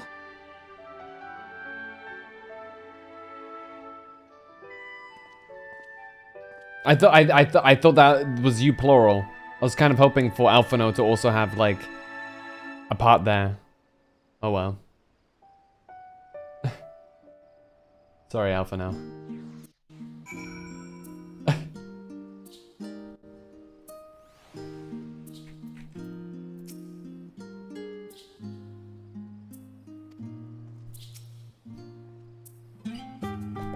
Okay, let's see. The final ones are all the way over there. Okay. Let's TP here.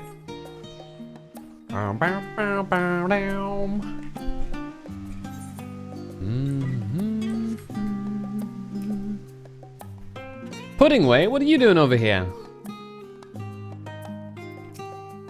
Ah, Phantom. I've come to this studium in order to study the ways of pudding. Alas, my creations don't jiggle as they should just yet. But I persevere. I respect it. Hey, Alizé. Hey, Graha. Yep. They're falling asleep.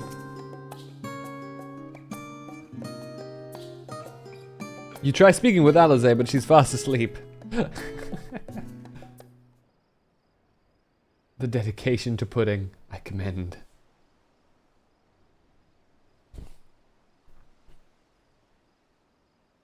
Should I, like, princess carry you both to your beds? Or, like, what am I to do here? I think I could do it. Or just sit down with them. Oh, this is the Graha Tia theme. Well, this is a theme that plays a lot with Graha.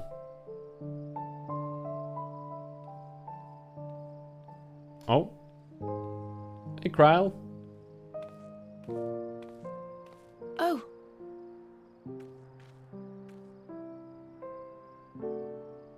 Am I sleeping or like meditating?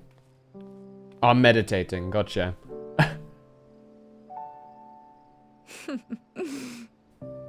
Knowing them, they're probably dreaming about the celestial adventures to come. Just as well. They've been running themselves ragged of late. Unlike you and the others, I'm a few steps removed from the danger and excitement. The things you all get up to never fail to impress me. But by the same token, I can't help but worry. Person, we're hanging out outside. Do not fall asleep. Not only for your safety, it's oddly ominous. But for your happiness. After everything you've sacrificed, you earned it 1,000 times over.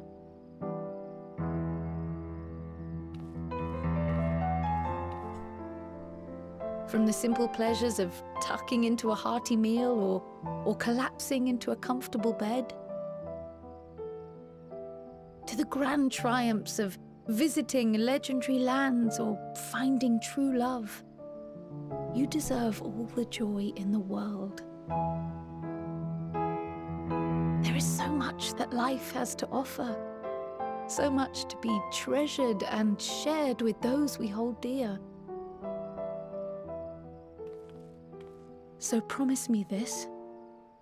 Come what may, you won't give up on your own happiness. When you're out there fighting tooth and nail, it's all too easy to forget. But in the end, your passions will be your greatest strength of all. Remember that.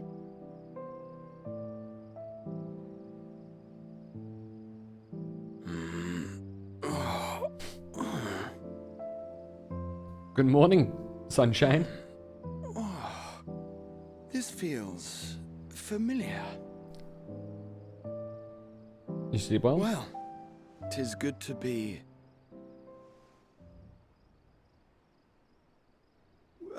wait. What am I... Oh. Gods, don't tell me I fell asleep. Both of you did. Not that there's any shame in it, but you were sleeping like babies. Oh, how embarrassing. This is like over. This is 100+ guy, by the way. Just so you know. Not a word to anyone. Understood? Not one word. I'm told that sleeping in proper beds of your own choosing is a much more effective way to prepare for battle. Oh. That's adorable. So, what were the two of you doing here? You're just talking, honestly. I had a few books to return to the library. Thought I'd take care of it while I could. And you? Just enjoying a little peace and quiet. Nothing in particular. Secret.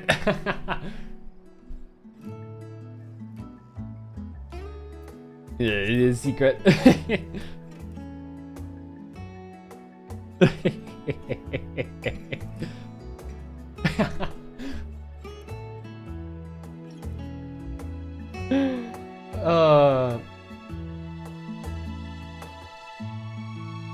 I do like those little moments where you get to kind of decide the personality of your character. It was always appreciated, you know? The more options the game gives you to like sort of choose who you are, rather than just looks, but how you behave is it's always nice.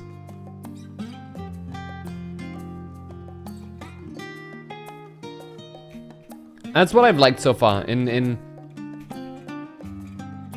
Certainly start from Heavensward onwards, you get so much more choice between things you can say, and I feel like it's only increased as you reach Endwalker slowly. Welcome back, Phantom. Return to catch a few winks before embarking on your mission, I presume. You'll be happy to know your chambers have been cleaned and fresh linens laid out. I pray you enjoy the sweet dreams of this final night before the big day. Oh god. Gonna bring me to like here. I can feel it.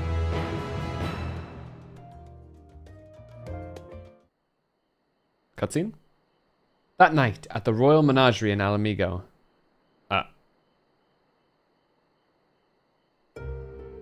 Ooh.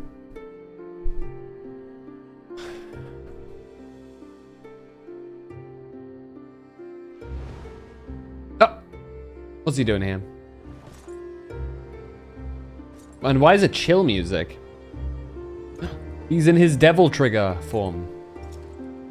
Oh my god, he actually is. What the fuck?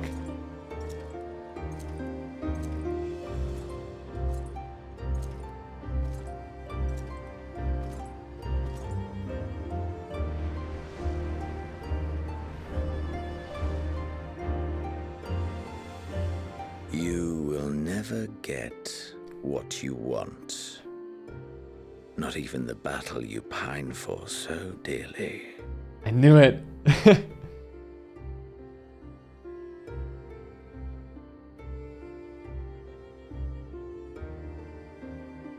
In that transcendent moment, what was it that I sought in you?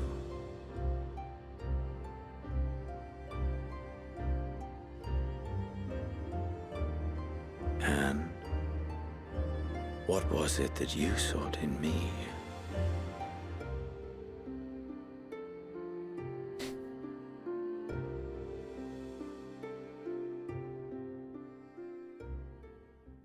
And thus it dawns. The day of reckoning. Ah!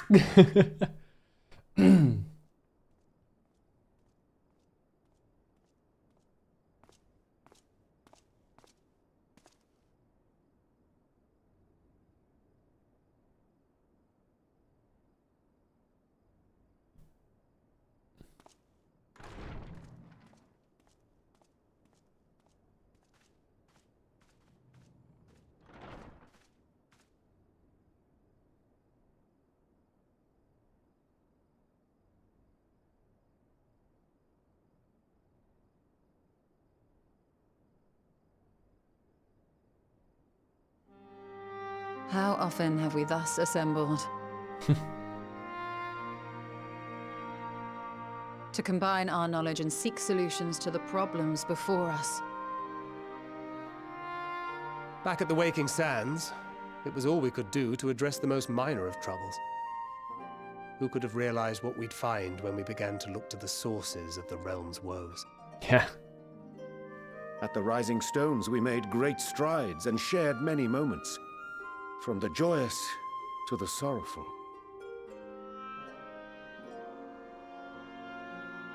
We've had occasion to call other places home too. Be it Ishgard or Kugane, we were fortunate to find sanctuary wherein we might take stock and continue our fight.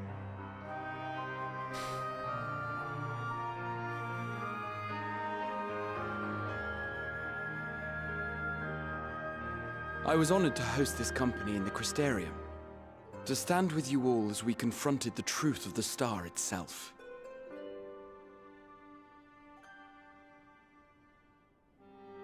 And now from this place, we go to fight the most important battle of all.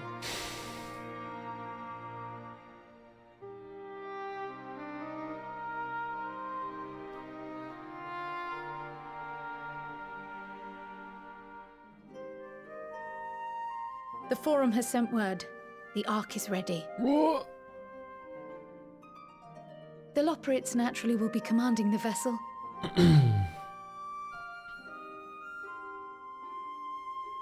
They will see the 8 of you to Ultima Thule. Ultima Thule.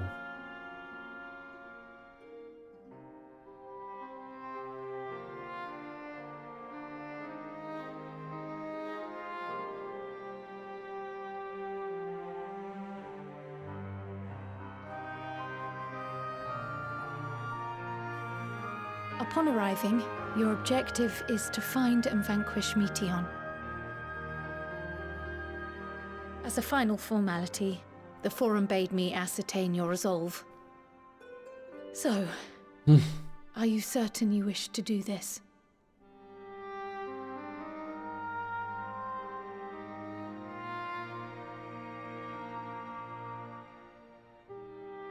We are.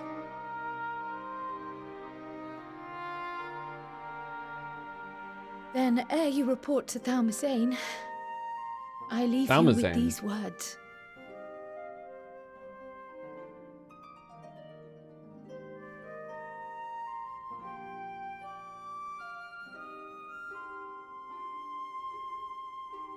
You must triumph. What that means will differ for each of you. To make it back home, or to simply avert doom, or perhaps something else altogether. Yet whatever it is that drives you, I have faith in its power to see you through.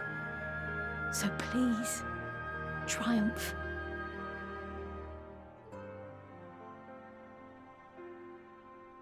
Triumph, as we who remain behind believe you will.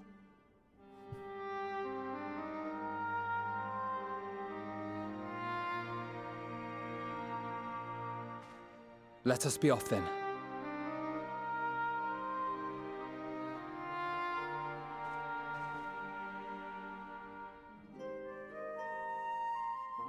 Wait!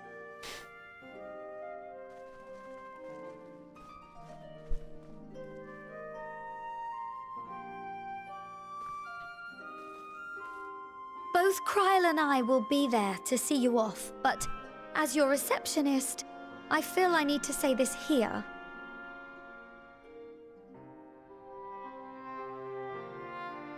Safe journey, all of you, and be safe.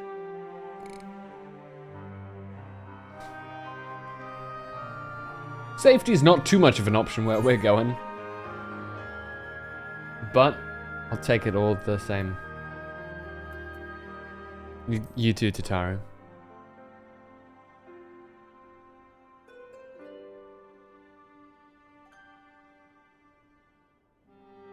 I always like the option where I can say their name. You know what I mean? It always feels much more personal.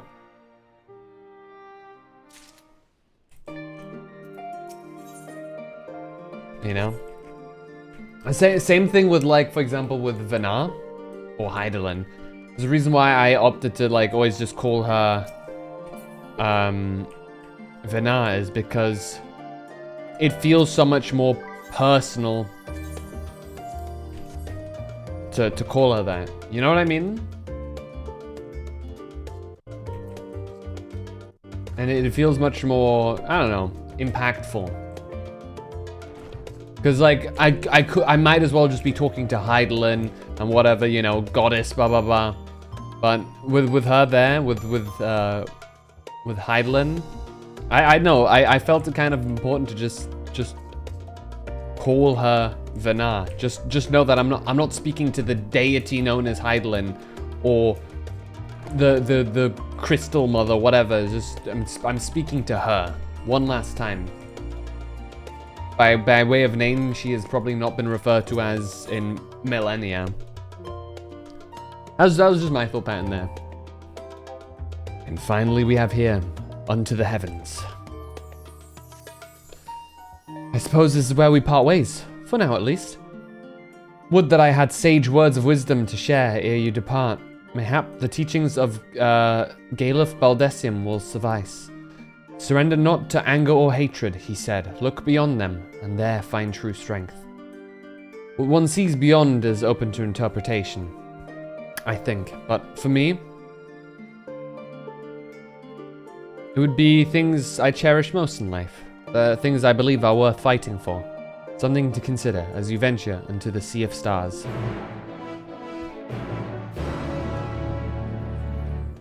Why? I love how it's like a secret plot line throughout all of Final Fantasy. That no matter where you go, no matter what you do, somehow at the end you'll probably end up in space for whatever reason.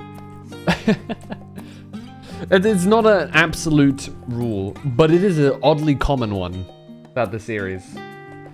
Oh my god, is that the Eureka armor set I see?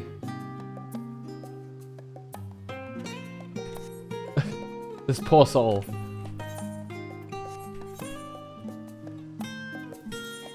Okay, just out of curiosity, I am assuming I can come back once I'm there, right?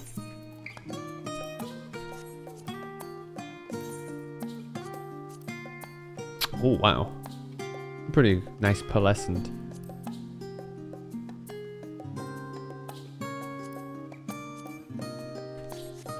I hope we get to do 2 dice slots on gear that we can change the yellow glow. I mean, I feel like that's what they're like aiming for, right? Dude, okay. Not to be too edgy, but just because I'm in that Dark Knight mindset, imagine that set as black and red. I know there's a lot of edge in there, but like imagine.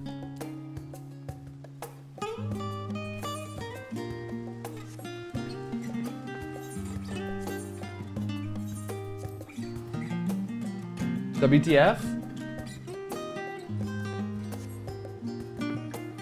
Black and red is my favorite combination too. I think, is it my favorite?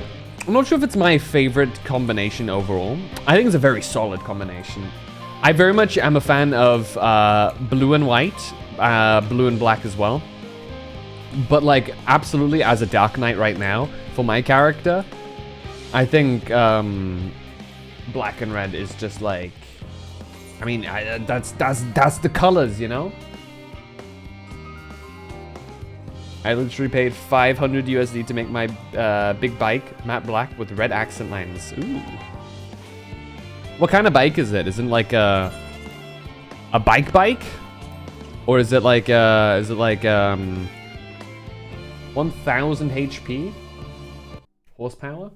It's got 1000 health points? Oh, 1000 CC.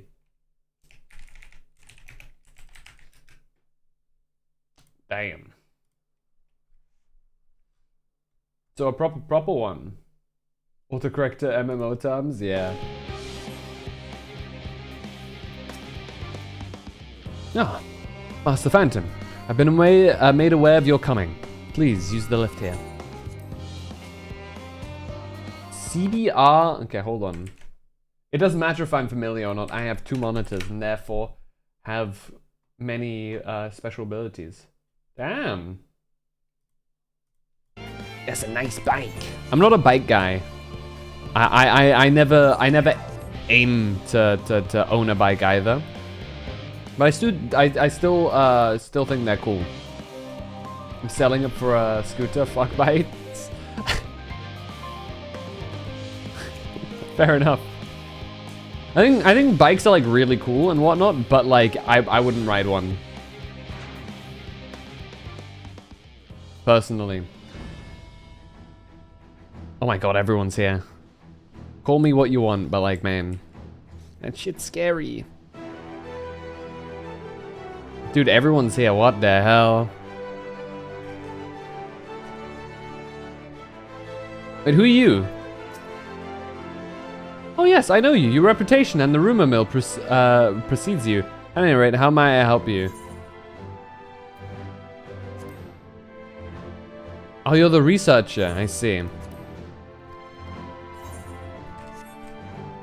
Did I go get him? Dude. I'm gonna destroy Meteon, and then I'm gonna eat Meteon. Alright? I'm gonna eat that chicken. Man is said to fear what he does not know, yet you would venture unto the greatest of unknowns. I say to you, son of man, that you need not fear. So long as man shares a bond with dragonkind, so too does he share our kinship with the heavens, and our ancient home amidst the stars infinite. I pray you go forth, and prove this bond of ours, tempered and tested, shall endure unbroken for 1,000 years. First the great exodus, and now this. It seems there's no end to our work. In truth, more than a few gleaners were distressed to learn that their earlier efforts were for nothing. It's not so easy task convincing them that the new plan was for the best, I can tell you that. I can't tell you every man believes this is the wisest course, but I can say that all will be forgiven if you deliver us from the coming doom. And if you don't, well, at least you won't get the earful. I certainly will. That's fair, yeah. It's troubling enough that the brute Sicard left without warning, leaving me to carry all those cumbersome containers. But that he failed to be present to send you off is absurd. What could possibly be more deserving of his attention at a time like this? This dude cares so much about Sicard. It's no easy thing to say, leave the stars to us. Leave the star to us, but we must and we will.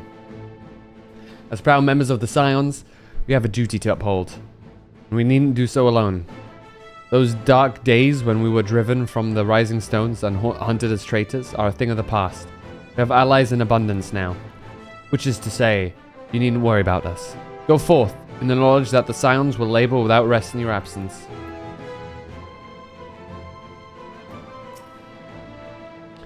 Though our fellow Scions couldn't be here, they wanted me to tell you that no matter what calamity may befall us, they will never give up, and neither should you. No matter how far you may go, we will be with you in spirit. No matter how dark it may seem, your light will shine and endure. Mistress Kryl tells me your investigation into my theories on Akasha and its relation to the final days has made clear the source of our woes. I'm elated to know my work was of some benefit, but I could not have shared it had you not rescued me from that tower that day. I yet owe you a great debt, and I may never fully repay, but I shall try nonetheless. Not only through my research, but through my desire to see you succeed, which I believe may influence the Akasha in our favor.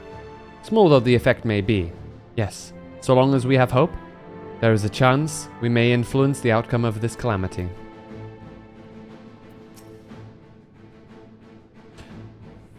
We were quite fortunate the Loporit's hyperhopper was based on principles similar to those of etherology. Integrating it to the Ark's existing systems might well have been impossible otherwise.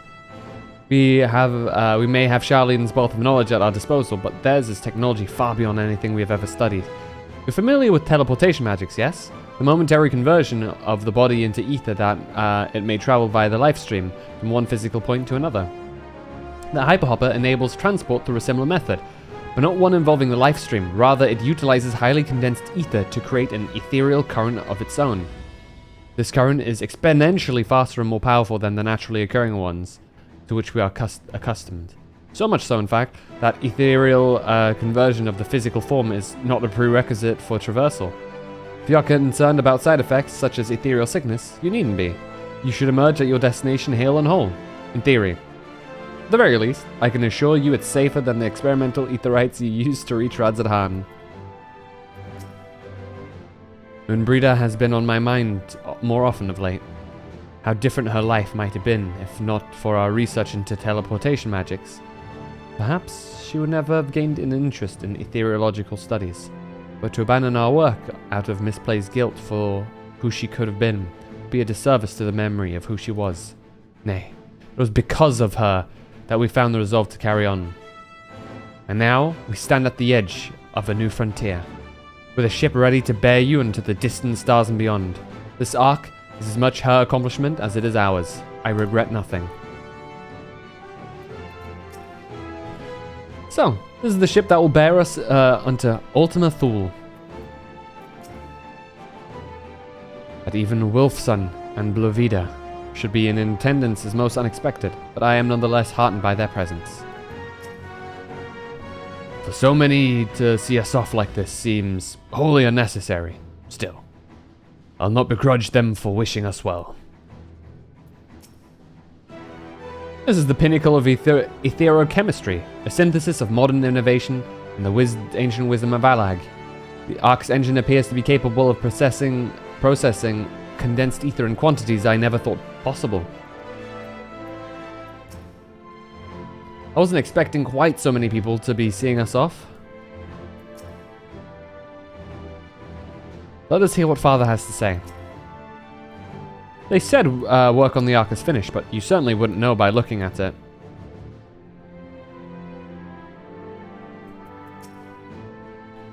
I'll send word to the Alliance leaders at the very moment the ship takes off. Obviously they couldn't be here, but I'm sure they'll be cheering you on from every step of the way. Quite the turnout, wouldn't you say? Then again, who wouldn't want to be present for a once-in-a-lifetime event? The Ark is missing one last but very crucial component before we're ready to take off. It should be arriving shortly. That gave me Batman and Flash, feels Flash. You sure this is safe? Batman? Should be. Clicks teleport button. Flash, I don't know if I'm okay with shit. Poof. Really? He could have killed me one of them. Oh, he would have if he wasn't sure. He wouldn't have if he wasn't sure. Alright.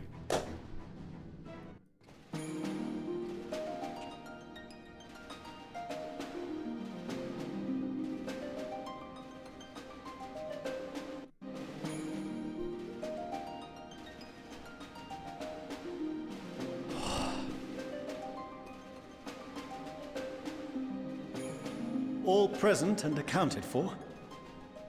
Good. Oh, he's so nervous. As we've heard, the Ark is ready. All that remains is to board and be on your way.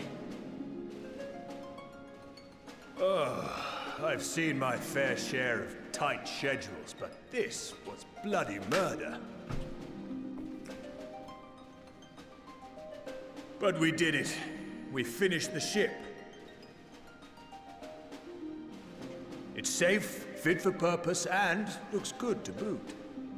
Aye, it's a Garland through and through. Okay, dude. I really don't know what we'd do without you. Thank you for everything. Well, the work was hard, but we've learned a lot from it. After all, it's not every day you get tasked with building a starfaring vessel.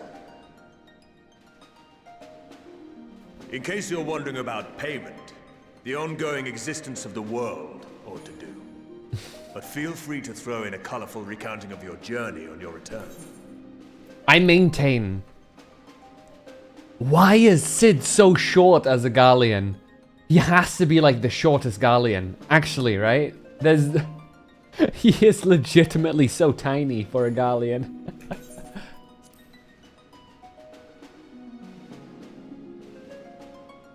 So, have you thought of a name? A name? The Ark? A name? Wasn't everyone just calling it Father's teeny tiny toy boat? Teeny tiny toy boat. Well, seeing as its purpose has changed, I thought a more eloquent name was in order. I suggested as much to Fortuno, who seemed quite amenable to the idea. No?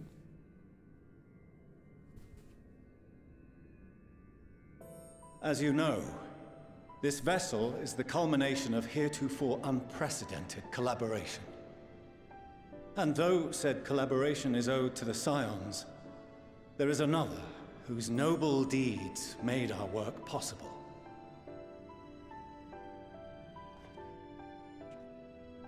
From a fragment of Dalamud, we obtained not only advanced materials such as refined adamantite, but the knowledge to traverse the stars.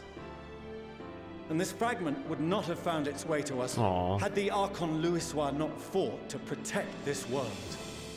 And in so doing, laid down his life. Now that the vessel stands complete, I cannot help but wonder if it was more than mere happenstance. If it was my father's intention to guide us here. In the hopes that his guidance will see you all safely home, I name the vessel after that self-same fragment of Dalamud he delivered unto us.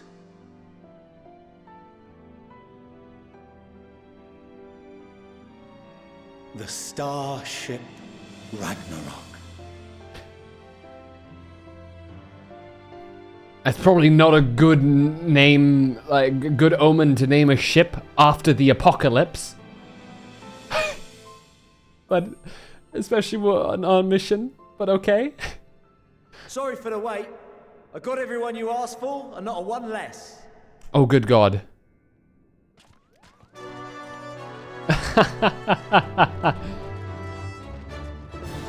Oh God, they're all here. What are you all doing here? Oh, I invited them. The representatives of those tribes with religious inclinations. Those tribes with religious inclinations is a nice way to put it. You've done a fine job of readying the Ragnarok, but for it to take flight, we'll of course need the power of the Mother Crystal. Oh, and we're gonna channel it. Given its immense size, however, transporting it would be an absolute logistical nightmare. Not to mention we'd need to shatter it into tiny shards for feeding to the engines. But a brilliant idea came to me. We convert the crystal's energy into forms that can transport themselves!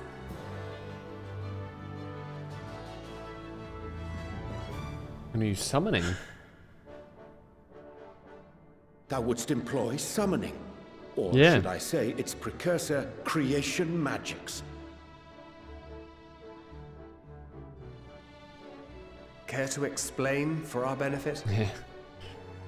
I knew what they were planning, but I didn't know, like, As you may have you know. witnessed at Bestway's Burrow, the Loporrits are capable of creation magics, which they use to shape the moon's environment. Right.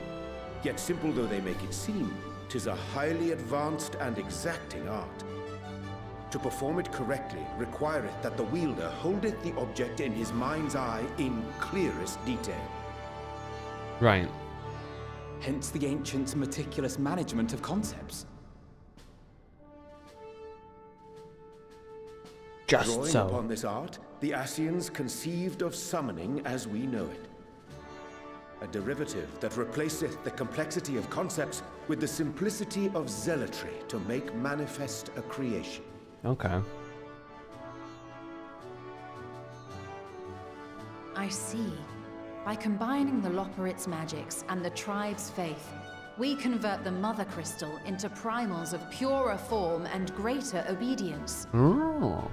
Summoning as it was intended, one might say. Indeed! Indeed! While Heidelin gave us the ability to use creation magics, she forbade us from using it to make anything possessed of a soul, or similar. She didn't say anything about fulfilling the desires of others, though. So, borrowing our friend's faith, we'll create deities using the Mother Crystal's power and send them to the Ragnarok! Am I the only one here concerned about the risk of being turned into a tempered minion? Oh, right, I was getting to that. From what I've read in Sharlayan tomes, it appears the Ascians incorporated an additional nasty element into their summoning method. The fervent desire to assimilate others into one's belief. Ah. Beings thus created are instilled with the self-same desire and use their powers to enthrall people, starting with the summoner. In contrast, our creation magics, the original and the best, except no substitutes, don't incorporate any of that rubbish, so there's no risk of tempering. I mean, if the being was on the scale of Zodiac, you might feel a little tug, but I think we'll be safe enough. A little tug? Truth be told, I do not understand the intricacies of this plan. But none of us would ever turn our backs on you. When the avatars of our faith ran amok, You intervened without decrying we who birthed them. Where others vilified and suppressed us, you offered understanding and friendship.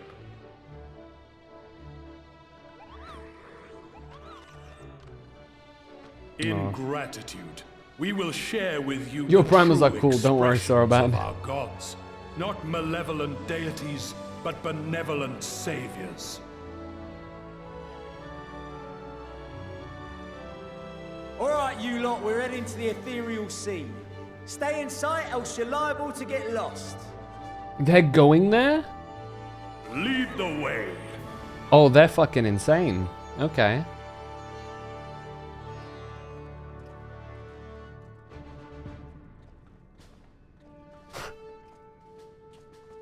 May we have a moment? In anticipation of the day man might journey to the stars, we developed these.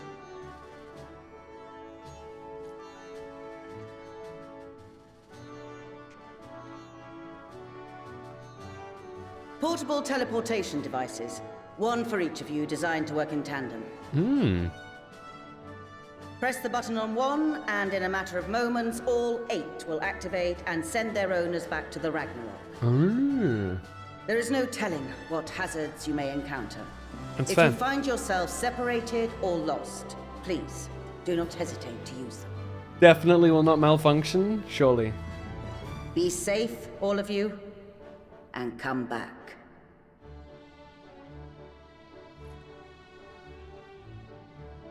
You as well.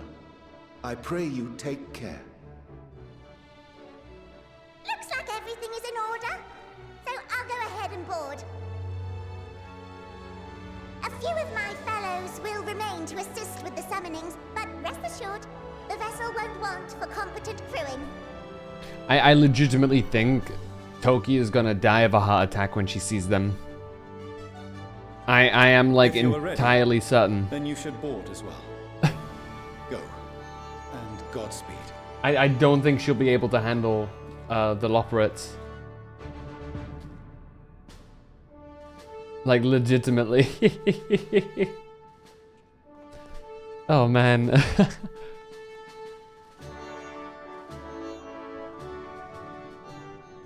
All right.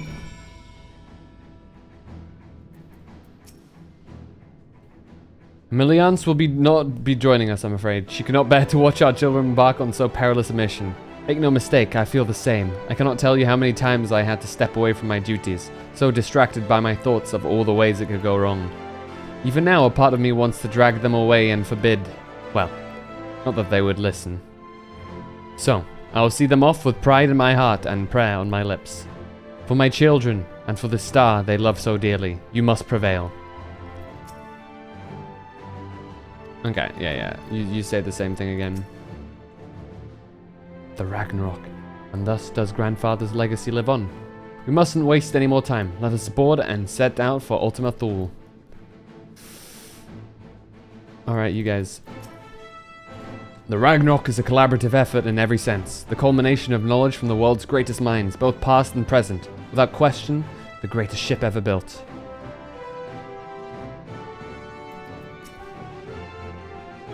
I'll have to remember to thank Tataru for her timely provisions of food and drink. Poor Wedge would have long since given up from exhaustion otherwise. But now the rest is up to you.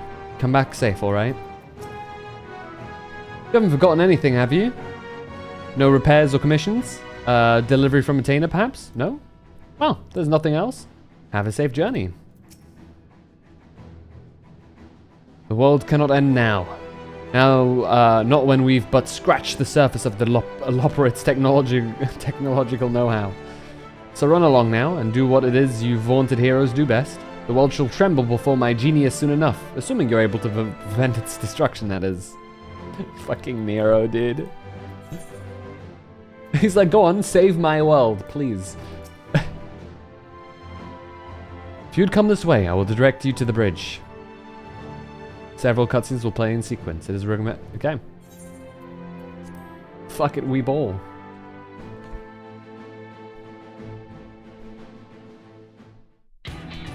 Oh, hell yeah. Bam, bam, bam.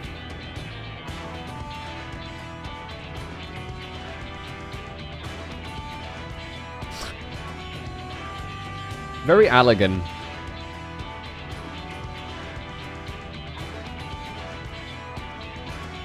Sleeping way, dude.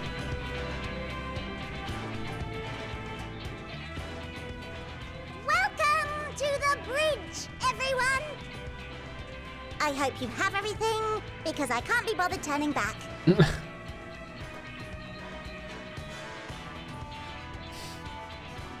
Right then, make yourselves comfortable. We're setting off in just a moment. Sleeping way always gets me.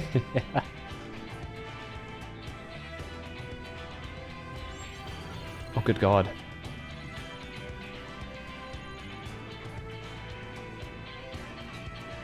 It's incredible.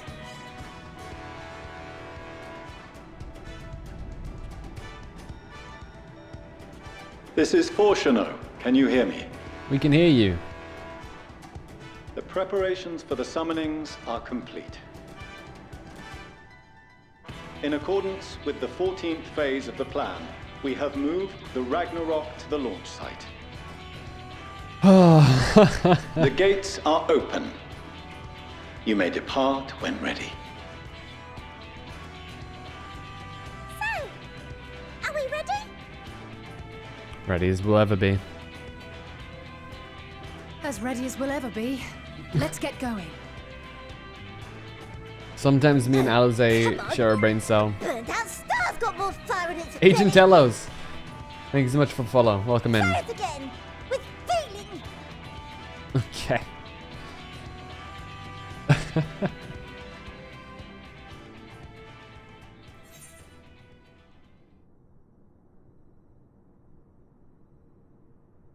Issue the command to launch. Have Alphino do the honors.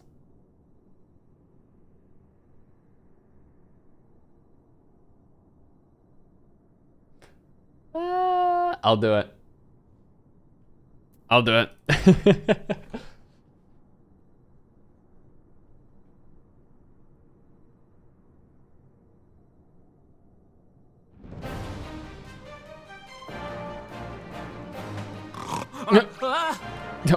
Oh. Engage! Engage!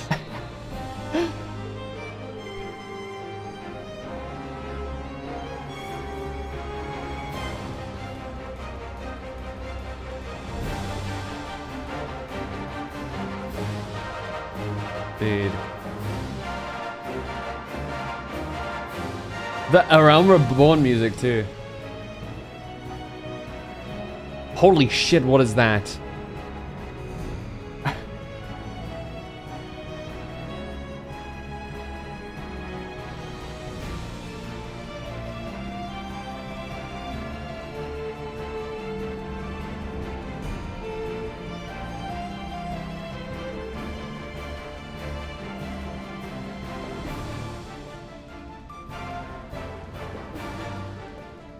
Launching spaceship failed. It became a giant ball of fire right after breaching the atmosphere, and the single one died and he turned successfully.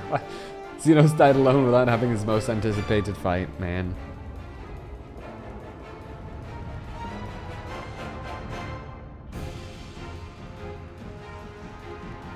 Bro. Look at all of them.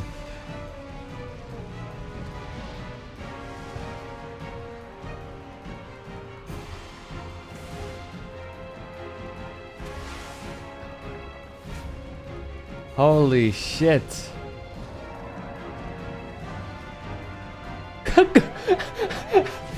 Good King Muggle Mug is there too. Is Garuda? Ah! That I must carry landwalkers into the sky! I cannot imagine a greater indignity! Do not sulk so. For thy mighty winds exist not only to buffet and batter. Dude. Nay, they may serve Susanoo also is so good. to thrust forth with vigor. Such is thy glory, and thus it is an occasion to rejoice. So come, let us revel! Dude, Bismarck. It is. I love Bismarck's design. So long as the wind blows freely, I suppose all is as it should be in creation.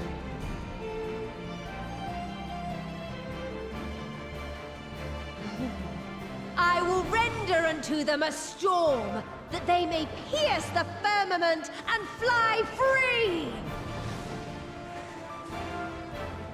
Hell yeah.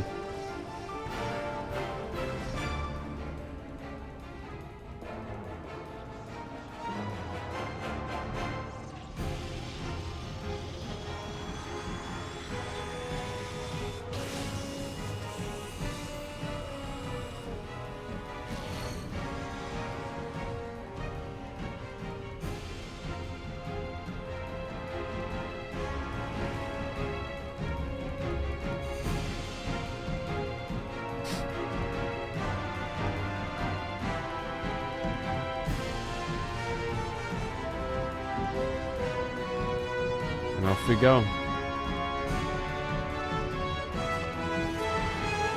Whoa! Sonic boom!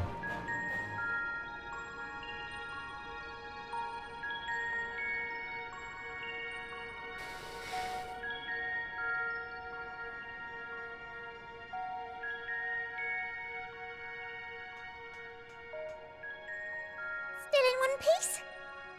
Good. Sleeping way? Report? All's well. Fantastic, even. Thanks to the power of those primals, the engines are roaring and we're ripping along. All values are also within protected ranges. Time to destination is 8 carats. Perhaps 7 at a pinch. What does that even mean? How long is 8 carats? Alright, let's go over some points of caution. Our destination, as you know, is Ultima Thule.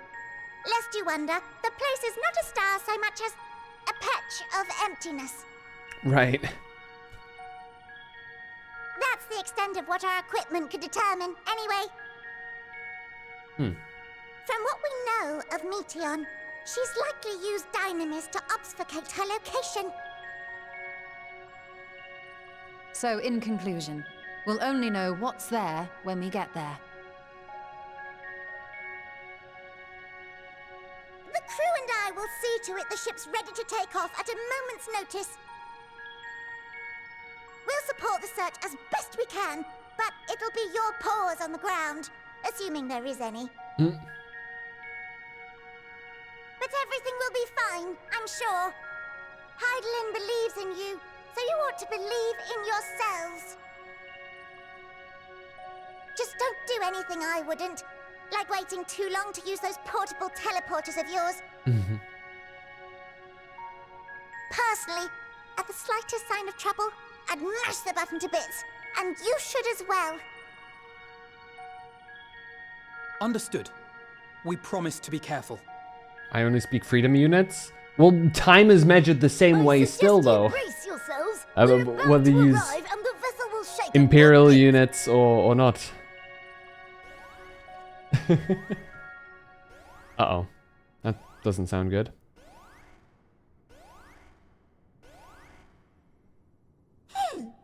What is this? Something is interfering with the equipment. Yeah, this does not seem great. Oh, good God. GG. It's actually over. Greetings. Oh, that's creepy. Meteon.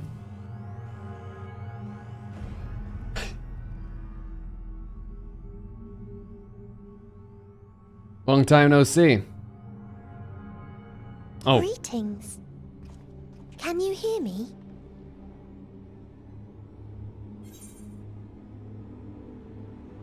Meteon.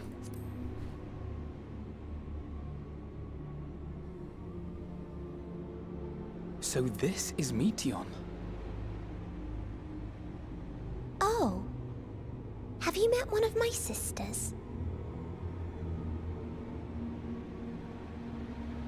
I don't remember meeting you myself. But I do know that you're from Atheris. Why have you come? All you had to do was wait. I would have delivered to you your ends.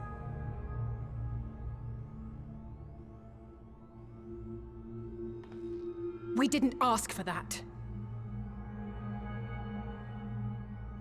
I don't understand. All life is destined to end. Why choose to prolong your suffering? Maybe we're masochists, eh? Effort, ambition, love. They amount to naught. Happiness, should you find it, is inevitably lost. Stolen away by events beyond your control. NTR. There is no logic nor meaning in it. You think there is. Convince yourselves. But it's all a cruel accident.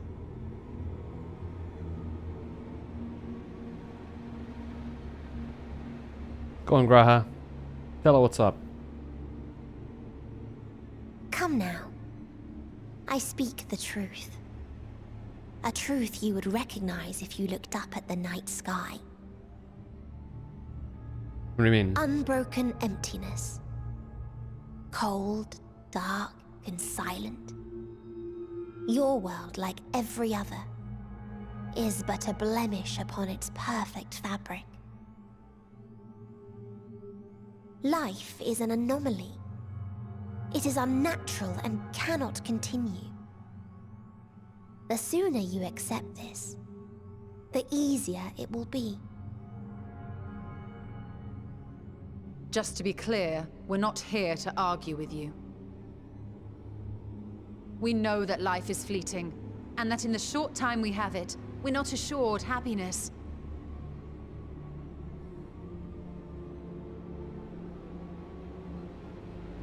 Indeed. I've seen far more sorrow in the eyes of many I've met. I myself have plenty of regrets. And one day they'll die with me. Gone to dust with my good deeds and unfulfilled dreams. But we accept this. That our existence may seem pointless. That sorrow, rage, and despair will always dog our heels. And we press on regardless. That is why Hydaelyn guided us here. In her boundless love for mankind, she has prepared us for this trial, and in her name, we have come for you.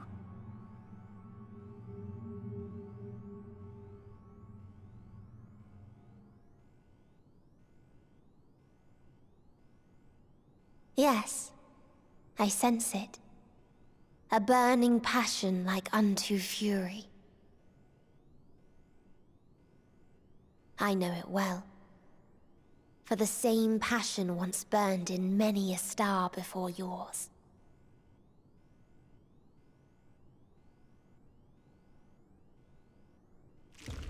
Suffocated and extinguished now. That noise was unnecessary.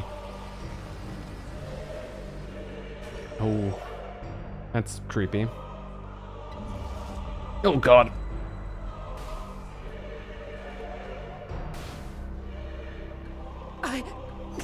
I can't breathe. You approach the bounds of my ultimatum, where emotions dictate reality, where resignation and acceptance unite to embrace the end. Ah! Where those who yet valiantly cling to life. Dude, Thancred a Chad. He's still on his legs. Holy shit, Thancred.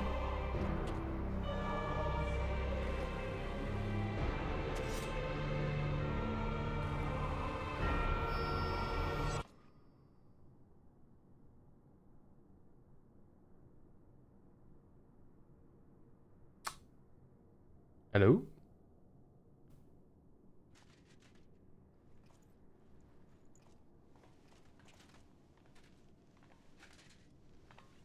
By the Fury.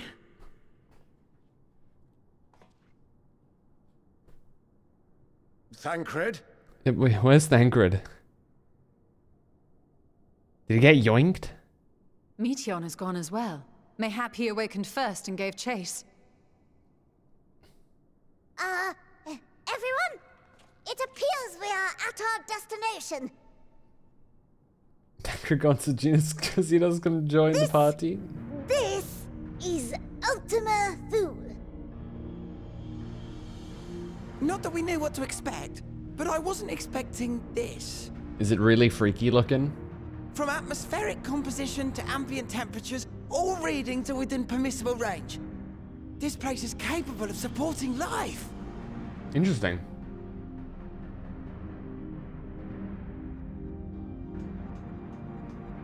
If that's the case, then Thancred may well have gone on ahead. Let's go and have a look. I get the feeling it's nothing as simple as that. But let's go. I think. Meanwhile, I want the rest of you to perform a full inspection of the ship, as well as a biological scan.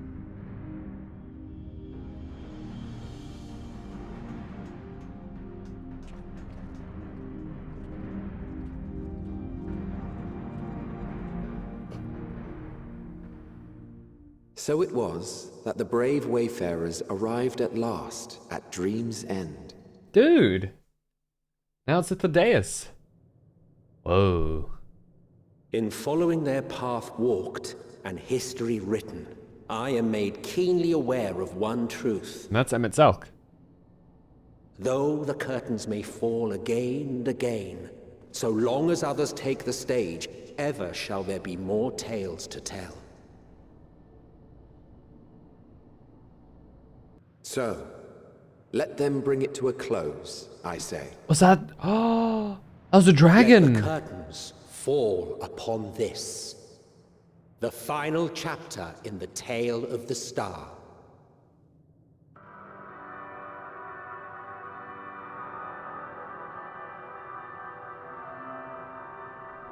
Is this a dead star? As I live and breathe, I live and breathe. Well, the environment itself shouldn't kill us. Wow. Well then, let us search for Thancred while exploring the area. The ship we leave in your care.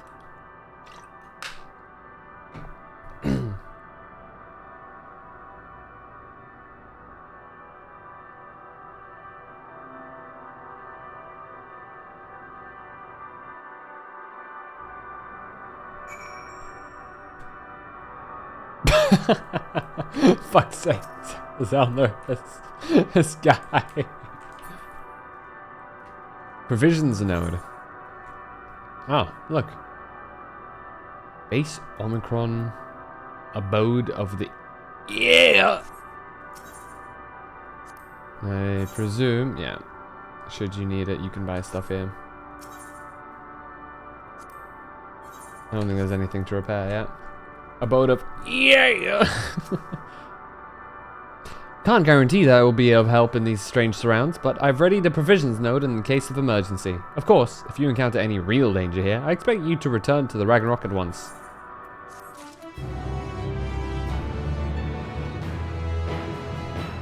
Man, here I thought that, you know, the moon was far. Also Dark Knight? What is that weapon? What is...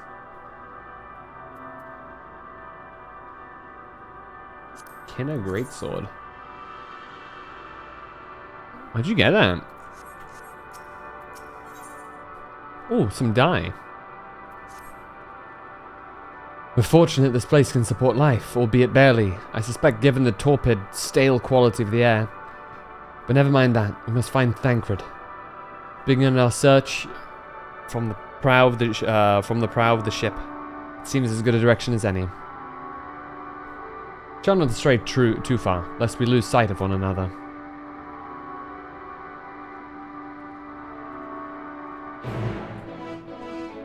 Oh hell yeah! I still think, dude, I wish that there was like an effect on this sword. This sword is so cool looking.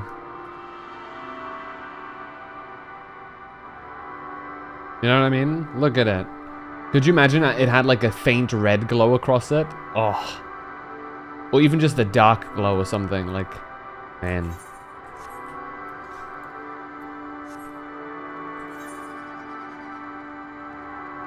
I'm assuming. Yeah. Even here there's ether. Ostracon Deca Octa. Lesser Stellar Dragon. I do wonder, is this close to where Midgardsormr is from? If not it specifically?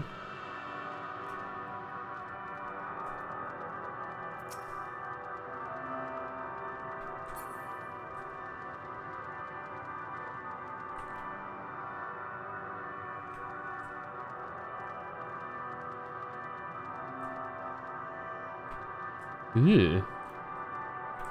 Someone gooped everywhere.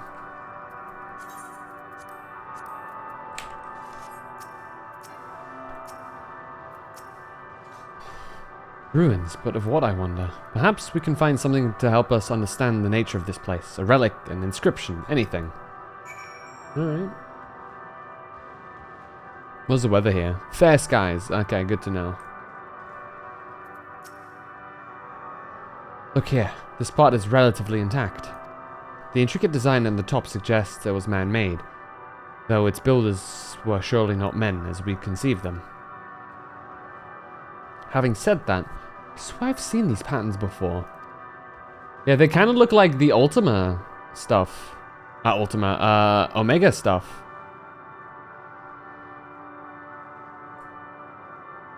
For a mill vendor for 9 hilts from Deep Dungeon. Ah, Deep Dungeon. No way you'll stop streaming now, right? I mean, now's usually not the end time anyway, right?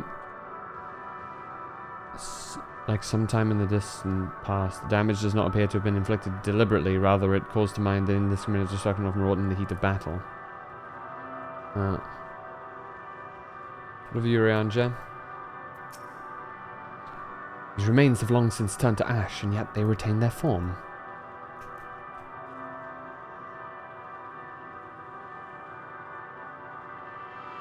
Oh god.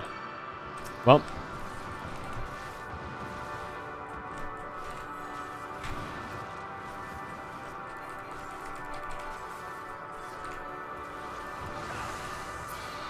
Nice.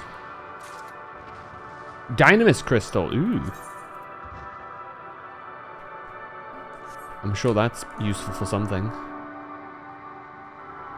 Oh, we have to travel this direction.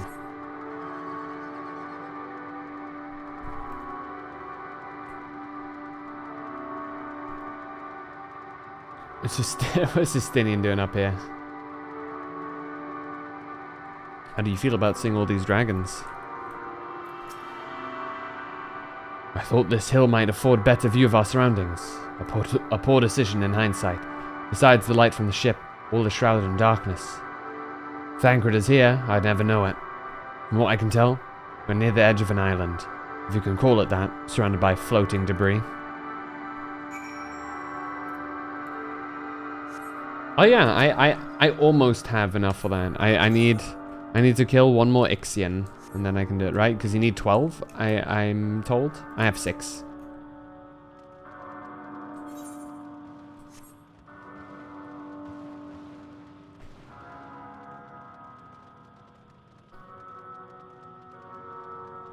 Not too keen to fight him.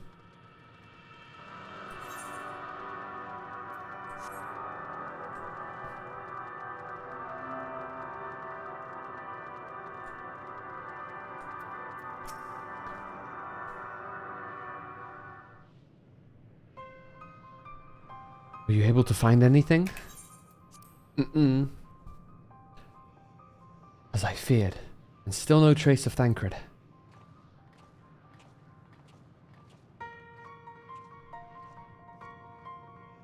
There's nothing but emptiness as far as the eye can see, which unfortunately isn't very far.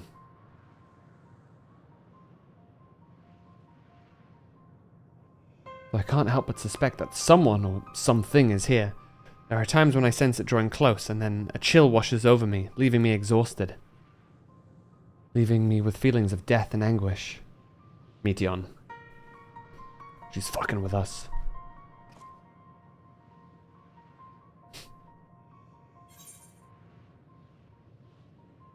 Felt to do when I was near that thing.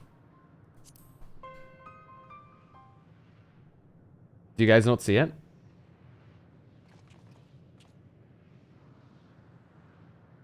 Oh, they don't see it.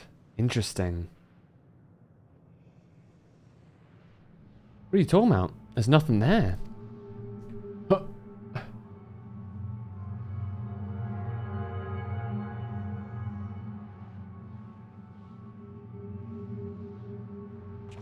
Before we jump to any conclusions, perhaps we should search elsewhere. Agreed. We found only more questions when we are in desperate need of answers. Ooh. There's a fair stretch of terrain from the ship's port side we've yet to explore. Oh, we're here? Hey, Arcosis. Let's try searching there then.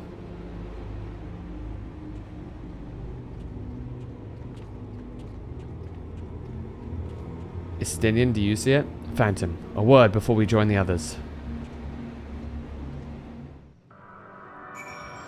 Barely come, even though we just lost one guy? Yeah, right?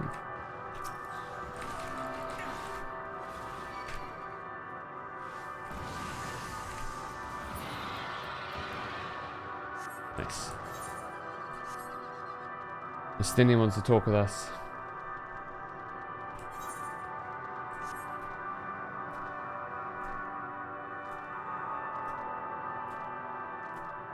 Afraid you have to play through this entire zone in one sitting? I will mourn for your lack of sleep tonight.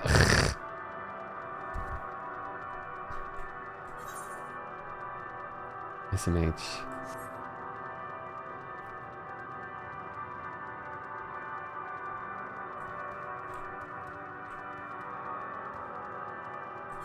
Can I just hop over here? I can. Yes, then do you see them? Does your bond with the dragons allow you to see them? You see them too, don't you? The dragons. Yeah, okay, so you do see them, as I thought. Their presence is tenuous at best, but there's no mistaking it. No doubt your bond with Midgardsormr and mine with Nidhogg is what allows us to perceive them. Could these apparitions be related to dragons that now live on Aetheris? That's what I was thinking. Bah, better to leave such conjecture to the others. In any case, we must be careful. We may soon find dragons they can't see as well. Death and anguish. What happened to them, I wonder? War, by the sounds of what not Nidhogg, Midgardsormr was saying.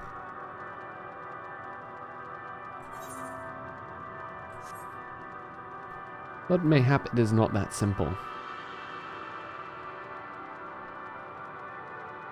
Oh shit. Oh shit.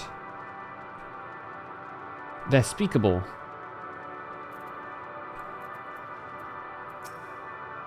What do you think of that last trial? It was cool. I don't like that the wolves insta-kill you though, without like any forewarning. Because apparently I accidentally touched one and just died. But yeah. Do you see dragons them? Here. Okay, those they see.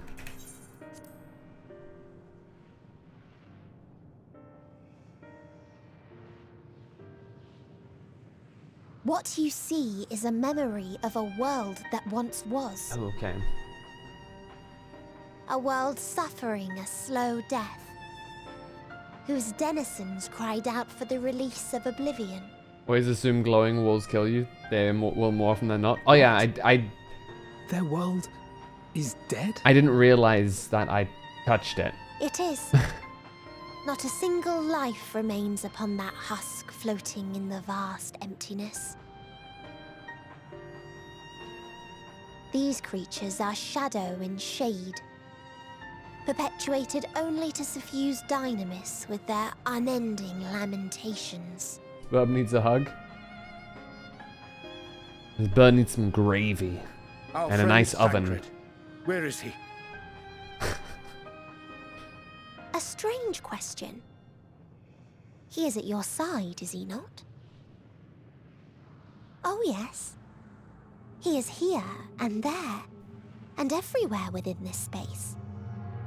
He would tell you himself if he had form to form words. Good God. You dissolved Thancred?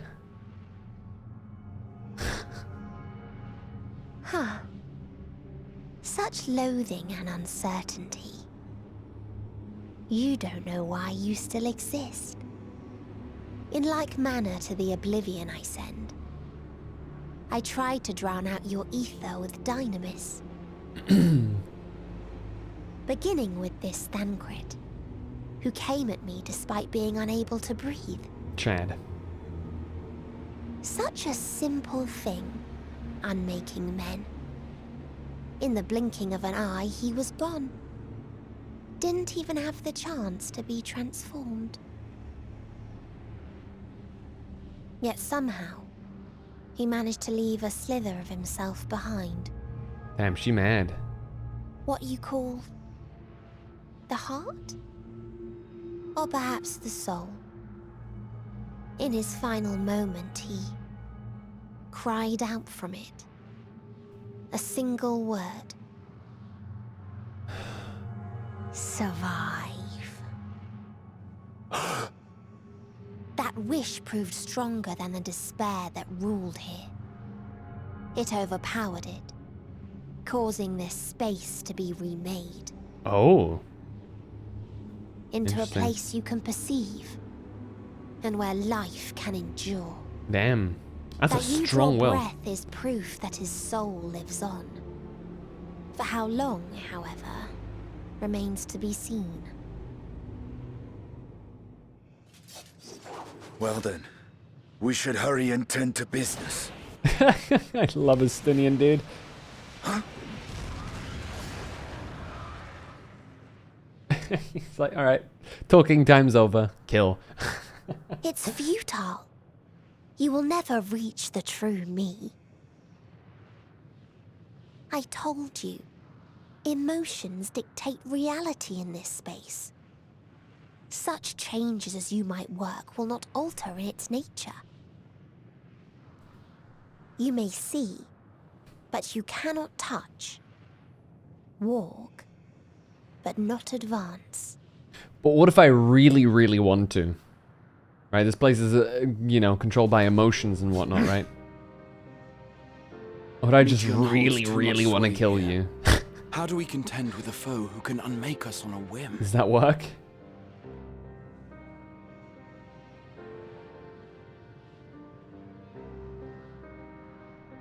I do not know.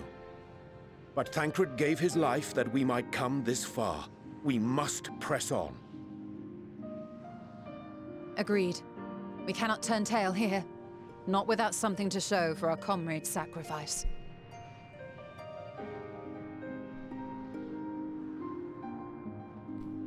Be nice to Twitter bird, she just needs the Snickers. Is that why she turned all dark mode? Is it because it's quote unquote X now? Is that the reason for the shift? The despair? Oh god. Man.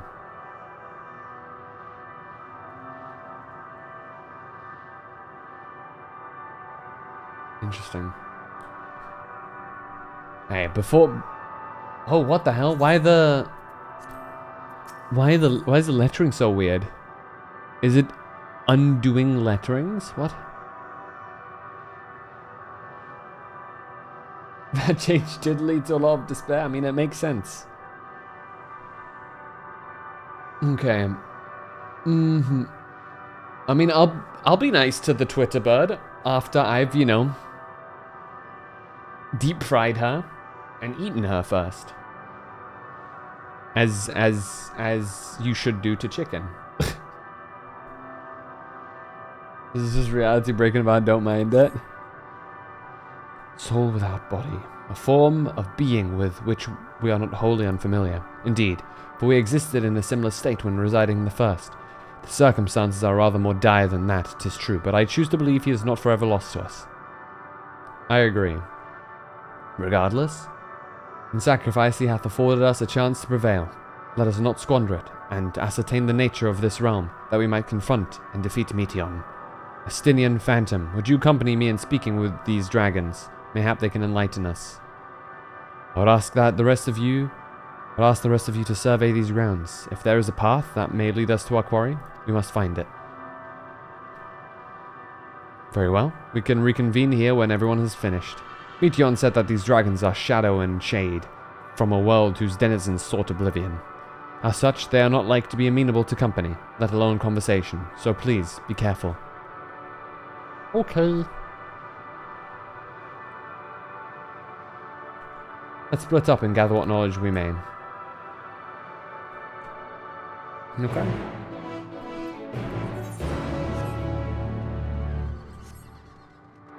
Fall or low?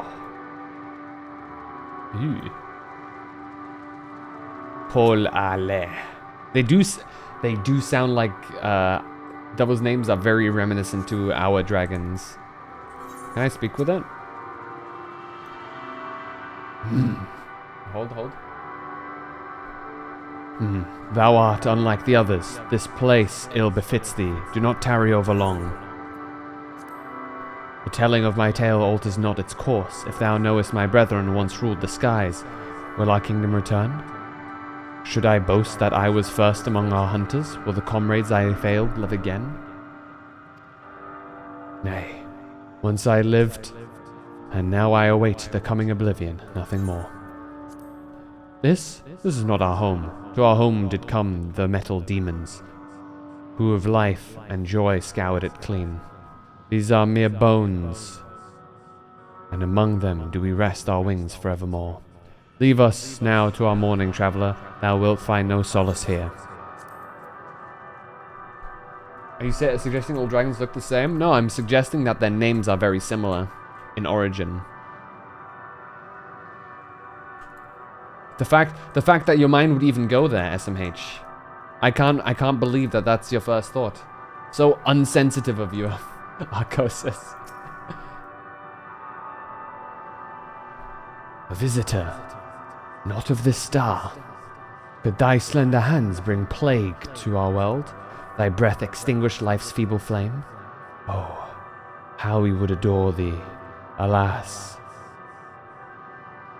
With time our flesh shall wither, our souls fade, and so we wait for its inexorable march unto oblivion.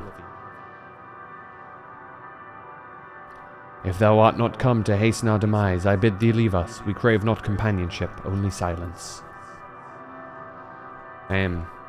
Duma dragons. Not on my bucket list, but here we are. A bucket list, checklist. Bucket list implies I'm gonna die. Well, I mean, who knows? This place looks kind of dangerous. Beyond that distant veil, paradise lost, so glorious, so beautiful. We were a proud and noble race, strength embodied. We knew only love before they came. Metal monstrosities of black and silver. No bonds of blood did they share, no conviction did they have to guide them. A crushing defeat. Never had we known such shame. Still now are the winds, though none could fill these wings burdened by ignominy. We fly no more, only sink into oblivion. So some metal dudes appeared. Interesting. The Alligans? Is this the Alligans' fault? Did they just yeet shit over here?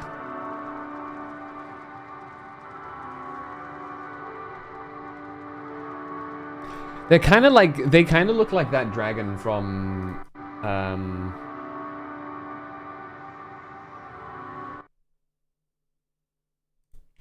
it kind of what's it called?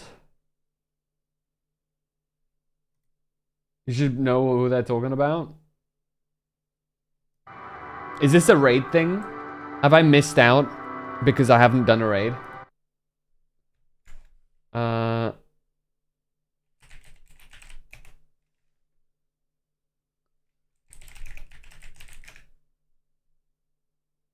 Probably. Like, unironically, they kind of look like Naga from Bakugan. You know what I mean? You guys seeing this? I can see it. It was mentioned elsewhere, but it definitely comes up in a raid series. I see.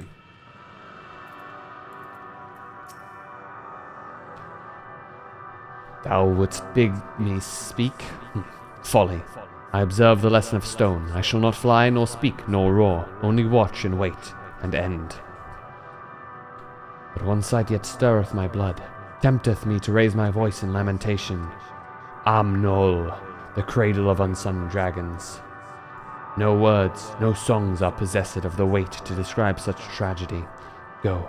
If that be thy will, I shall remain.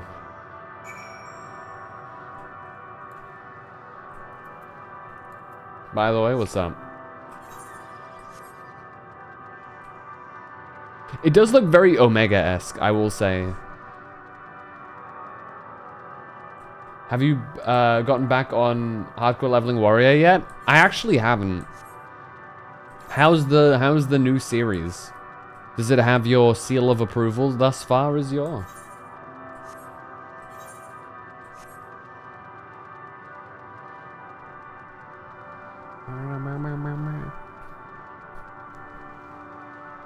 These dead babies.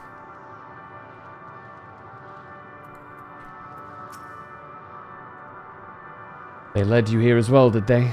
It was described to me as the source of their woes and proof of their end. I think I'm beginning to see, why. Pretty freaking good? Recommend? Interesting. It's a hatching ground, or was. I've seen similar on Atheris. Midgard's almost kind must have once lived and thrived in a place such as this.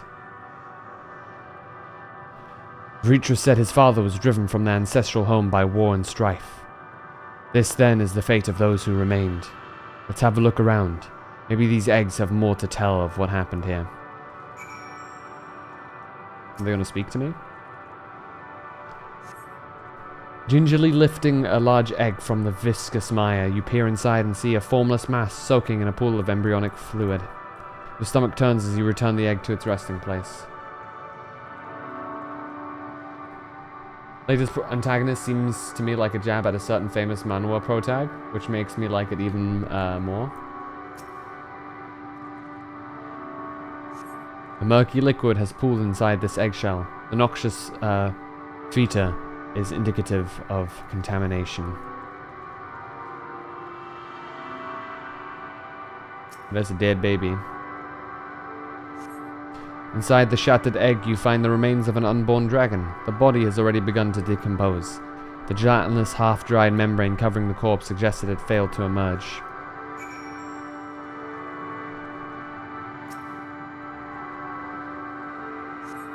The egg appears to have been broken from the inside out. Perhaps the dragonette within succeeded in hatching. What's this? I thought all the eggs had been ruined. The dragonette was indeed hatched. There is no sign of it here, or its sire, for that matter. We should look for them. You start with the cliff tops, I'll search with the plains. Something tells me that it's not going to be good, because I don't think anything here will be good. This one's also unhatched. So is this one. At least we don't have to worry about getting an echo flashback off this, since the echo works on ether. True. And before we get like a echo upgrade, and it's going to be based off of Dynamis.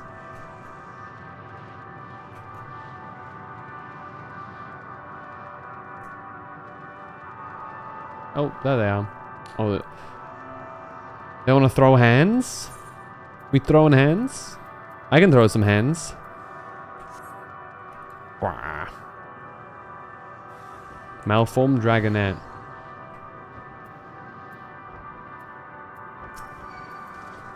I see. Alright. Let's put you out of your misery.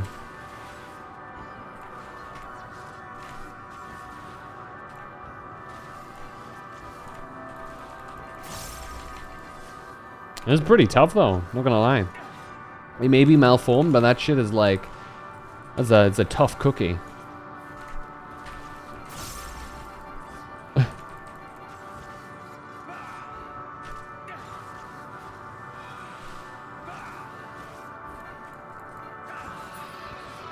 Baby dragon still a dragon? Yes, but like the other stellar dragons that we saw earlier, like over here, were weaker than this baby, so.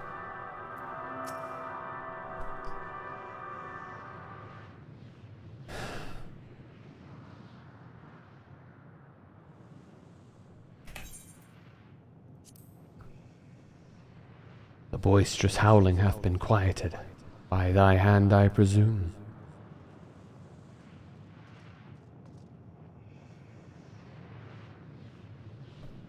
Everything all right? I thought I heard a dragon, or something resembling one.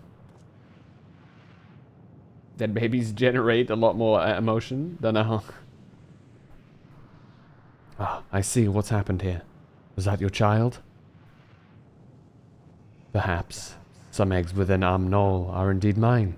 If life within did quicken, the beast thou hast slain may be of my brood. Yet I do not recognize it, twisted and malformed as it is. Not a dragon in truth, but a reminder of our failure, a testament to our shame. Explain. Elaborate.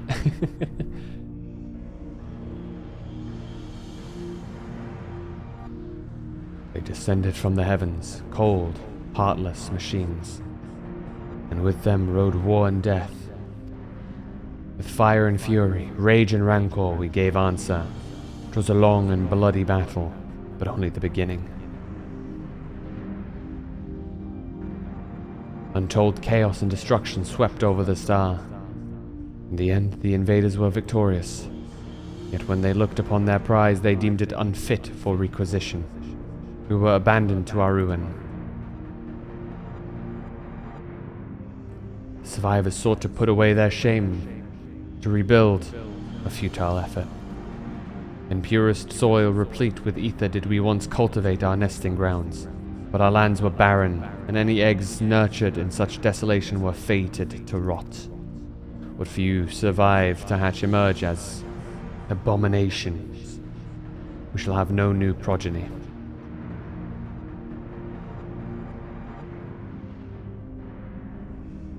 But there are dragons among you capable of journeying to other stars.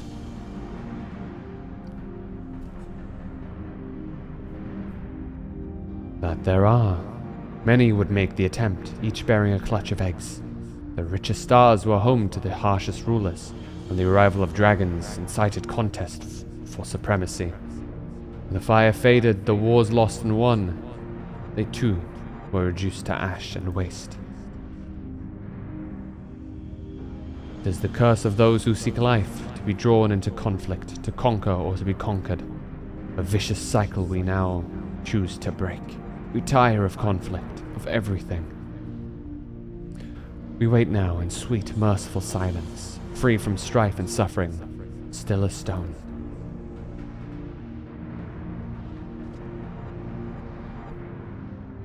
Wait, you claim your kind is doomed, but there is another star.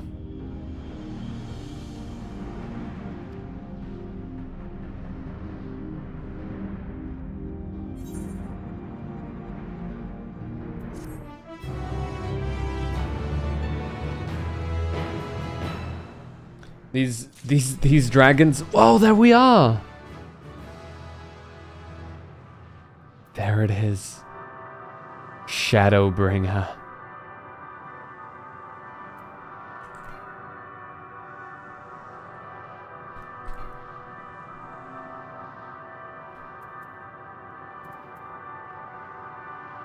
Oh, what does this bar do?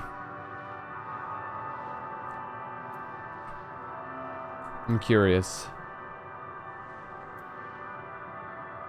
I imagine not a whole lot, but I'm curious nonetheless.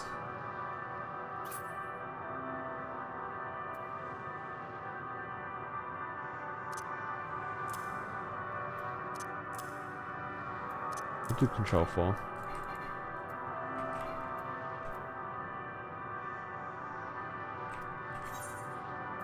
Is there a title for reaching level 90?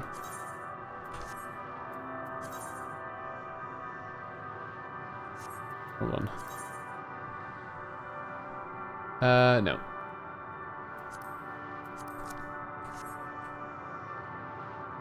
Hey, Xerneas.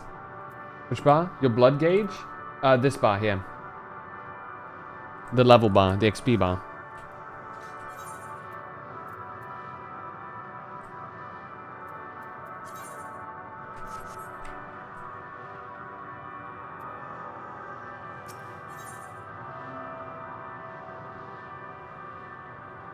That's a rested XP bonus? No, the, like... The entire bar, I mean. Not how much the progress is, just like literally the bar.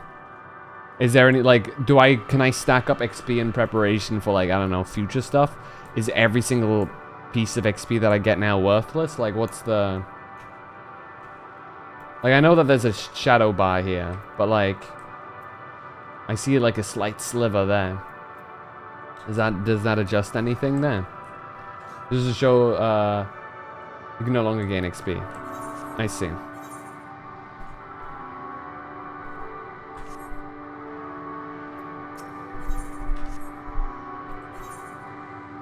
Give me a second.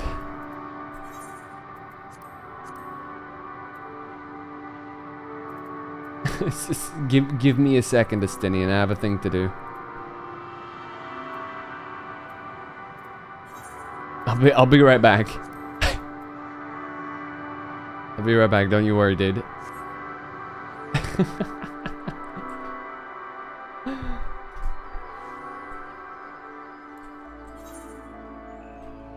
Over here. I really feel like Goku and the instant transmission sometimes. You know what I mean?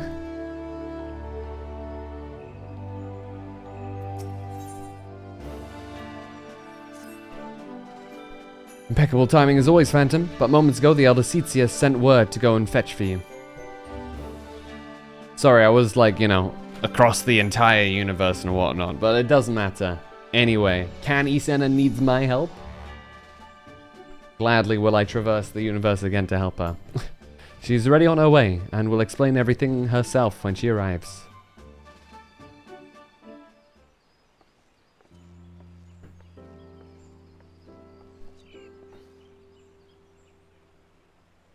The children of the Twelveswood, both Moogle and man alike, have sallied forth, branches in hand, to the far reaches of the forest.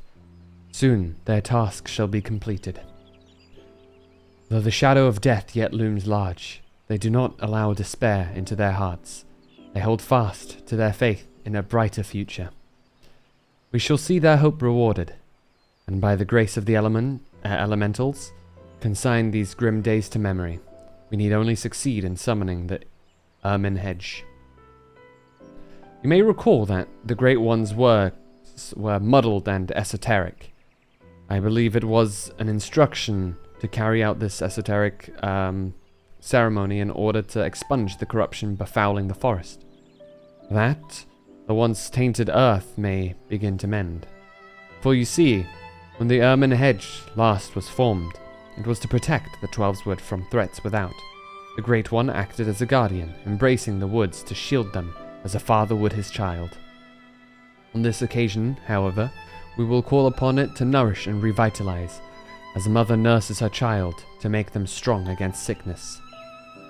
What kind of nurse? Are we being breastfed by the elementals? In channeling the power of the elementals in this way, we can stem the spread of Gleipnir's poison, and the scars of its passing will finally heal. At least, that was what the Great One intended to say, I believe. The Seatsia Council agrees with my interpretation and has permitted me to perform the ceremony. I have in my possession a single branch, the final one to be attached to the eldest tree of the Twelveswood. For all that you have done to aid us thus far, I'll ask you to accept this honor. Who better to set the final stone in this new foundation for everlasting peace? You, who have sacrificed so much for the sake of others. If we had even a sliver of your courage, we could move mountains.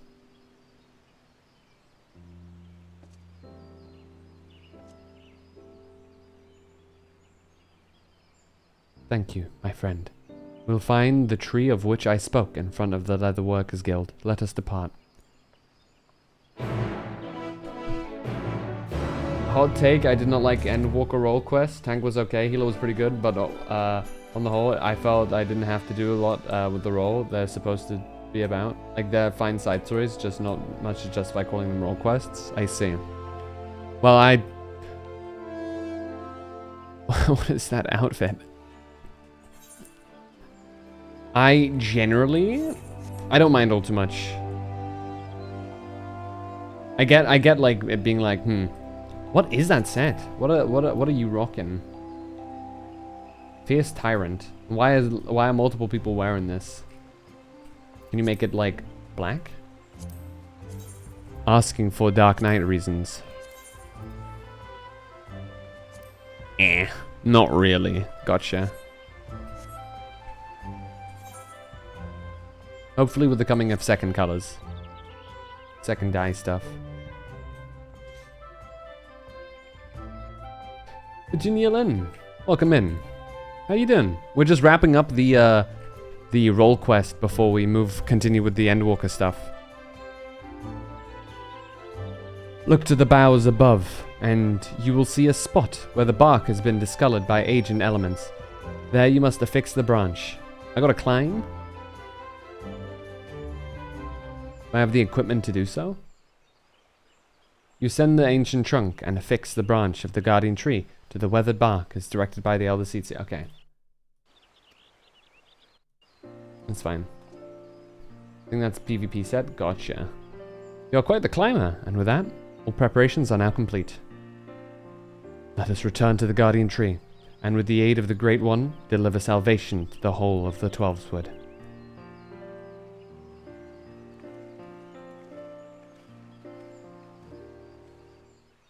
All role quests or Dark Knight? Just Dark, just the tank one. As as you see, we don't have too much variation here.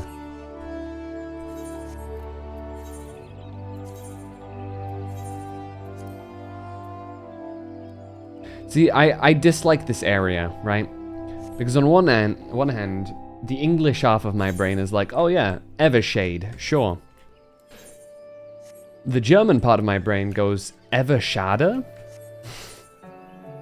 Ever mean, well, this is not a German word, but Schade means like shame.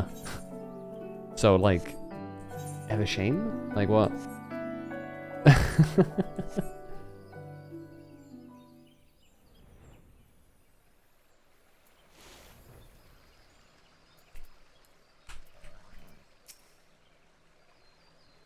It is truly Iasura's lingering resentment. If it is truly Iasura's lingering resentment for the elementals that drives the blasphemy, then it will surely come. For the sake of the man he was, I must try to appeal to his reason. But should I fail, then we will have no recourse but to fight. Regardless, this day we shall bid farewell to Gleipnir. Oh, hell yeah.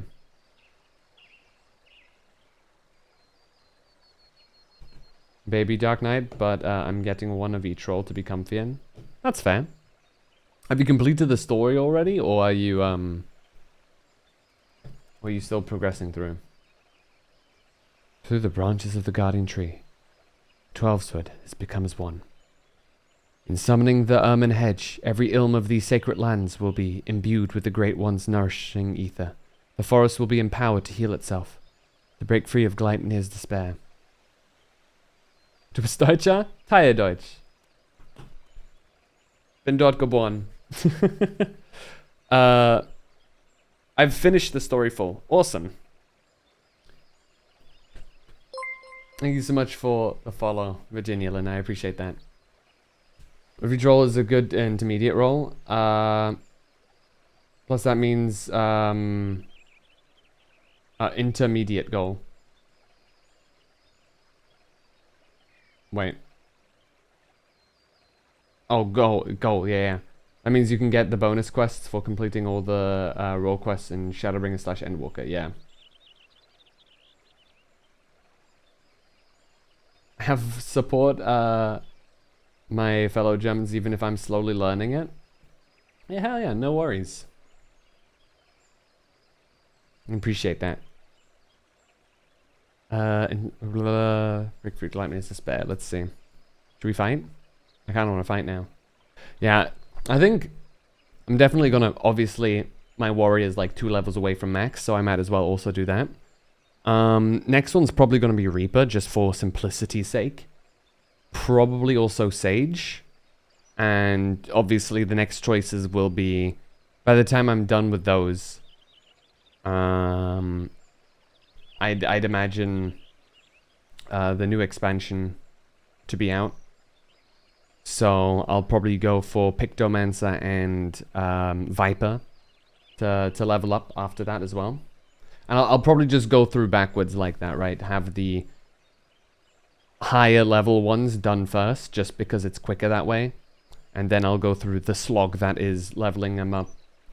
You guys can have the new pre-ordering earring for your leveling, since it works all the way up to 90. Oh yeah, I had the one up to 80. Obviously doesn't help much for my warrior and my dark knight. But it helped a lot until then. Until I reached 80, so yeah. The ceremony is complex and delicate. I must maintain focus. I trust you will do what is necessary to see that I am not interrupted. Think pre-orders go up Tuesday? Yeah, something like that.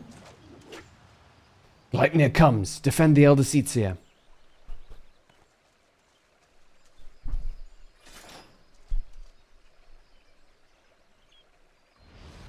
Oh, what's up? Hey. In his transformation, he got his horns back.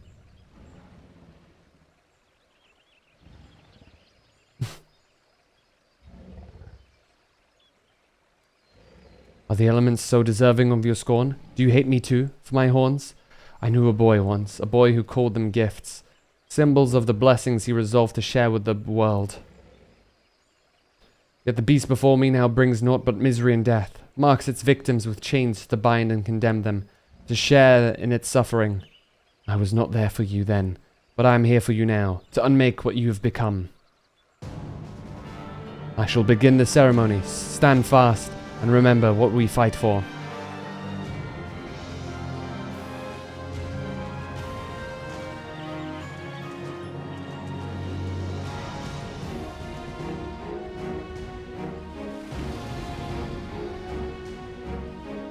Normally anti-pre-orders, but I think most people know. I think with MMOs, that's generally like, they're the exception, right? Because you know you're going to be playing that regardless on release.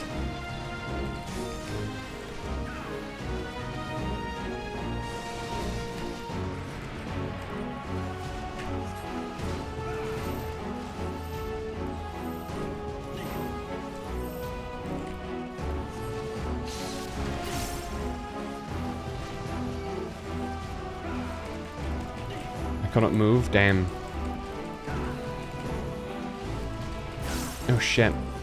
Oof.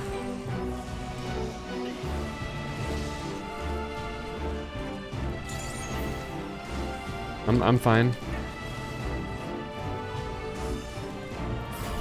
Ready? Okay. Oh good god.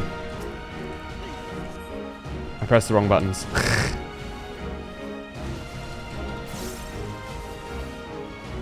There we go.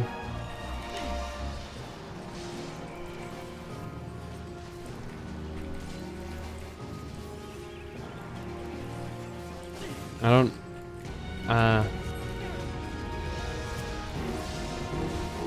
Yeah, I can't really stop that one, I'm afraid.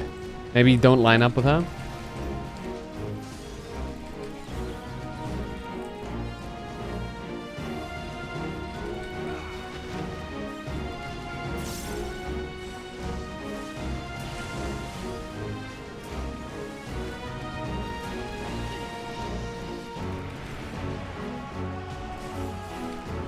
Okay, we can do this.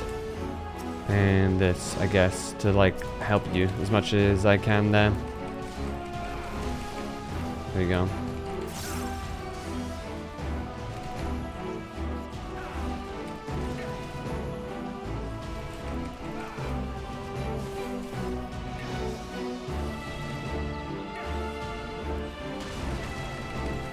There we go.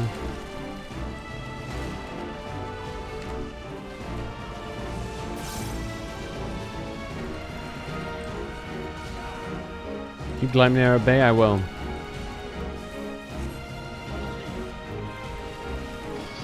Okay, that's not great. Can I stand in front of all of them? Can I like... Oh yeah, I'll take it all.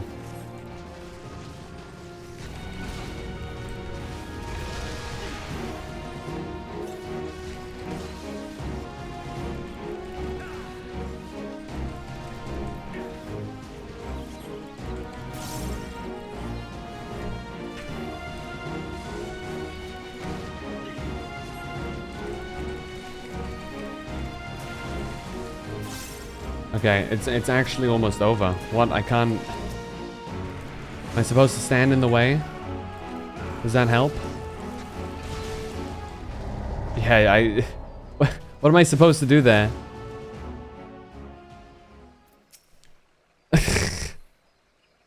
Oh, what? What's up, Rising? You interject that? Oh, you can... I didn't see that it was interjectable. My mistake. I wasn't paying attention to the bomb. Yeah, my bad. I'll remember that now. Alright, Rising, where? Hey, Rising, how you doing, dude?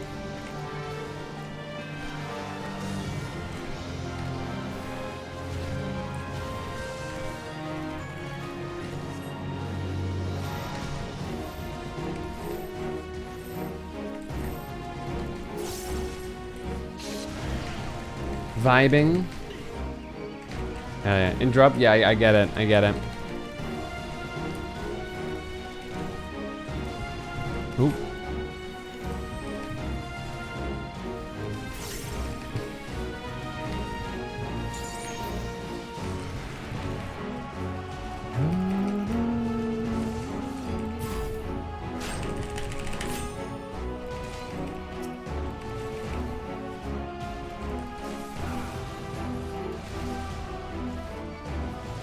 Okay, let's see here. Exactly, because I started in August and I'm just excited to play current content with my friends to play. Oh yeah, I get that, absolutely. I'm the same way.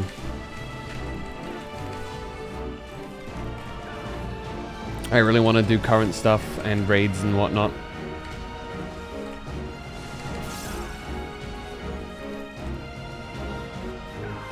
Let me just move.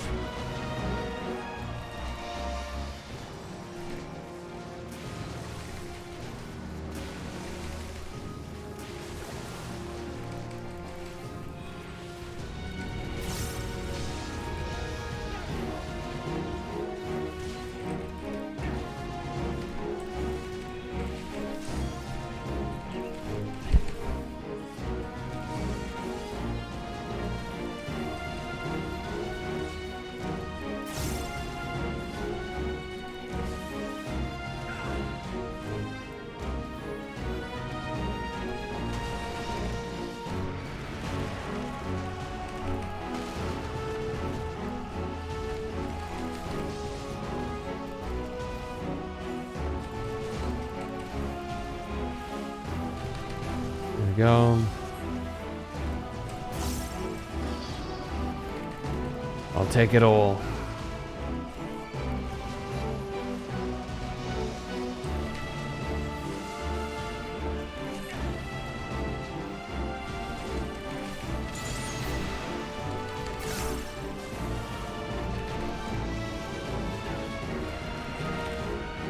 Have you started or divided into anything current? Or dived into anything current? I've started nothing. I legit just earlier hit 90. So, yeah.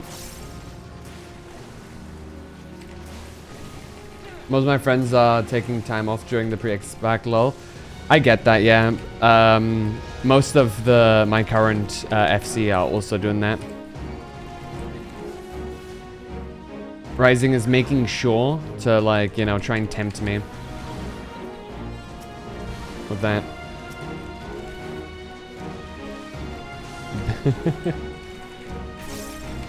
Trying to goad me into ether.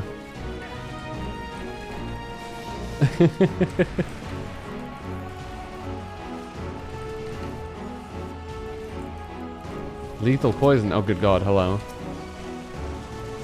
Hold on. Whoa now, guys. Oh, indeed. Okay, I'm pulling them. I'm pulling.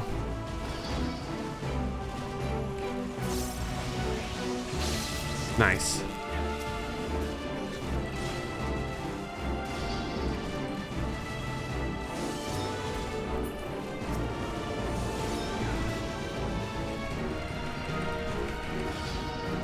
Almost done.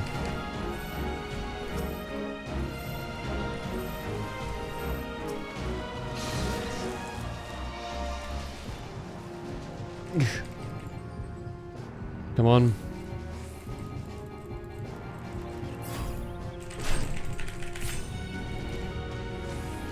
Wait. Up. There we go.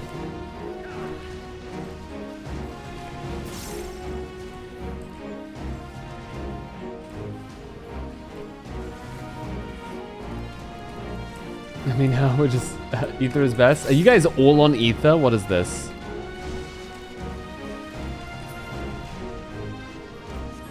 Yeah, I'll juice you up. You need some juice? I'm juicing you. Ah! Well, that's unfortunate. Wait, did I get it? Okay, I got it. My present hurt. Nice. Oh, bro is about to die over there. He's getting. By the grace of the elementals. Ooh. Oh. I got this. Don't worry. You're immune to poison. Damn. By the light of the crystal. Music. There we go. Oh, dude, she got wings.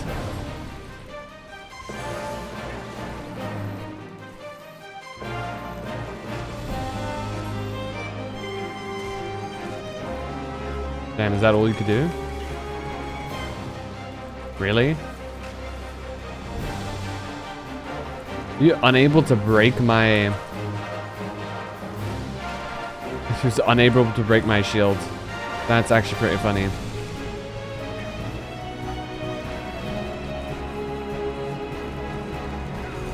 One of Midgard's almost everyone travels to Ether. I see. Because it's the raid server, right? So all the raiders take part. Big raid, yeah, I am. So I've heard. So it has been foretold. Oh.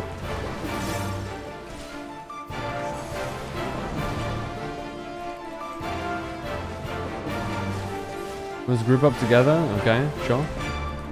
I'm grouping.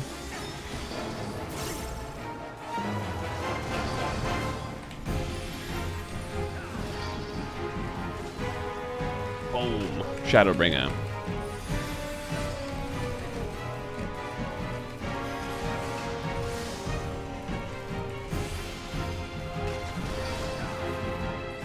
Be gone with you. Oh, dude, he's like... What's will be done?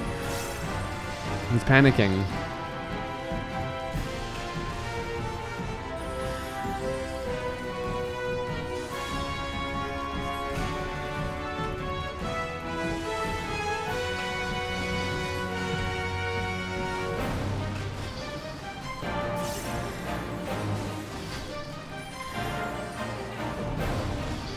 We go. Anywhere but Dynamis? Well, Dynamis just started, right? So it's like...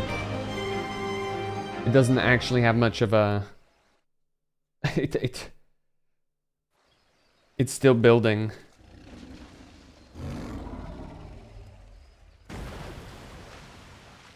Yeah, but I'm chilling on Brynhilda. Through sacred soil and azure skies, may your compassion flow and swell to banish the darkness.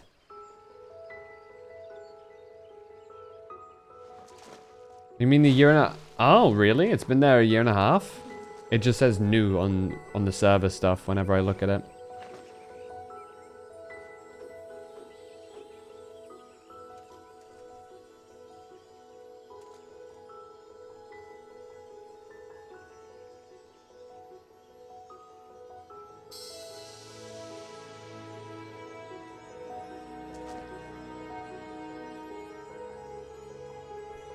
Receding terror. Blissful quiet. Blessing. Covenant preserved. Now and always. Child of child. Honor and gratitude unending.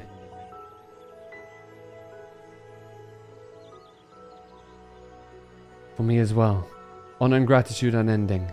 We could not have overcome the blasphemy without your aid.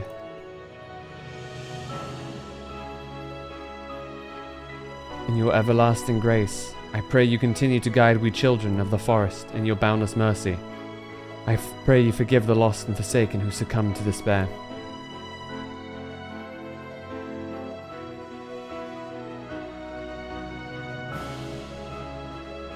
We're gonna get a happy ending for this dude.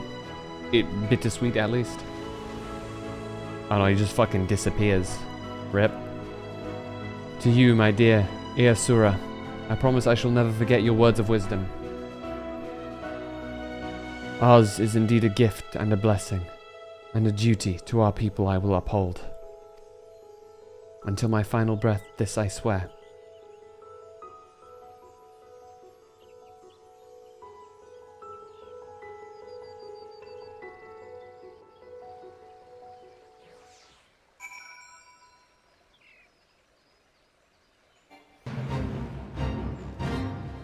You are 6 or more levels above the fate. Am I now? Thank you, Phantom. The great cleansing could not have succeeded without you. God, the music is kind of ruining it. The blight has been purged, and the blasphemous beast which bore it laid low. The sacred wood that once held its breath in fear now breathes a long sigh of relief. I must return to Gridania and my regular duties as Elder Seatsia. Was this person cheering? Oh, that's Rising. But I should be glad if you could call upon me there. That is, if I may impose upon you one final time. Yeah, I'm level 90. Thank you. I promise not to detain you at length. Let us meet again at the Lotus Stand.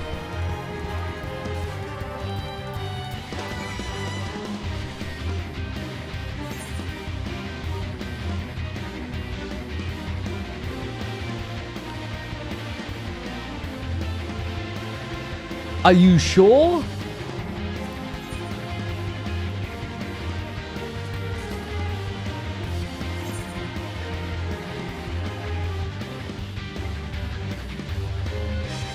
Bro is kidding me. Hold on.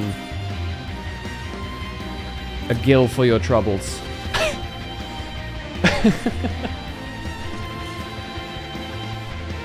Toss a coin to your rising.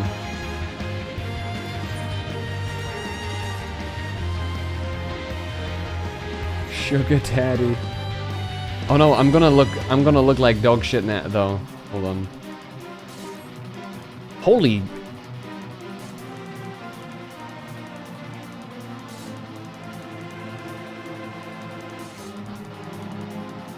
That's a lot of HP.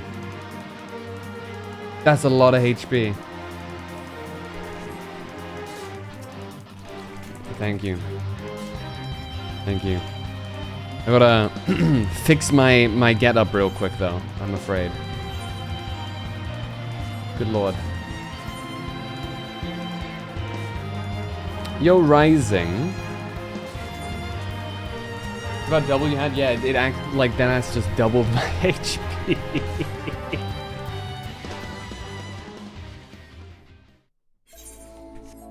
Oh, thank you. I legit thank you very much, Rising. I genuinely appreciate that. Now wiggle your ears for Rising. I just crafted those. It's no problem. Damn. Does it say your name too? Yo, it does. Let's go.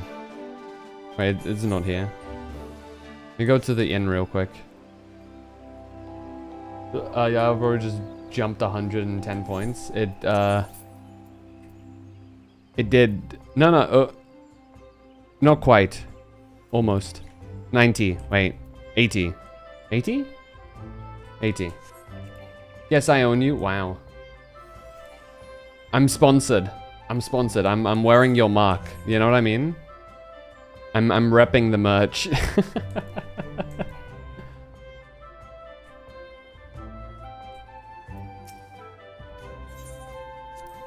Let me sort out my drip.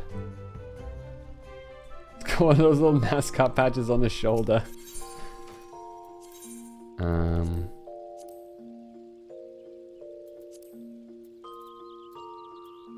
Let's see here. Oh, I haven't put it in yet here.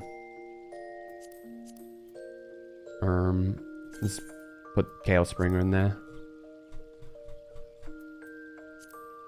Head. So no head.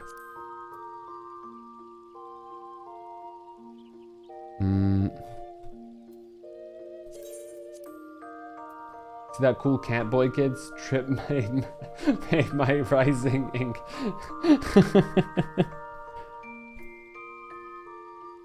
That's what it was. You know, cat people gotta sponsor other cat people. It's just how it is.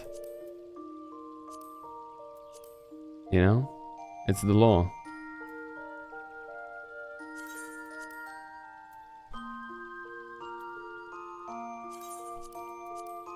Okay, that's about all, I think. Wait, how does the... I can rock that, that's fine. And now... That doesn't need anything. 2, 3, 4, 5. Oh, hell yeah. And allow me to apply. Sweet. Now we're a strong boy. Oh, you deactivated, Yeah, I deactivated them for the time being, because I know people would be too tempted to just hop in and be like, oh, ooh, long sound alert, and then like there's gonna be an emotional scene, like everyone is gonna be dying, and it's gonna be like really emotional and super bittersweet because we won, but everyone's dead, and then I just like. And just randomly is like, you got debated, and or just some shit like that, you know? So I decided it's not worth the risk.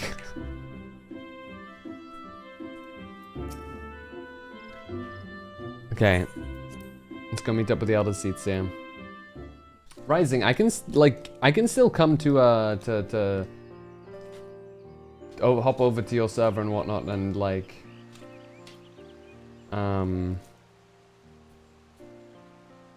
partake in content and stuff, right? The Great One's ether flows all throughout the 12 Sword, purging the last vestiges of Gleipnir's poison. The surviving wounded are no longer in danger and have begun recovering at long last. If you're finishing Endwalker, I'm gonna cry again. I don't think we're gonna be able to finish it today, seeing as we're already almost at 9 hours. And whatnot. We have much cause to rejoice. I'm in no small part because of you, my friend. On behalf of Gridania and myself, allow me to thank you yet again for your tireless efforts in bringing Gleipnir to heal.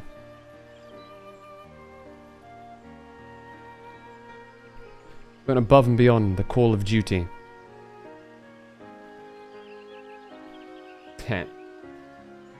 For the sake of our people and their homeland, you were inspiring to behold, and not for the first time, I must say. I'll cry every time. I've teared up a couple of times, but I've not full on bawled my eyes out yet. Don't think I will, Because I think it legit will take like an astronomical amount of emotions and impact for that to happen. Because it does take a lot for me to like genuinely cry. Not that that's necessarily a good thing, right? You know, one should never be too worried about crying. Mostly now we're not doing much since it's end of expansion and all Fuge. Okay, gotcha. I'll like I'll ask though if there's something I want to do. Enjoy your food, Rising. Forgive me, Elder Seatsia, but with this crisis behind us, I would suggest a new course of action. Oh, and what would that be? Rest. In all our time together, I've never seen you so hard-pressed. Surely you are weary and could benefit from a brief respite. No. I appreciate your concern, my friend, but I cannot, will not. One day perhaps, but not this day. That's how you get wrinkles. But Elder Seatsia.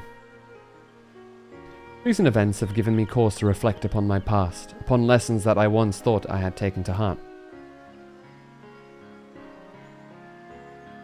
Oh, hey, Hops.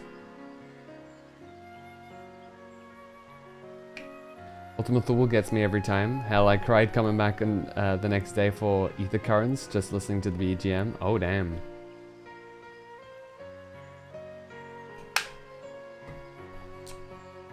When I did not yet understand the duty with which I had been entrusted. When these horns of mine were but chains, binding me to a destiny I did not choose. Dude, they're name-dropping all of the games right now, what? 'Twas Iasura who taught me to appreciate the gift I had been given. Had he not been there to help me keep to the proper path, where would my errant feet have taken me instead? Did you sleep well, Hops? He was perhaps the first, but he would not be the last. My brother and sister and countless other kind souls, through their words and support, have also helped me to continue to find a way forward, even when I thought there was none.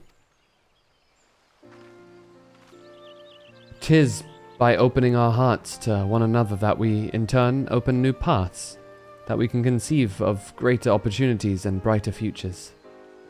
All who live within Gridania are deserving of these gifts, and so I must always be there for them, that together we may journey in safety through darkest night. The blackest night? Whoa! I have that. Not tempted to live wild and free like an adventurer?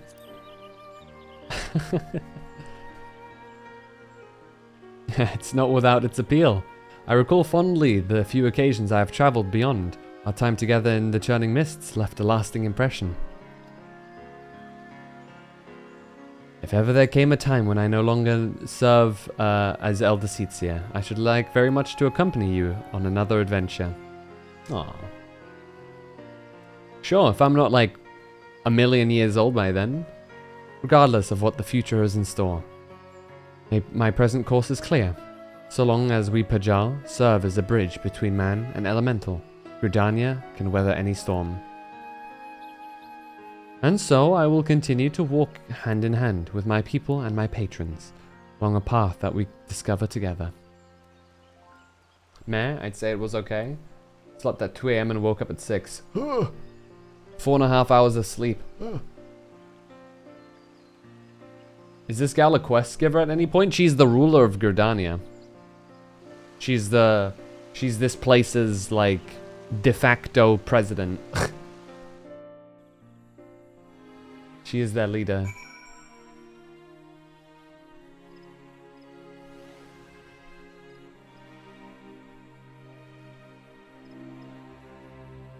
There's a couple of times where I think you start a quest from her.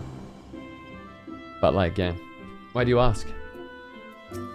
She's the Lorax, she speaks for the trees. I dislike how accurate that is, but yes. But the blasphemy is no more. There's still administrative matters to resolve. It's not too much to ask. Could you bring word of these recent events to our delegate in Radzadhan? Okay. It's been an honor and a pleasure, my friend. May the elementals watch over and keep you. To Radzat we go. Curiosity. Gotcha. And yes, before you ask, she has a completely unique model. You cannot recreate her accurately in-game. 'Tis not possible. To my knowledge. I'm sure you can get her outfit, but I don't think you can actually get her model and her look. I don't even think you can get her hair. You have a couple of characters like that. She also has a necklace that I cannot see as anything other than an upside-down cow head. Welcome back. I pray you've brought glad tidings. No, everyone's dead. I'm sorry, bro. Gleipnir is slain. You've brought joy to me on an otherwise uneventful day.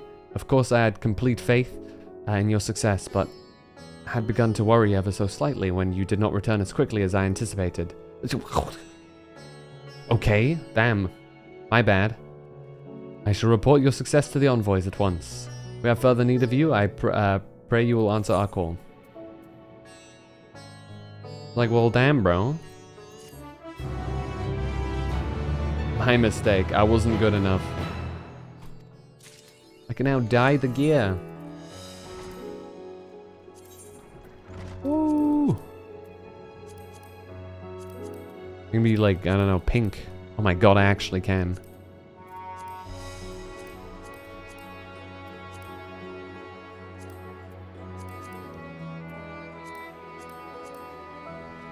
Anyway.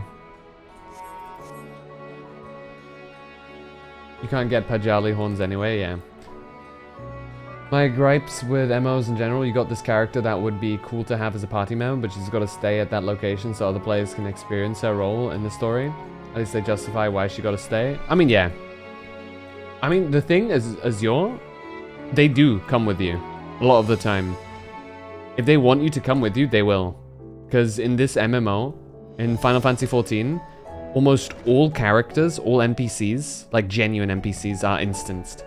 So for example, if I have an NPC here for like to start a quest, only I will see them.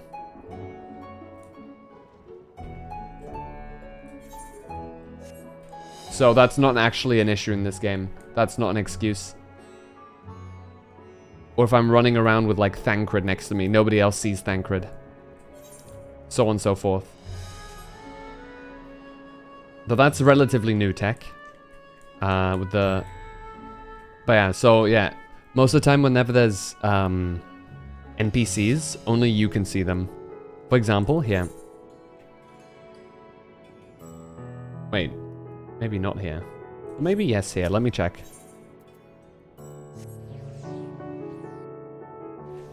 MMOs have come a long way. So I think... Yeah, here. These are like actual interactable NPCs. But as I have not unlocked them, like, they're not actually there for me. If that makes sense. So yeah.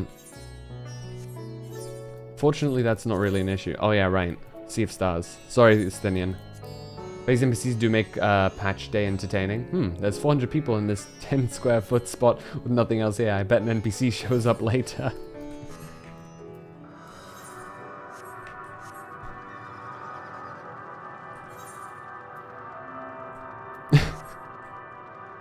I just return. And suddenly, Estinian just looks at me and I'm like a million times stronger than what I was before. And I was like, don't worry about it. Secret training.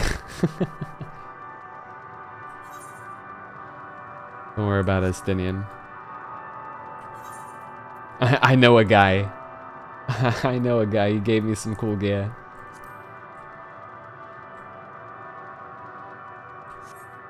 Hyperbolic time chamber. I had to go get my apocalypse pants. Can I? Yeah, I have to go to an infuser. Is there any point in infusing materia in this gear? Or should I wait or something like that?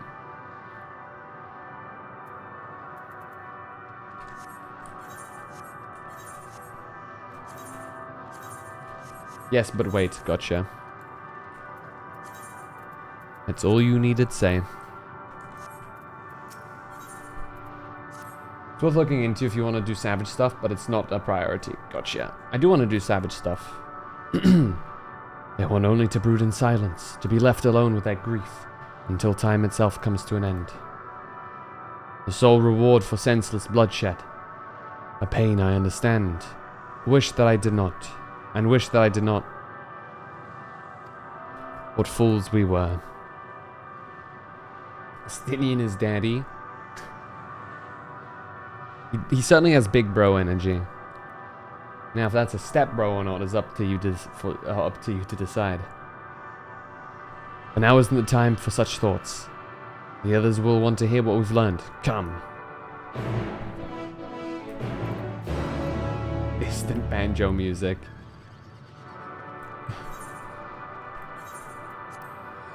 You hear distant cries of Shoo-wee!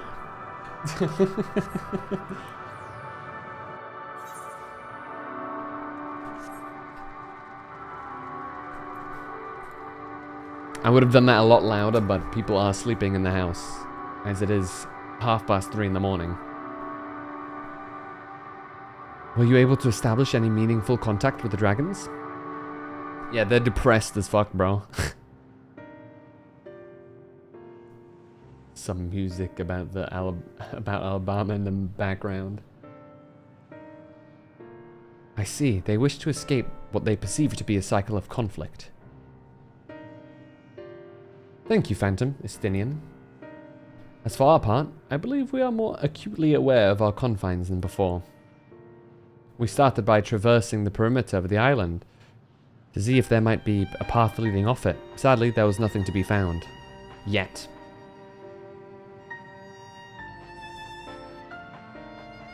There's no small amount of debris floating about. Could there be enough to serve as a bridge to lead us elsewhere?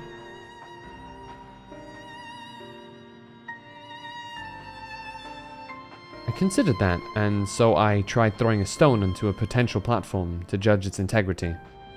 But it never reached its mark. As it crossed the invisible threshold just beyond the boundaries of this island, it vanished, only to reappear above me and fall at my feet. I would not be too quick to presume that we see outside the space as it appears. That what we see outside the space is as it appears. Which is why I returned to the Ragnarok and asked the Loporrits to search for a potential path. However, the ship's instruments failed to provide conclusive data on the surrounding area. Until we know more, I think it's too risky to attempt flying to another island.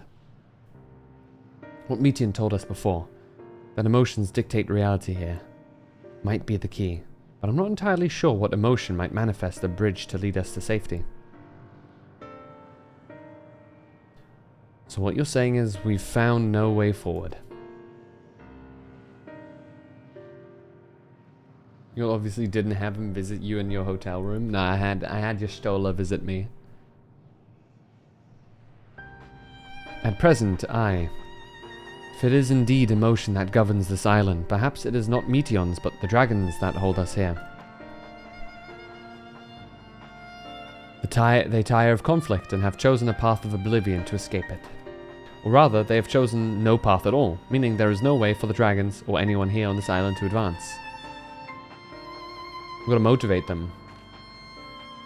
We've got to fill them with determination. Make them play Undertale or something, I don't know. A sound theory, disheartening though it may be. If that is the case, what recourse do we have? They are not like to be persuaded to help us. Their reasoning is built on a history of turmoil and strife. Without irrefutable proof, the future is not as bleak as they believe it to be. Mayhap persuasion is not the answer. Piss him off? Meteon meant to unmake us then and there on the Ragnarok, and she would have succeeded if not for Thancred's determination. She conceded it was strong enough to overpower the despair that otherwise rules Ultima Thule, and reshape it to a degree. Perhaps it can be done again in like a manner, by overpowering the prevailing emotions. 'Twas Ultima Thule's architect Meteon herself, against whom Thancred did pit himself in a clash of wills. Though I mark no leader among them, as such, I did chance to encounter a dragon possessed of despair far more potent than most. Potent enough, mayhap, to dictate the course for others, and thus their domain to follow. He spoke but few words, carefully chosen, their tone and timbre alone threatening to rend my heart in twain. Challenging his desire to remain may allow us to alter this island upon which we stand. Make them some food and hit them with the rally emote, yeah. Get them some of that tea that Nidana made, you know? That chai tea. Alas, I fear my vaunted rhetoric availed me naught against his calcifying heart, but mayhap one of you will fare better.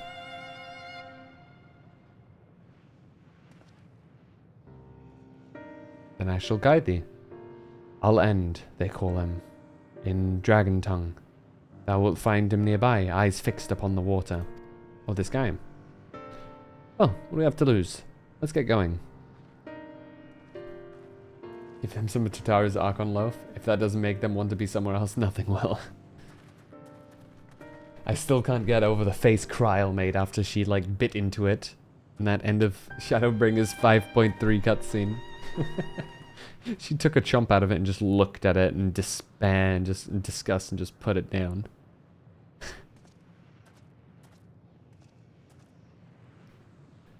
Man. Oh. Oh no, not you. Okay, you're not.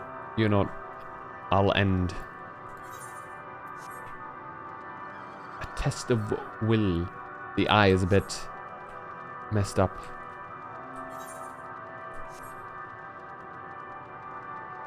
There's a face of, unfortunately, you've made the recipe correctly.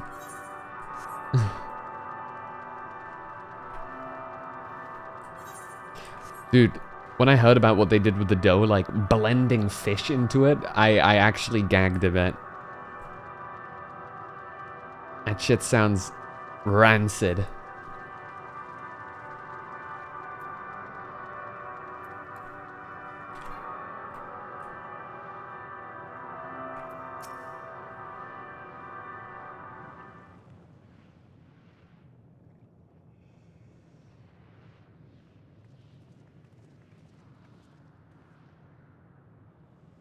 He remaineth as he was when I first approached, entombed in melancholy. Make fun of him or something, piss him off, you know what I mean? I see. Perhaps I could... I'll handle this.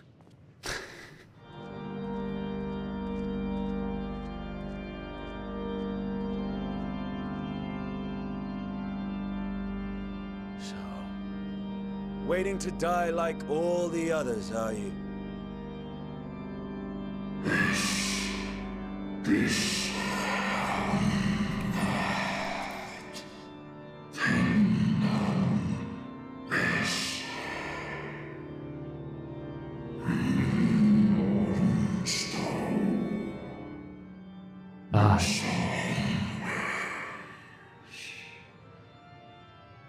Our pride is crushed and our souls corrupted. The winds are stilled and the heavens offer no comfort.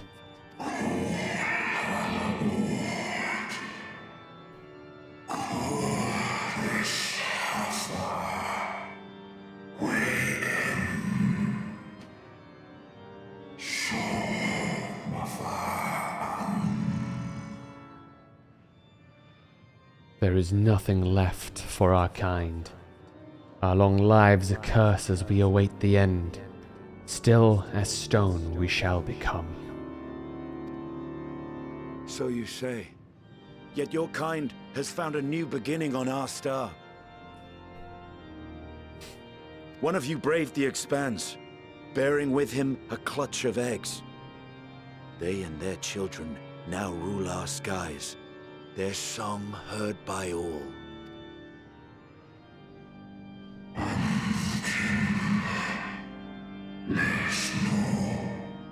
I actually read about a research project a while back where they used dried and ground up fish waste products, skin and bone, to cut in with the flour and bread. Interesting. I'm not a big fan of fish, so... yeah. Our kin? On another star?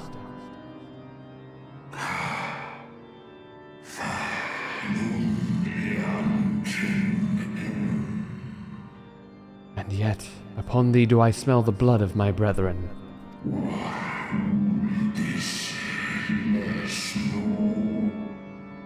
Were they drawn into discord and war on their new home?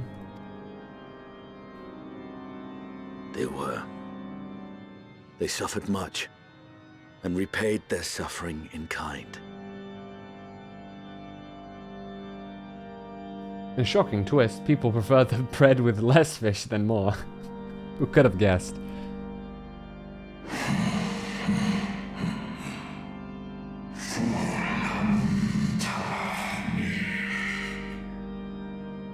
It mattereth not whither we fly.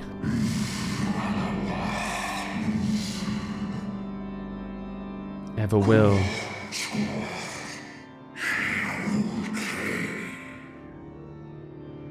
Ever will a sanguine ocean await us. Ever will retribution's wheel turn.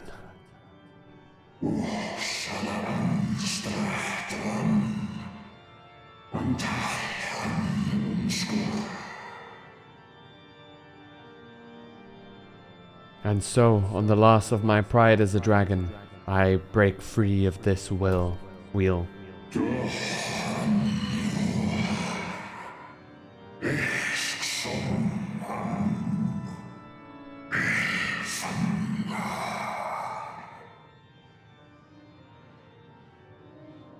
I renounce conflict, exile myself from the other, never again to be touched by the flames of hatred. Had your brethren made the selfsame choice, my family might still be alive.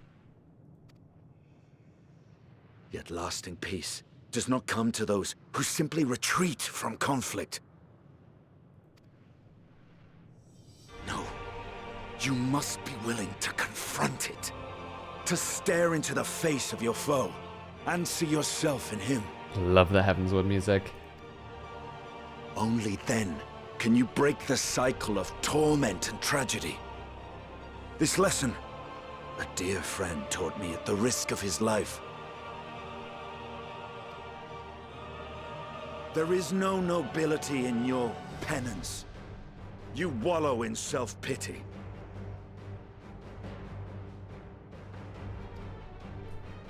And after everything we've endured, we will not let you stop us.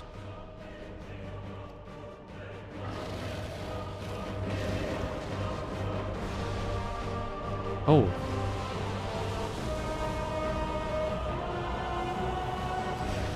Estinian! Stay back!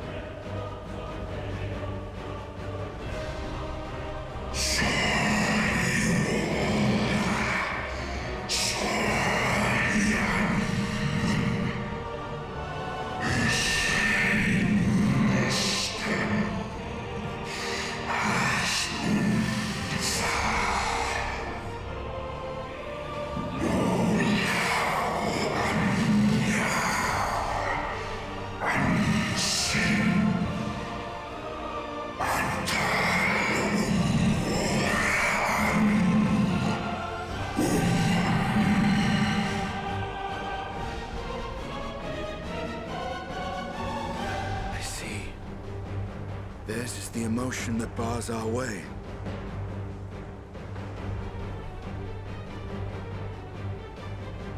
The music, dude, yeah.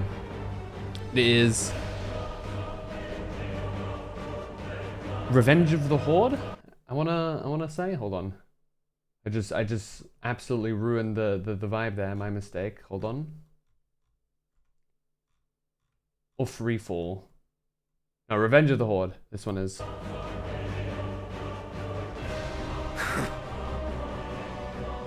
The rest is up to you.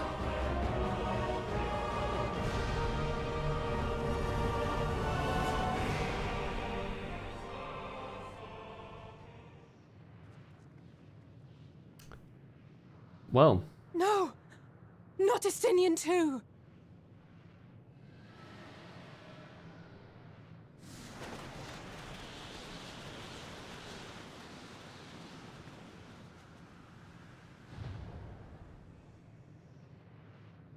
Oh. There's a wind.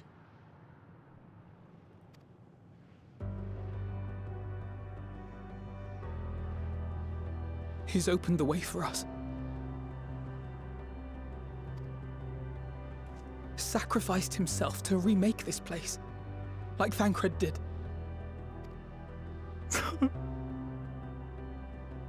Oh, Alphino.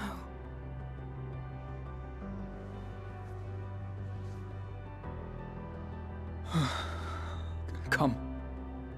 Let us follow the wind. It will not lead us astray. He would not.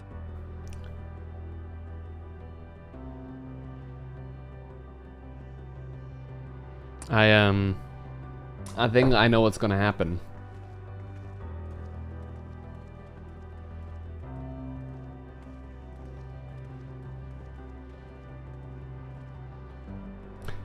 I think we're gonna one by one maybe lose our friendos.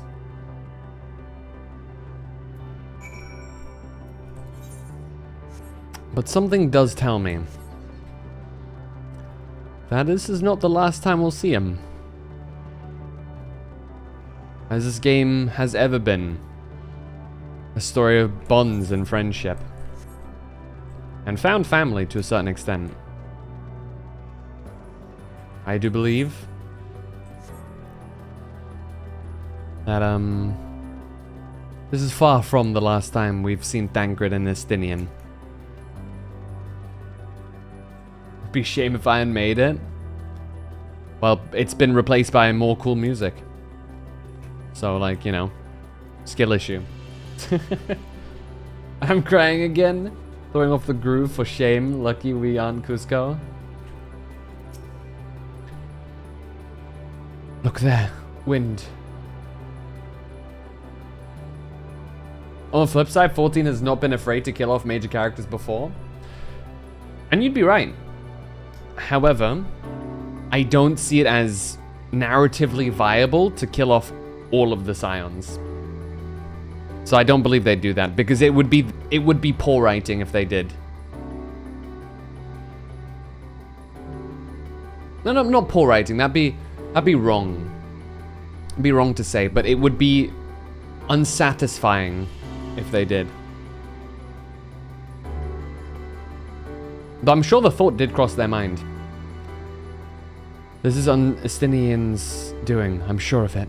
We should ride its flow and see where it leads. You're gonna wipe the slate and the end of the 10-year major story arc. It's time to do it. True. But we know that that's not gonna happen, is it? I mean, in that banquet where Roban killed the small moron, I thought all your companions would die. I don't think any of them did. In that moment, well, somebody does die. Not in that moment, but they die later on. Would that be the way to go if they were ending the MMO? True. But the thing is, they couldn't have any content after this. I feel like going into raids, going into, like, you know, post MSQ content would just feel so empty without them. Which, story-wise, would be very fitting to what the whole story beat is about. But for a player of the game, it just wouldn't. I'm sure if they killed off the Scions, there'd be a bunch of people that would quit the game.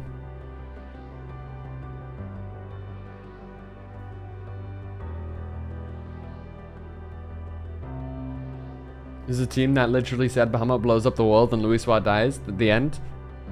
Yes, and Louisoix dies. Not all of the Scions, though. There's a difference between killing off a character that has had their arc fulfilled, or whatever, and being like, okay, whole cast gone. A powerful gale has delivered you into another island. The other Scions should arrive before long. But yeah, a singular character sacrificing themselves, I believe. If it were just like, for example, Like, I would have believed it if Thancred had died against the fight in Ranjit. Like, I wouldn't be surprised if, I don't know, if we fight against Meteon and then one of the Scions sacrifice themselves to win. That I would believe. But if it's just like a, oh, and they're gone. Hee hee. You know, it's like, you know. It just doesn't quite, you know? Surprised how Kryl is still alive? Well, they needed her to show Pictomancer, right? He did it. He found a way forward for us.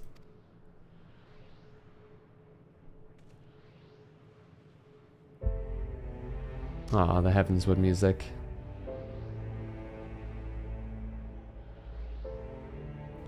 The dragons remained trapped within a prison of their own making, lamenting the horrors of war, yet Estinian knew them better than most. He was a man of honor and a dear friend, willing to fight to the very end for what he believed was right.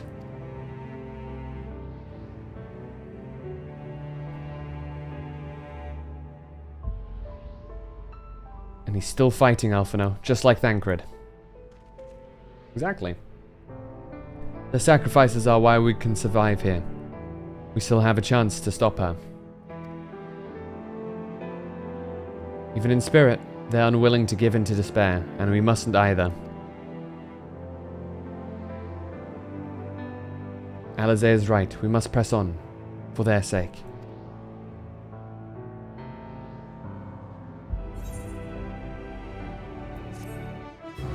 Rest in peace, XP. I still think Thancred should have... I mean, there's been lots of times where it's like, it makes complete sense for a character to die. So, obviously, 1.0 you have Louisoix. 2.0, technically, at the end, you have, you know, technically Minfilia. Perish. 3.0, yeah, 3.0, you have Izael. And then later on Papalymo in 3.5. But I absolutely also like could have seen Estinian die there, right? It wouldn't have been peak writing, but it was entirely feasible. In Stormblood, could anybody have died in Stormblood? Honestly, they probably could have found a way to kill off Lys in Stormblood. You know, as a moment of like, this is who I am. I'm coming Papalymo or some shit like that. I don't know. Shadowbringers, they very easily could have killed off Thancred and Graha. Without any return there. So I think, while I, like, you know, they could easily kill everyone here. But I feel like the reason why they wouldn't is because they could do so much more, with the death, if that makes sense. I guess my brain is like too rational in some of these situations, gameplay wise, because how shitty of a death would it be if Thancred just like poofed out of existence? Estinian does a little speech, poofs out of existence as well. Like, it's not climactic enough, it's not emotional enough, it's not built up to enough for it to, like, logically be the end for them, right? So I don't feel any sadness in their departing. Because, like, I feel like, you know, it's clear to me, at least, that they come back. Because this would be no way to end it. I trust them to do a much more spectacular ending. Because thus far, every death has been, in a way, very spectacular, right? Very in your face, in a way.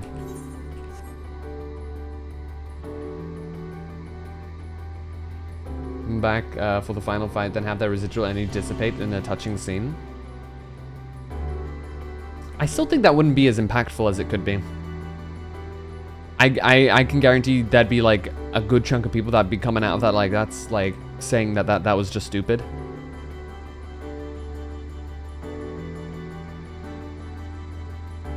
I see what you mean, but I still think that would absolutely still not be a great option. It could work, But this is Final Fantasy XIV writers we're talking about. They would make it, if they were going to do that, they would absolutely handle it in a different way. I trust them to. Stolas died like once in expansion 2. Be memorable. I still remember games that had bad writing because they did something so jarring that it stuck with me. It's an interesting balance. I think memorable does not necessitate good. Like, for example, Cyberpunk 2077's launch was memorable, but like terrible. So, and that's really memorable. Obviously, the game is great now. But yeah. Just saw a clip of Yoshi P joking that they are holding off the early access for Dawn Trail so we can play Elden Ring DLC, and that or not, that is hilarious and based. I mean, he's joking. I think that is absolutely partially true, because it would be a big mistake for them to launch it at the same time, business-wise, right? So it's a rough thing, because major theme of this expansion is the despair of the seeming pointlessness of existence and how unfair death is. So if they were going to do something like that, it would be on theme. I mean, I haven't completed the game yet, but the problem with that is it's not actually on theme. The theme is breaking through despair with hope. Right? And I get your point, but that's an important thing. As Heidelin or Venar multiple said, is hope with despair, like, or despair alongside hope, light alongside dark. That would be too much in one direction for it to actually make sense with a thematic. It would have to be two parts. But yeah, regardless. You guys know they're not dead. I know they're not dead. You know. It's so he can play Elden Ring? Based. Roads paved. Sacrifice. In sacrifice? Or with. Probably with or some shit like that. As Yashola and Alizé said, we must continue. What is that? Is that a marble? Notice the change in our surroundings. Perhaps it's the memory of an altogether different world. It would be prudent to learn more of it then. Tread carefully, lest we lose our footing in the sand.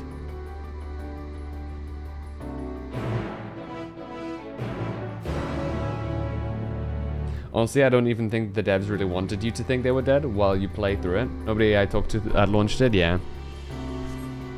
I think that in part is like, writing-wise, right? One of the things is how believable death is. I'm assuming that's the goal. Okay, what in God's name is that? I'm coming.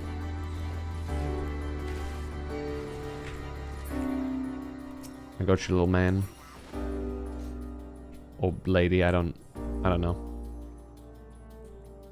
It's a little hot.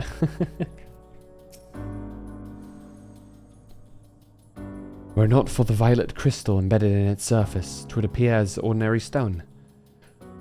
A curious script hath been etched upon them. Alas, it is not a language with which I am familiar. I cannot say I recognize it either.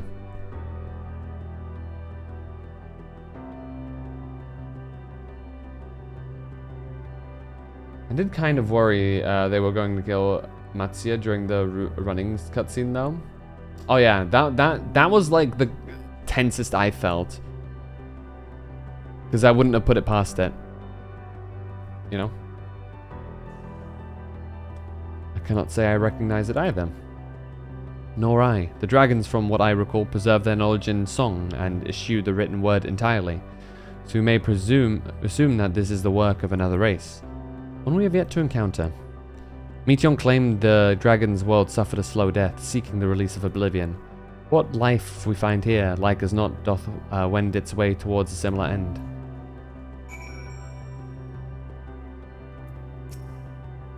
What do you suppose that is over there? A building? I'm not sure. It's hard to make out in the distance, but its surface seems to bear the same crystals as this monument. Meaning there's a chance we may find whoever built them both. We should go and have a look. Come on. Oh. Ether current. It's trying to hide.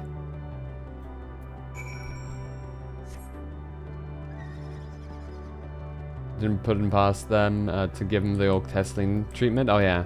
I was also full ready for, what's his name, Garlean blue-head dude to die as well. Though he hasn't died yet, to my knowledge. Oh my god, that's creepy as fuck. What the hell? Please don't do that with your heads. What the...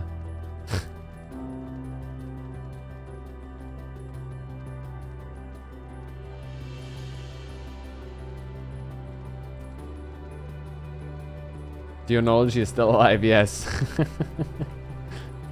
This guy.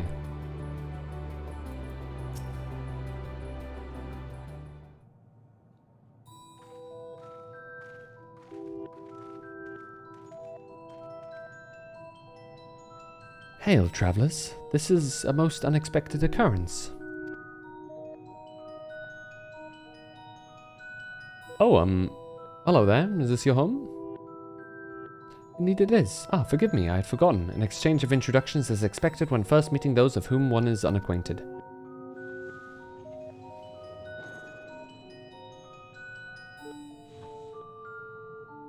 When the vibration of vocal cords was still required to convey our thoughts and intention, Ia, I believe, was a pronunciation used when referring to our people. Though it's not entirely applicable given our present state, you are welcome to use this appellation.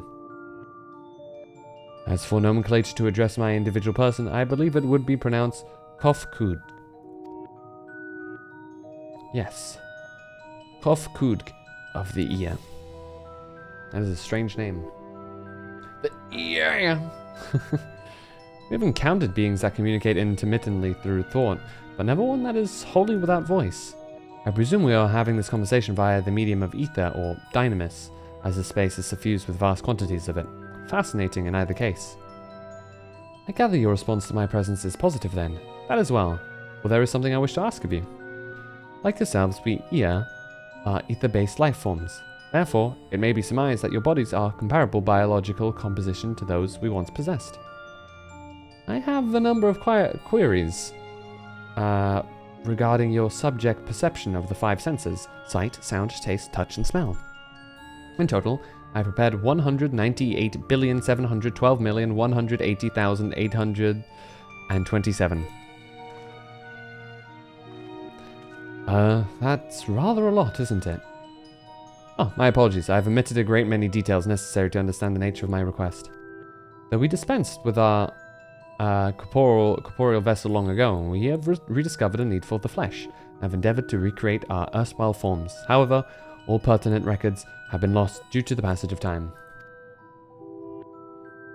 Take, for example, the nervous system. It is well within our power to recreate, but we have no frame of reference for sensations once experienced by our people, which may compromise our ability to interact with our physical environment. And the reason you need to regain corporeal forms? Why, to bring an end to our existence, of course.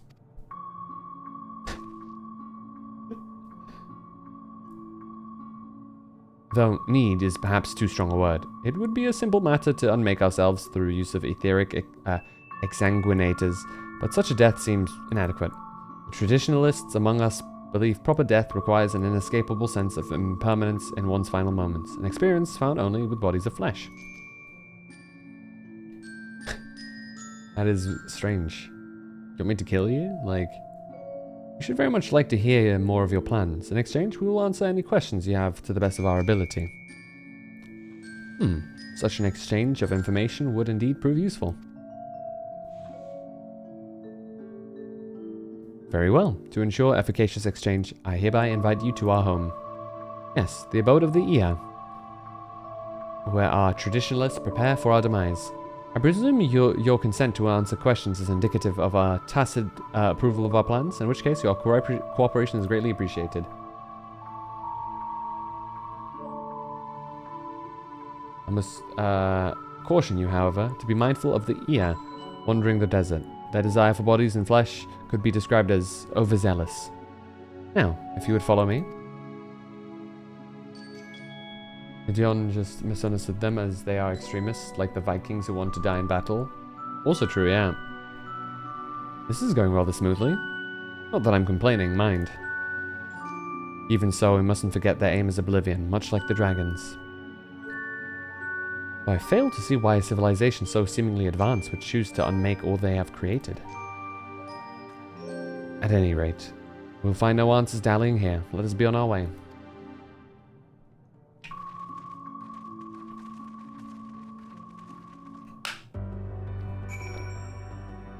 New Game Plus. Oh, other one. It does make me wonder though, is like, what happens if like, as an individual, there's somebody who's like, you know, just kind of psychopathic and enjoys despair and stuff? Like, what if there's an alien race that just fucking is like, what, end life? No, there's so much despair to be had. What do you mean? You know? Would you deny them of their existence, Meteon? When they are having so much fun? It's orcs. I'm talking about orcs from Warhammer 40k.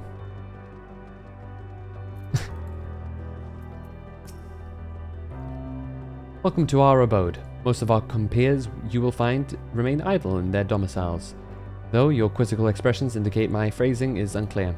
I speak, of course, of the violet crystalline constructs hanging from the stone structures there. You say they remain idle, but what of your work to regain corporeal bodies? Ah, an astute question, and understandable given your finite nature. We have no desire to pursue our research, for it is no longer necessary. If in our idleness we are struck by sudden inspiration, we rise to pursue said inspiration to its conclusion. That is why I present you for your arrival, and why I continue to engage with you still. But while the others are not currently in a motile state, rest assured they would not object were you to disturb their respite. You need only cast your thoughts towards one of their crystalline domiciles to communicate.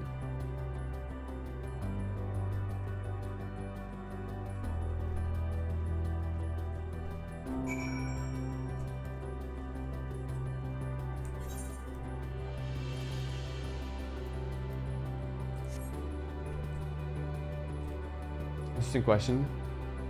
I think if the race mother was to bring despair and death, then it wouldn't be a gift to grant them that same despair and death in their final. Then wouldn't it? No, like as in. I think that's how the warp timeline would perceive it. Well, the problem would be is they wouldn't seek oblivion then. They would be down with the perpetuation of it, sure, but the aim of oblivion would be like, no, wait, hold on, pause. We don't want that. Oblivion? Pfft. There's no true despair there. What? I think I remember something quite similar to that. Some storyline. They wouldn't want to die, just the process. Yeah. They like the pain and suffering, but they don't want it to end. If that makes sense. Whereas that's Meteon's goal, right? To end all suffering. By making everyone super depressed. Honestly, Meteon... You know what Meteon could have done? Just as easily? Just... If they care so much, just an absolute wave of pure happiness. And just, like, make everybody just, like, die of happiness or something, you know? I'm pointing out that not every race yearned for it, and those races were just obliterated as a gift.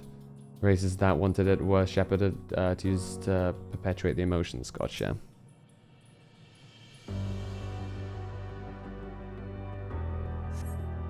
You cast your thoughts toward the crystalline domicile, but there is no response. Okay, guess this one doesn't give a shit.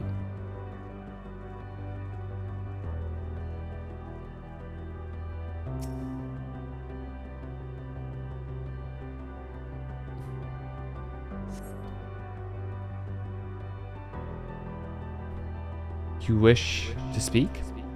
Very well. Pray, a moment if you would.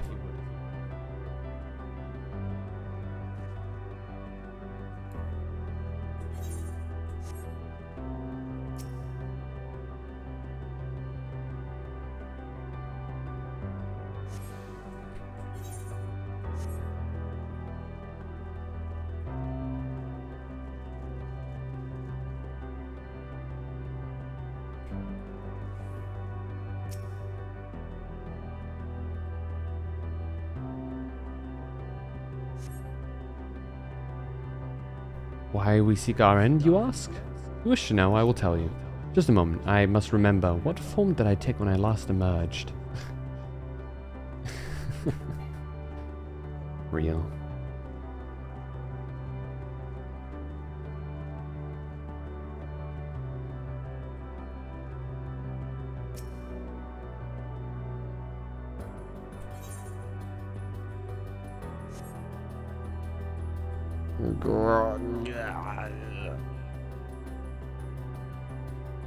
The strange moaning comes and goes, but soon fades into silence. Guess he doesn't want to talk. Or it.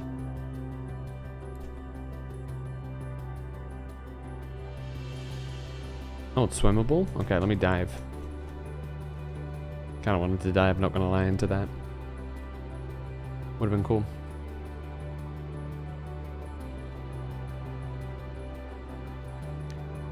Kofkuj. Kofkuj?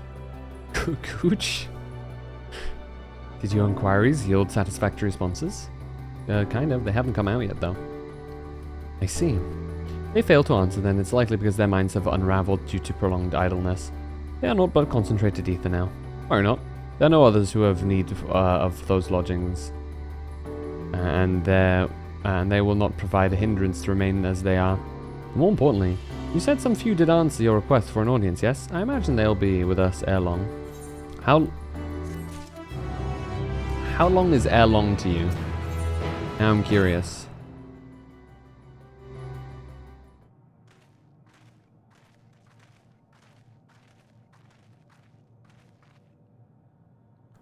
I had no luck, but everyone else fared well enough.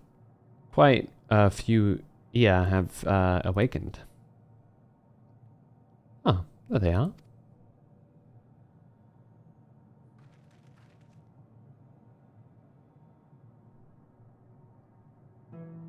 May I introduce you? Lalak, Dudik, and Nenij.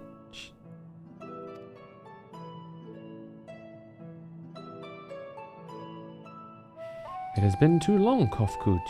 I dare say, Sada 4 has since completed an orbit. Indeed, until the travelers brought it to my attention, I hadn't noticed how unraveled some had become. Travelers? Ah, of course, the ones who wish to know why we seek to regain corporeal forms. The truth of the matter is as plain to see as the neighboring systems, but my single account would fail to satisfy the requirement for scientific objectivity. Thus did I bid them awaken you. Am I the only one who struggles to tell who's speaking? Nay, thou art not. In the absence of corporeal forms and the divergence they afford, mayhap such similarity in voice is unavoidable. By the way, Kofkuj, have you already observed the requisite custom for the travelers? That which one is expected to do when receiving guests, a matter of proper form?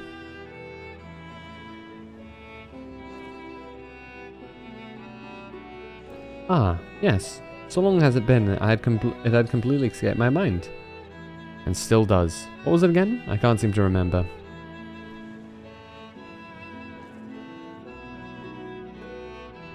Neither do I. Pity. I was hoping you would. Perhaps we can search the archives for the answer. Come now, Nenij. Oh, Nenij. Nenij.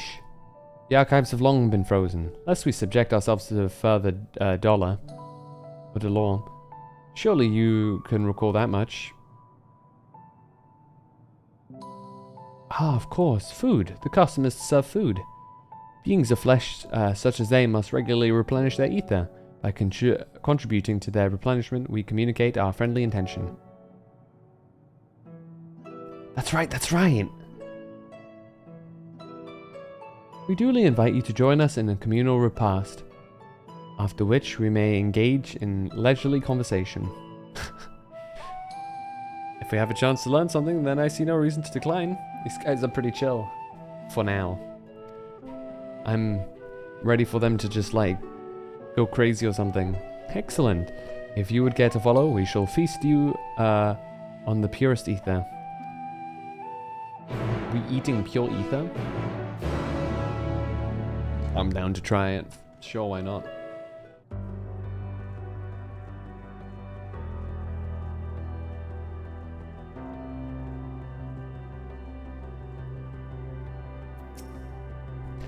facility is where we replenish our ether. There's no particular name for it, but we traditionalists sometimes use the word restaurant.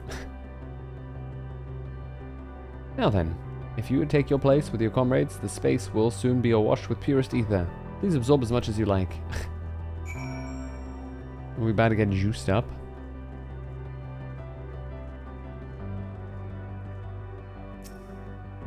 I feel like it'd be sweet. Brace yourself for a rush of sweet, sweet ether, but nothing seems to happen. Perhaps you need to wait a little while longer.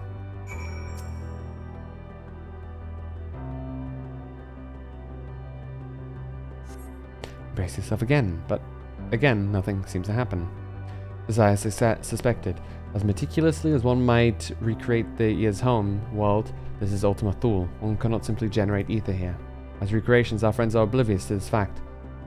To the very truth of their existence, much like the phantoms of the recreated Amarot.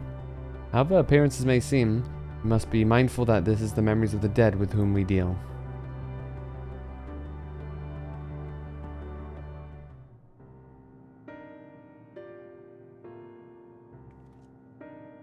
So, did you have your fill of ether? Alas, we couldn't absorb it, a deficiency in our forms, it would seem. Oh, how very unfortunate. May I ask how you normally replenish your ether? What? Through your mouths, you say? How very primitive and quaint. To think that their mouths serves not only to expel sound, but draw in sustenance besides. Such life forms have long since vanished from our systems.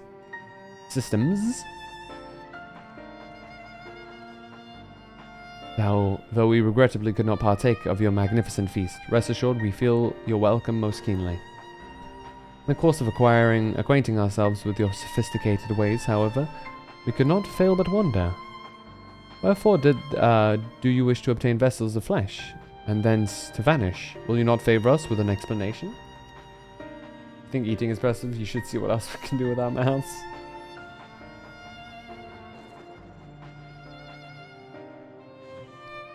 You flesh and blood beings are always so hasty. It does have its charm, however. Very well, we shall indulge you. In the beginning, we the Ea yet possess corporeal bodies. Our ancestors dedicated themselves to the pursuit of knowledge and technological advancement. By transcending all limitations, we believed we would eliminate sorrow and abide in true happiness.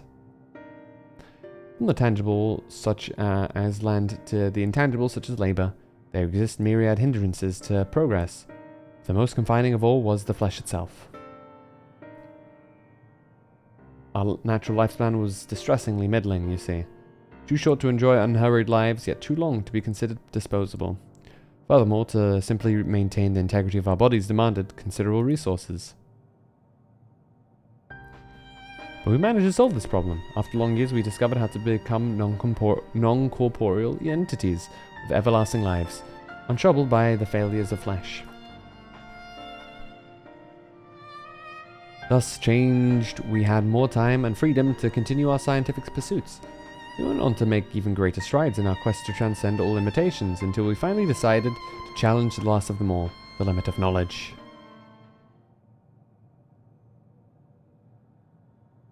That is to say, deciphering the laws of creation. We sought to discover how the universe came into being and explain all extant phenomena, and thence predict the future. If we could but achieve this, we believed we would be free from uncertainty and anxiety. And did you find the answers you sought?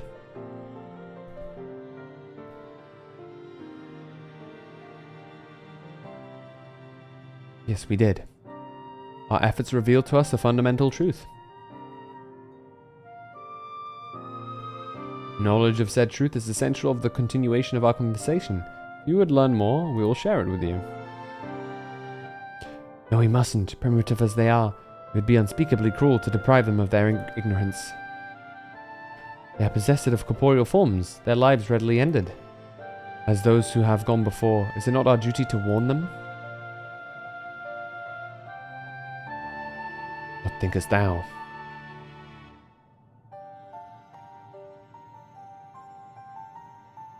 Oh, she's interested.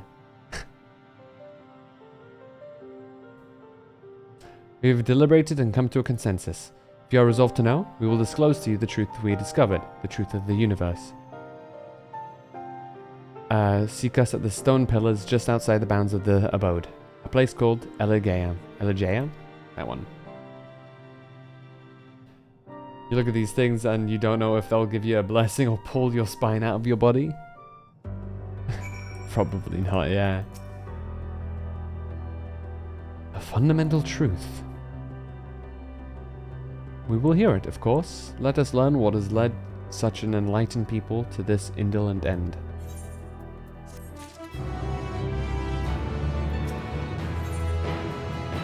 Where no, oh, infinite. Ooh. We joined the AI. There's one trifling matter I would fain investigate. Phantom, Grahatia, might I trouble your assistance? But of course. My thanks. We shall head outside the abode. If you would kindly follow me. I know not what mischief you are plotting, Urianger, but I trust you have our best interests at heart. The rest of us shall go on ahead to Eligea. Lest you worry, we won't start without you.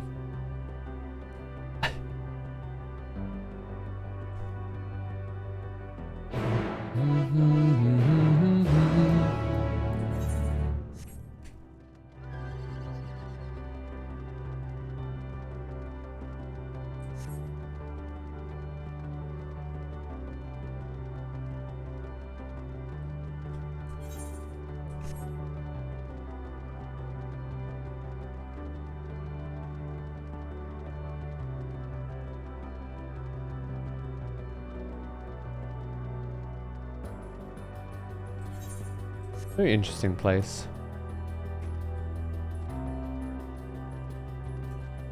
Conceptually speaking. Oh. Enemies.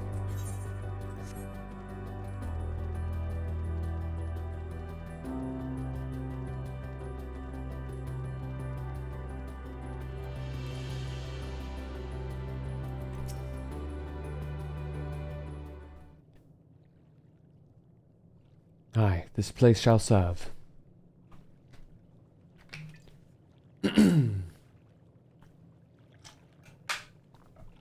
Is it the spring that you wish to investigate?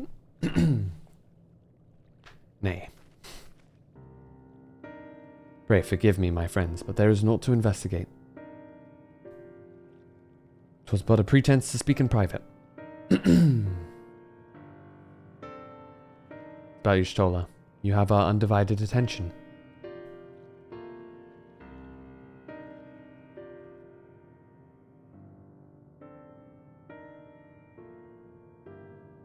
As we have established here in Ultima Thule, those denizens of ruined stars are recreated in their twilight days. Yet one question doth arise in my mind. So faithful and formed are the simulacra, they believe themselves yet amongst the living. How dost thou suppose this is possible?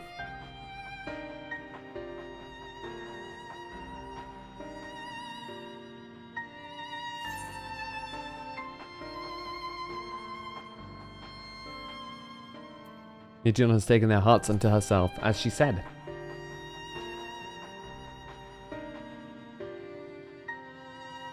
I'm inclined to agree. If Meteon can take the emotions of others as her own, I dare say she would be able to recreate them more faithfully than had she relied on any historical account. By which logic she must have visited them while they still lived, the dragons, and both both. Blah, blah, blah. So too did I theorize, and upon that assumption, consider how those two races may have met their demise. According to thine own tale, Meteon perceiveth the emotions of those nearby as her own, a heightened sense of empathy intrinsic to her nature as an enteleki. In the course of her starfaring journey, if she encountered beings who strongly desired a cessation of their existence, she would have ended them. She would be powerless before that desire. Okay. Even as she possesseth the power to grant it, the power of Dynamis. 'Tis my supposition that, overwhelmed by their longing for death, Meteon did unleash Dynamis and usher the dragons and Ea unto their dooms. And why pull only us two out? Of course, such was not always the outcome. Full many stars did she find already lost to ruin. In order to create a terminus, however, the fervent desire for the end is essential. Therefore, should you struggle to find the way forward, Pray, ask yourselves this. In the place where you stand, whose is the soul that yearneth most desperately for oblivion?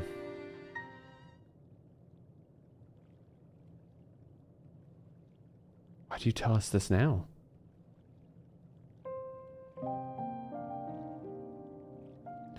Nay, again would I betray your trust. This pledge I did make to my comrades. In bringing thee into my confidence, I would remain true to my word.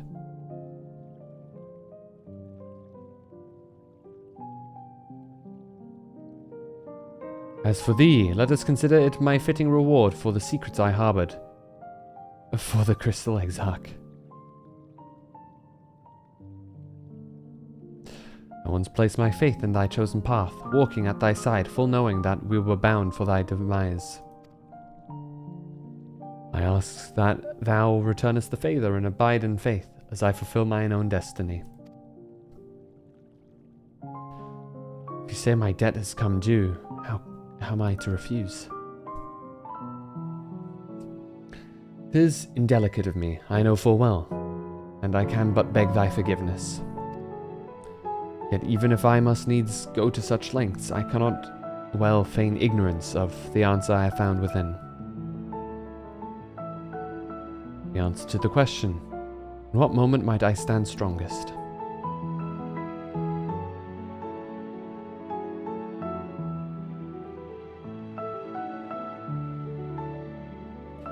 After all that we've been through, I will only say this. Do what you must. Do what you must and see your conviction through.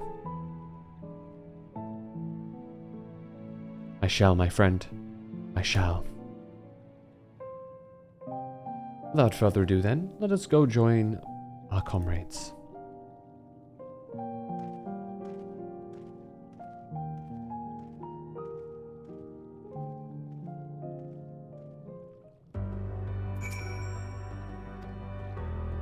Let us be off to Telegam.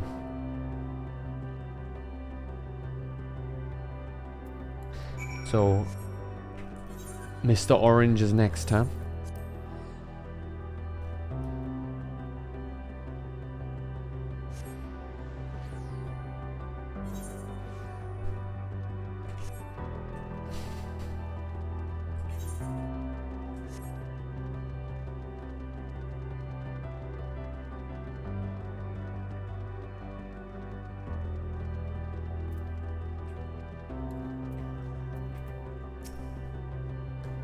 Seems everyone is accounted for. Shall we then?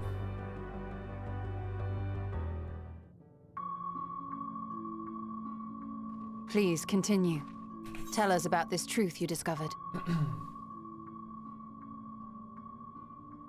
Very well. Bear in mind, however, that the purpose of this conversation is not to impart scholarly knowledge, for such requires that you comprehend the subject matter, which you will not. We will forego the intricacies of our scientific methodology and deal only with the conclusion, the end of our society and our world. We acknowledge, with regret, that your star is in the midst of the same panic-induced cataclysm that befell Deneb 3. As such, in order to avoid causing undue distress, we will refrain from explicitly stating how much time you have remaining. You are entirely too kind. I pray you recount your tale as you see fit.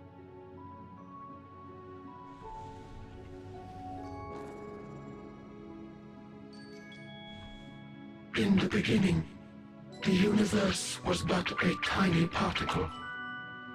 Then suddenly, this particle began to expand. The Big Bang Theory.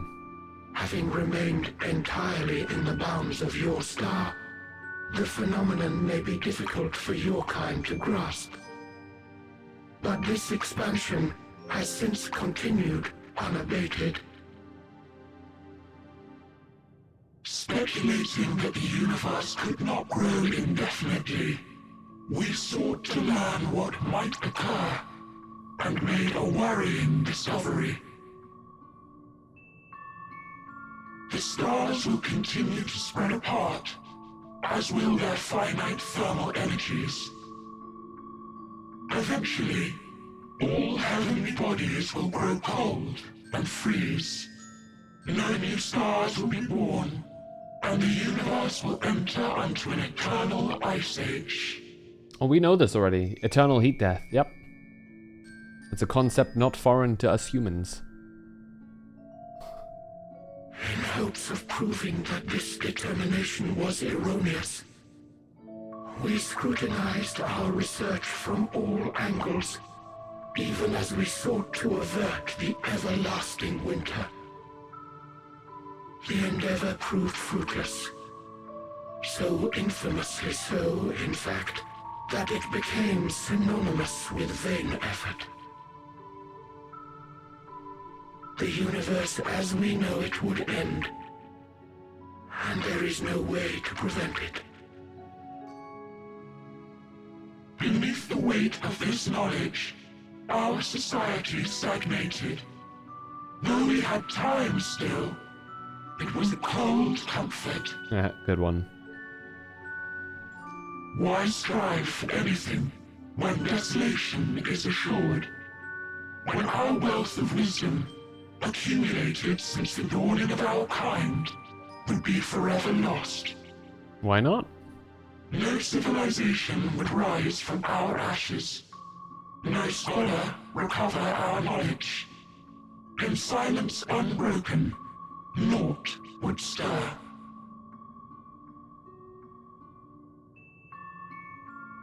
Intellect was once our pride. Overnight, it became our shame. Our works, monuments to futility. Immortality, our greatest invention, became a source of suffering.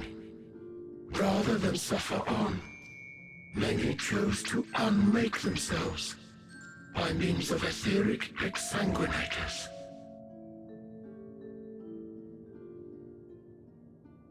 This is the graveyard farm. Etched upon these stones are the testaments of such souls.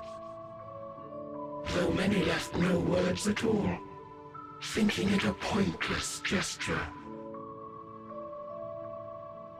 Once we have obtained vessels of flesh, we likewise intend to vanish. If you understand this, understand aught of our tale, you will abandon your quest for knowledge. Ignorance truly is bliss. If you would cling to your illusory happiness, remain primitive and pure. It is the only way.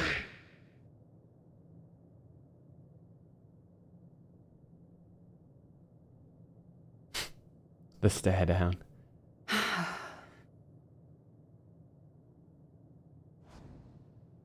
So that's your story.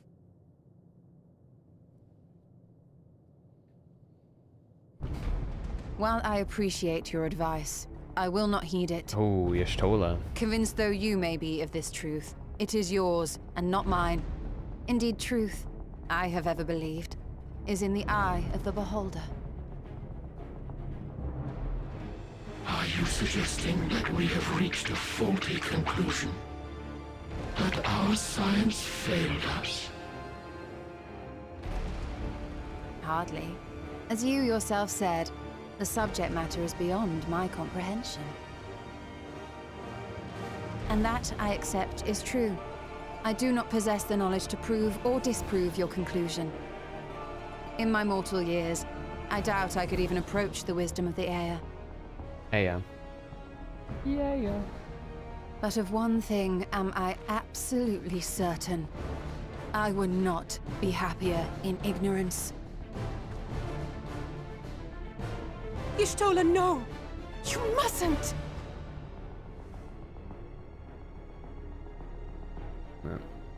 The most important lesson I've learned is that learning isn't simply passing one's eyes over words. Nay, 'tis when understood for oneself that knowledge attains its true value. This is what has sustained me, driven me onward in joy and wonder, in anger and sorrow.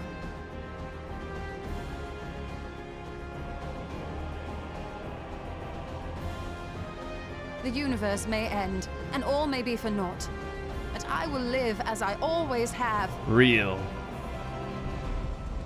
I will always seek out new knowledge, and no conclusion of yours, no matter how grim, can dampen my desire.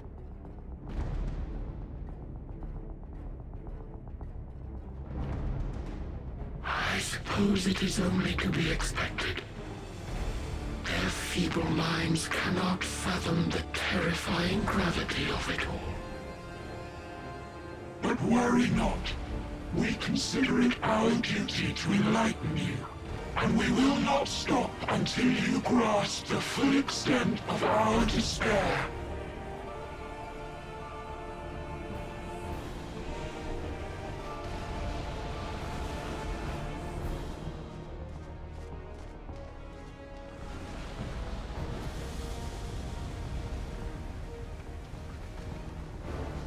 Keep calm and listen well.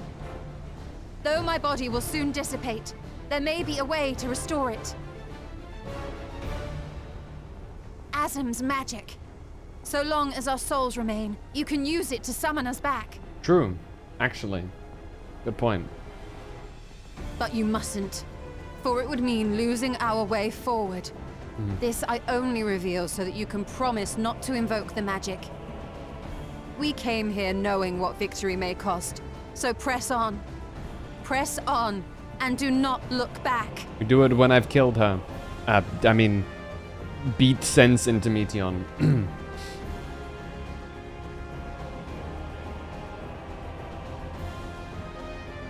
Gonna get pushed out the way. I shall join thee. Oh, okay.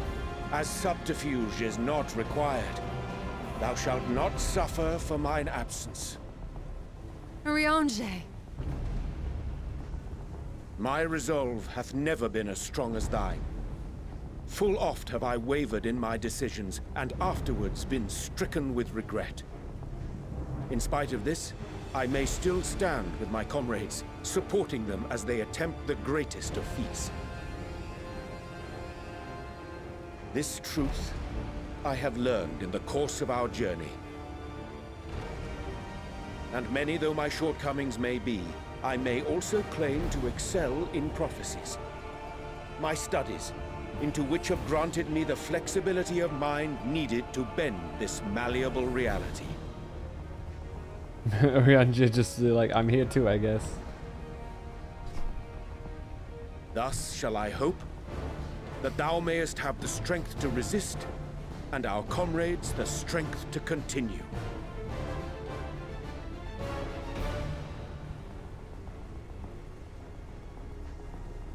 With you to urge us on, how could we possibly fail?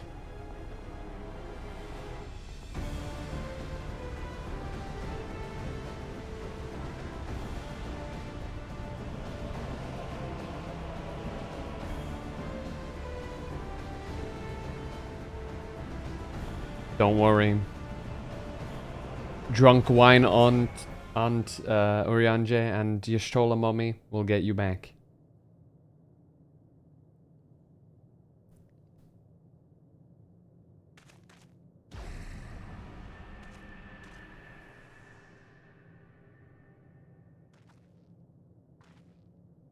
What's this? An extinguished civilization. Rekindled.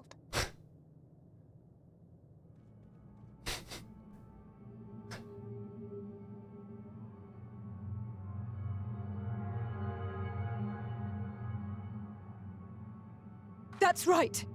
Our quest doesn't end here. We'll press on, and we will find you.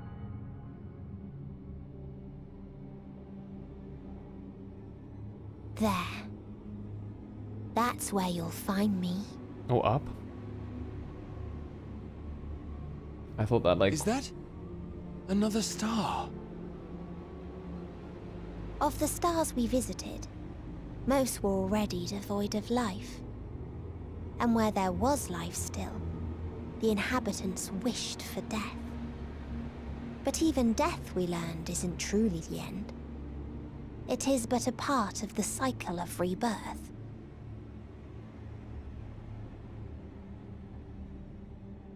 Souls return to the star, or in its absence, a larger flow.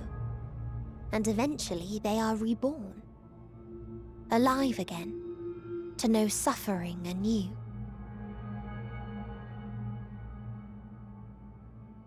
True salvation lies not in dying.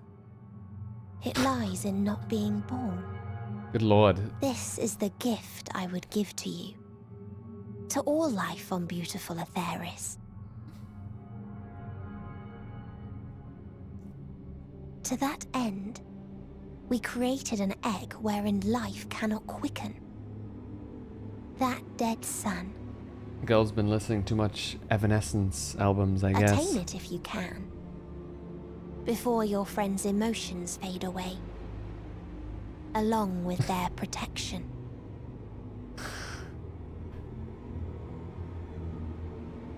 It's not a phase, Mom.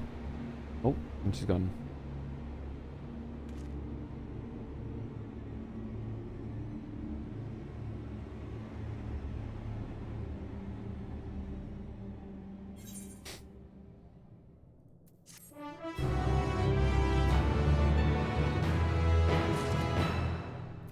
Oh god. Yeah, okay, the quest names are getting more and more fucked up. Wait, he's got a quest? Oh. Ending is what? Oh. These guys are like full on. Okay, they have some quests for us. Nice. I'm assuming victory once lost or something like that.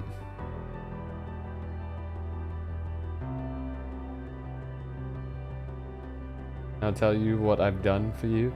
50,000 years I've cried. Evidences was actually kind of banging. Gotta get those ether cards somehow. Are you all ready to continue on? Yes. Then let us make for where the light shone. Ishtola and Urianger have opened the way for us.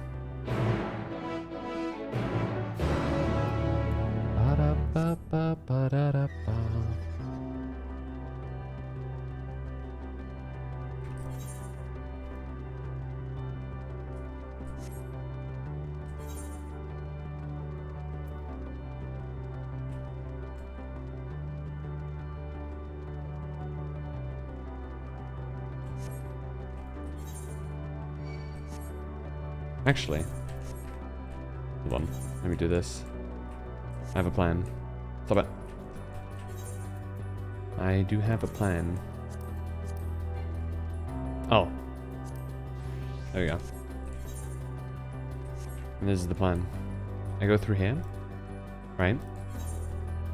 And I go and explore the areas, because I am really close. Hold on, how much more do I need?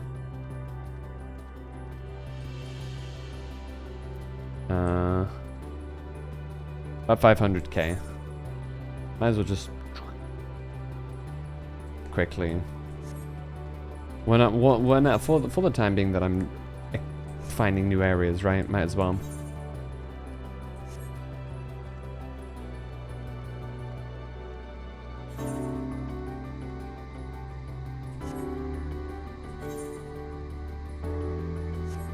I could also actually straight up level up from one of those.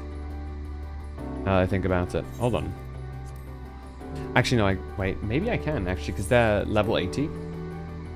Hold on. I know it's kind of pointless now, because the quests that I'm going to be getting are...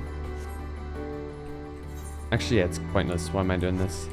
Quests that I'm getting don't give XP anyway. Oh, right, I haven't... There we go.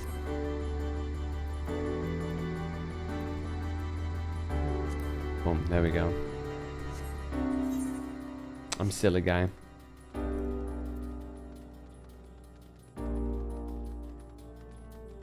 After 10 hours of streaming, you know, my brain goes kind of fuzzy. But I think we can finish this tomorrow, right? What do you guys think? I think we're on good track to just wrap it up tomorrow, all things considered. I'm not gonna end just yet. I'm gonna, you know, get to the other side. Yeah. But yeah. Just picked up all the purple. Purple?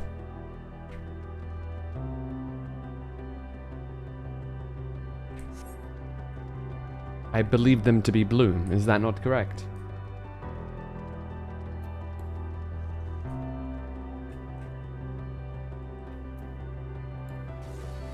We went over this as a single sitting zone. Oh, hell nah.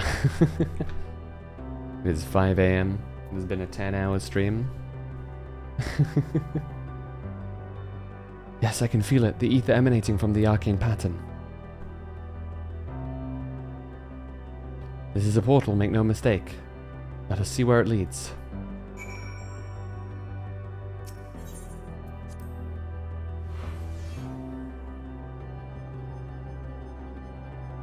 Can't just abandon their, your friends to their fates like that. They can handle it for a bit. Level Tricker. Beta. This is... Okay, this place is very, like, Omega-esque.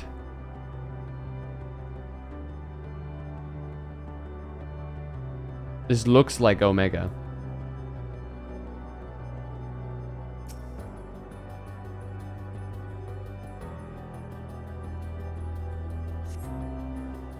Even these things look like it.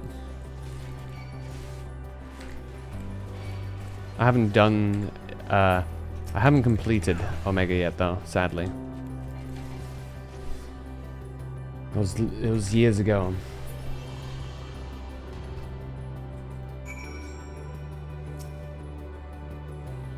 I wonder why it would look like Omega.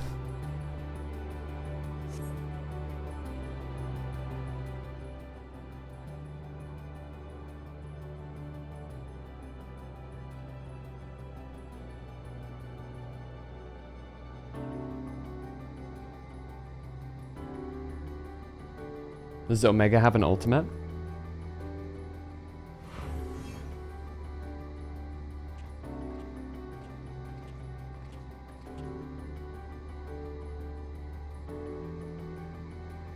The whole expecting the first weekend. It was 5 AM Monday by the time I got here, and I was so fucking sleep deprived that I couldn't quit. I see. The problem is, I would. Like, if I do have the power to continue going on as well. I could even be louder if I wanted. Problem is that I do have other people in the house, and it is like, you know, it's 5 AM, right? So I'm not like stopping for my sake. It's because I have other people in the house that I'm making sure I don't disturb overly. So amazing, yet another civilization. Omega's ultimate is the Omega Protocol, aka TOP. Gotcha. Makes sense. The reason why I ask is because I know that apparently only ultimate raids are canon. So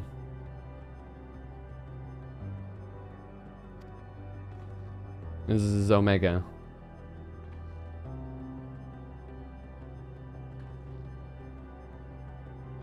Attacked as soon as you arrived. Not the most welcoming of places, is it? We must try to find denizens who are amenable to conversation.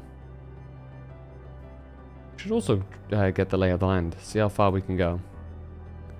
I'll help Alphino with that. In the meantime, you and Graha can search for friendlier folk. Ultimates are definitely not canon. I was led to believe that once you do an ultimate, it becomes canon. Like to hear more about that? Hold on.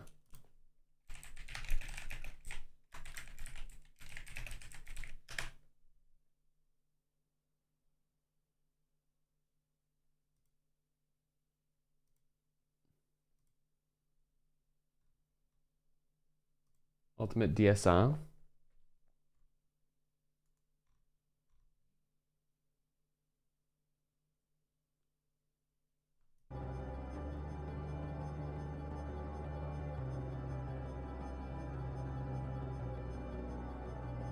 No.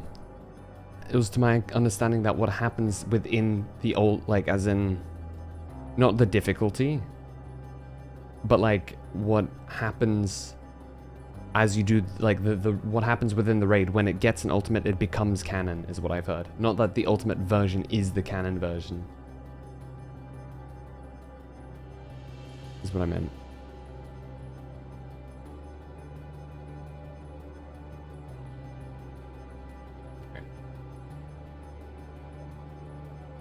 Give me a second.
Alright.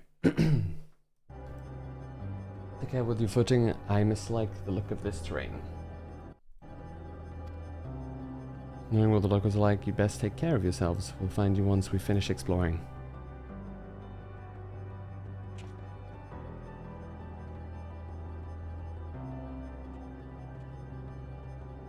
Actions and raids will show up in dialogue if you've done them normally. I don't know, I was just led to believe that the way it works is the raid sort of is in this limbo of like, is canon, isn't canon, until it finally gets an ultimate in which it's like, in lore, everyone has done it then, kind of thing, rather than if your character's done it or not. But I don't know, I could be wrong, it's just what I've been told. You were misled. Prove it. I'll just... propose we search the central area. Okay. Machines patrolling here. Sentinels in all likelihood. Like those encountered. Most certainly attack us. Okay.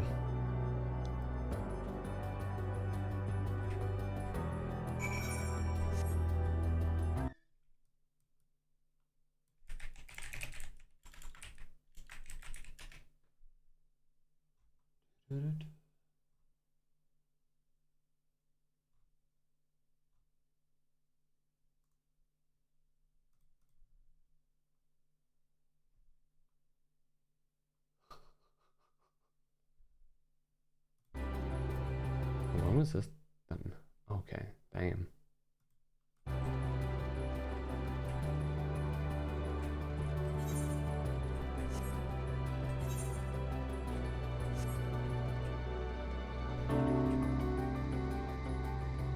Let's head on over here.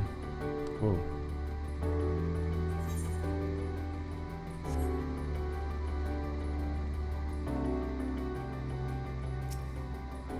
All right.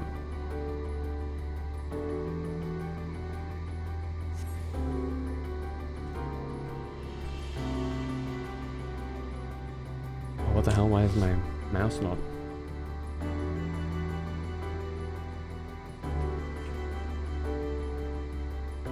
Okay. I think this is where we leave it off. I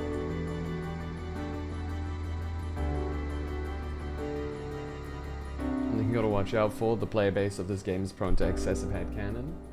Oh, every player base, fan base, whatever is.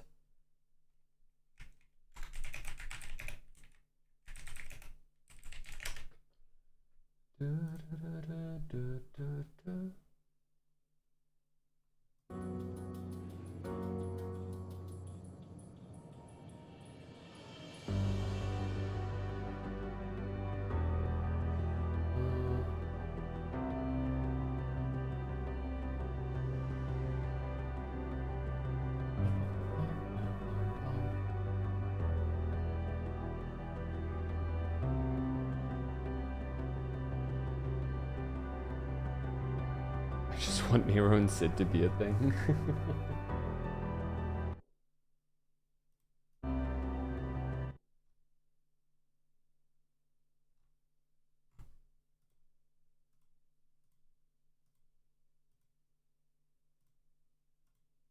Alright. I think this is the perfect place to wrap it up for tonight.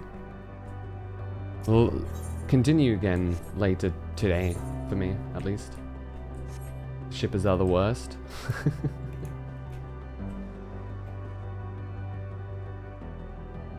What do you mean you don't agree with my... what's a random ass ship I can make up?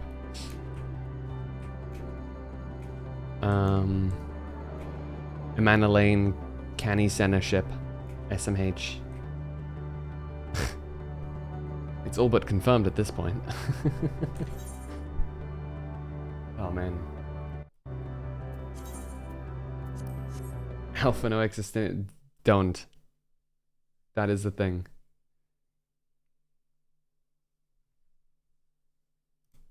Yeah, I think it's like we're at the perfect part to stop for today.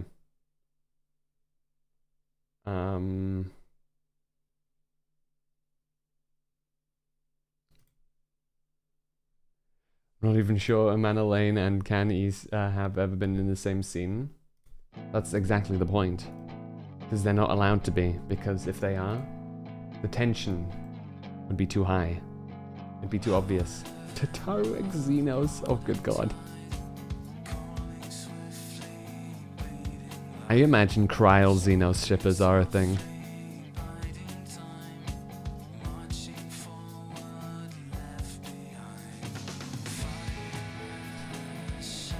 Xenos couldn't handle Tataru. Fun lurking, have a good night. Hell yeah. Schlaft alle gut. Du auch. He stopped. I know, so that we can go full power tomorrow. Because, you know, like, I don't know. It's because of the Nero Sid thing. No, that, if anything, convinces me to go more.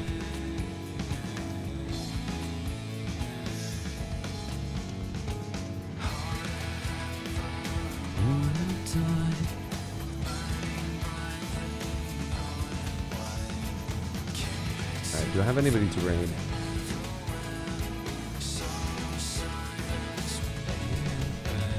Well, I know somebody to raid. They introduced the Garlands. I thought Xenos X Fedora would be cool. But Xenos loves only the war, the fight. Took our opposites out of her range. And ran away from her and wanders the world. It's somewhere. Oh, we could raid Miwa. But Miwa is kind of doing ASMR. And I know that would probably freak some of you guys out.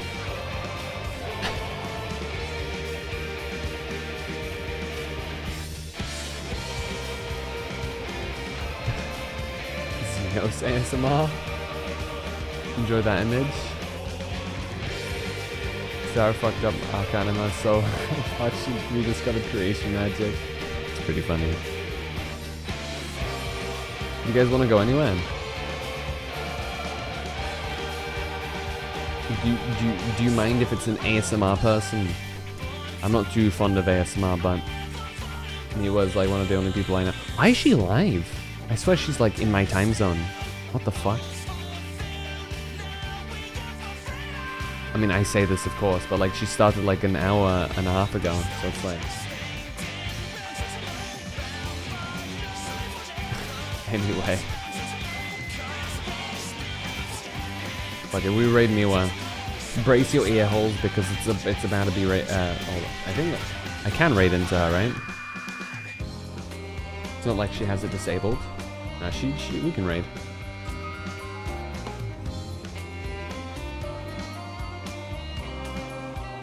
Hold on.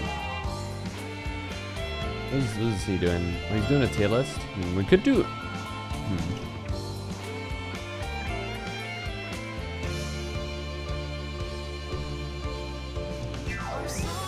You know who we haven't raided in a long time? I haven't raided Actor Pat in ages, actually.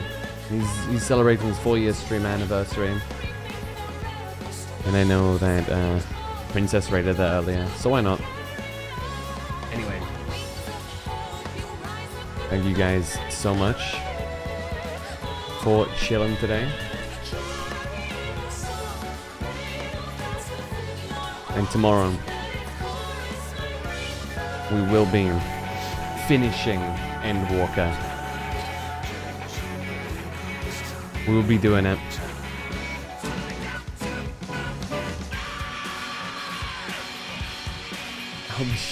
I'm sure we'll see you tomorrow. Well, it's not tomorrow. Like, actually, hold on. Like 12-ish hours. But yeah, I digress. Anyway, until then, when we avert the end, I'll see you guys next time. Make sure to join the Discord if you haven't done so already. So you know when we go live, if you wish. By the way, I'll see you dudes later. Peace.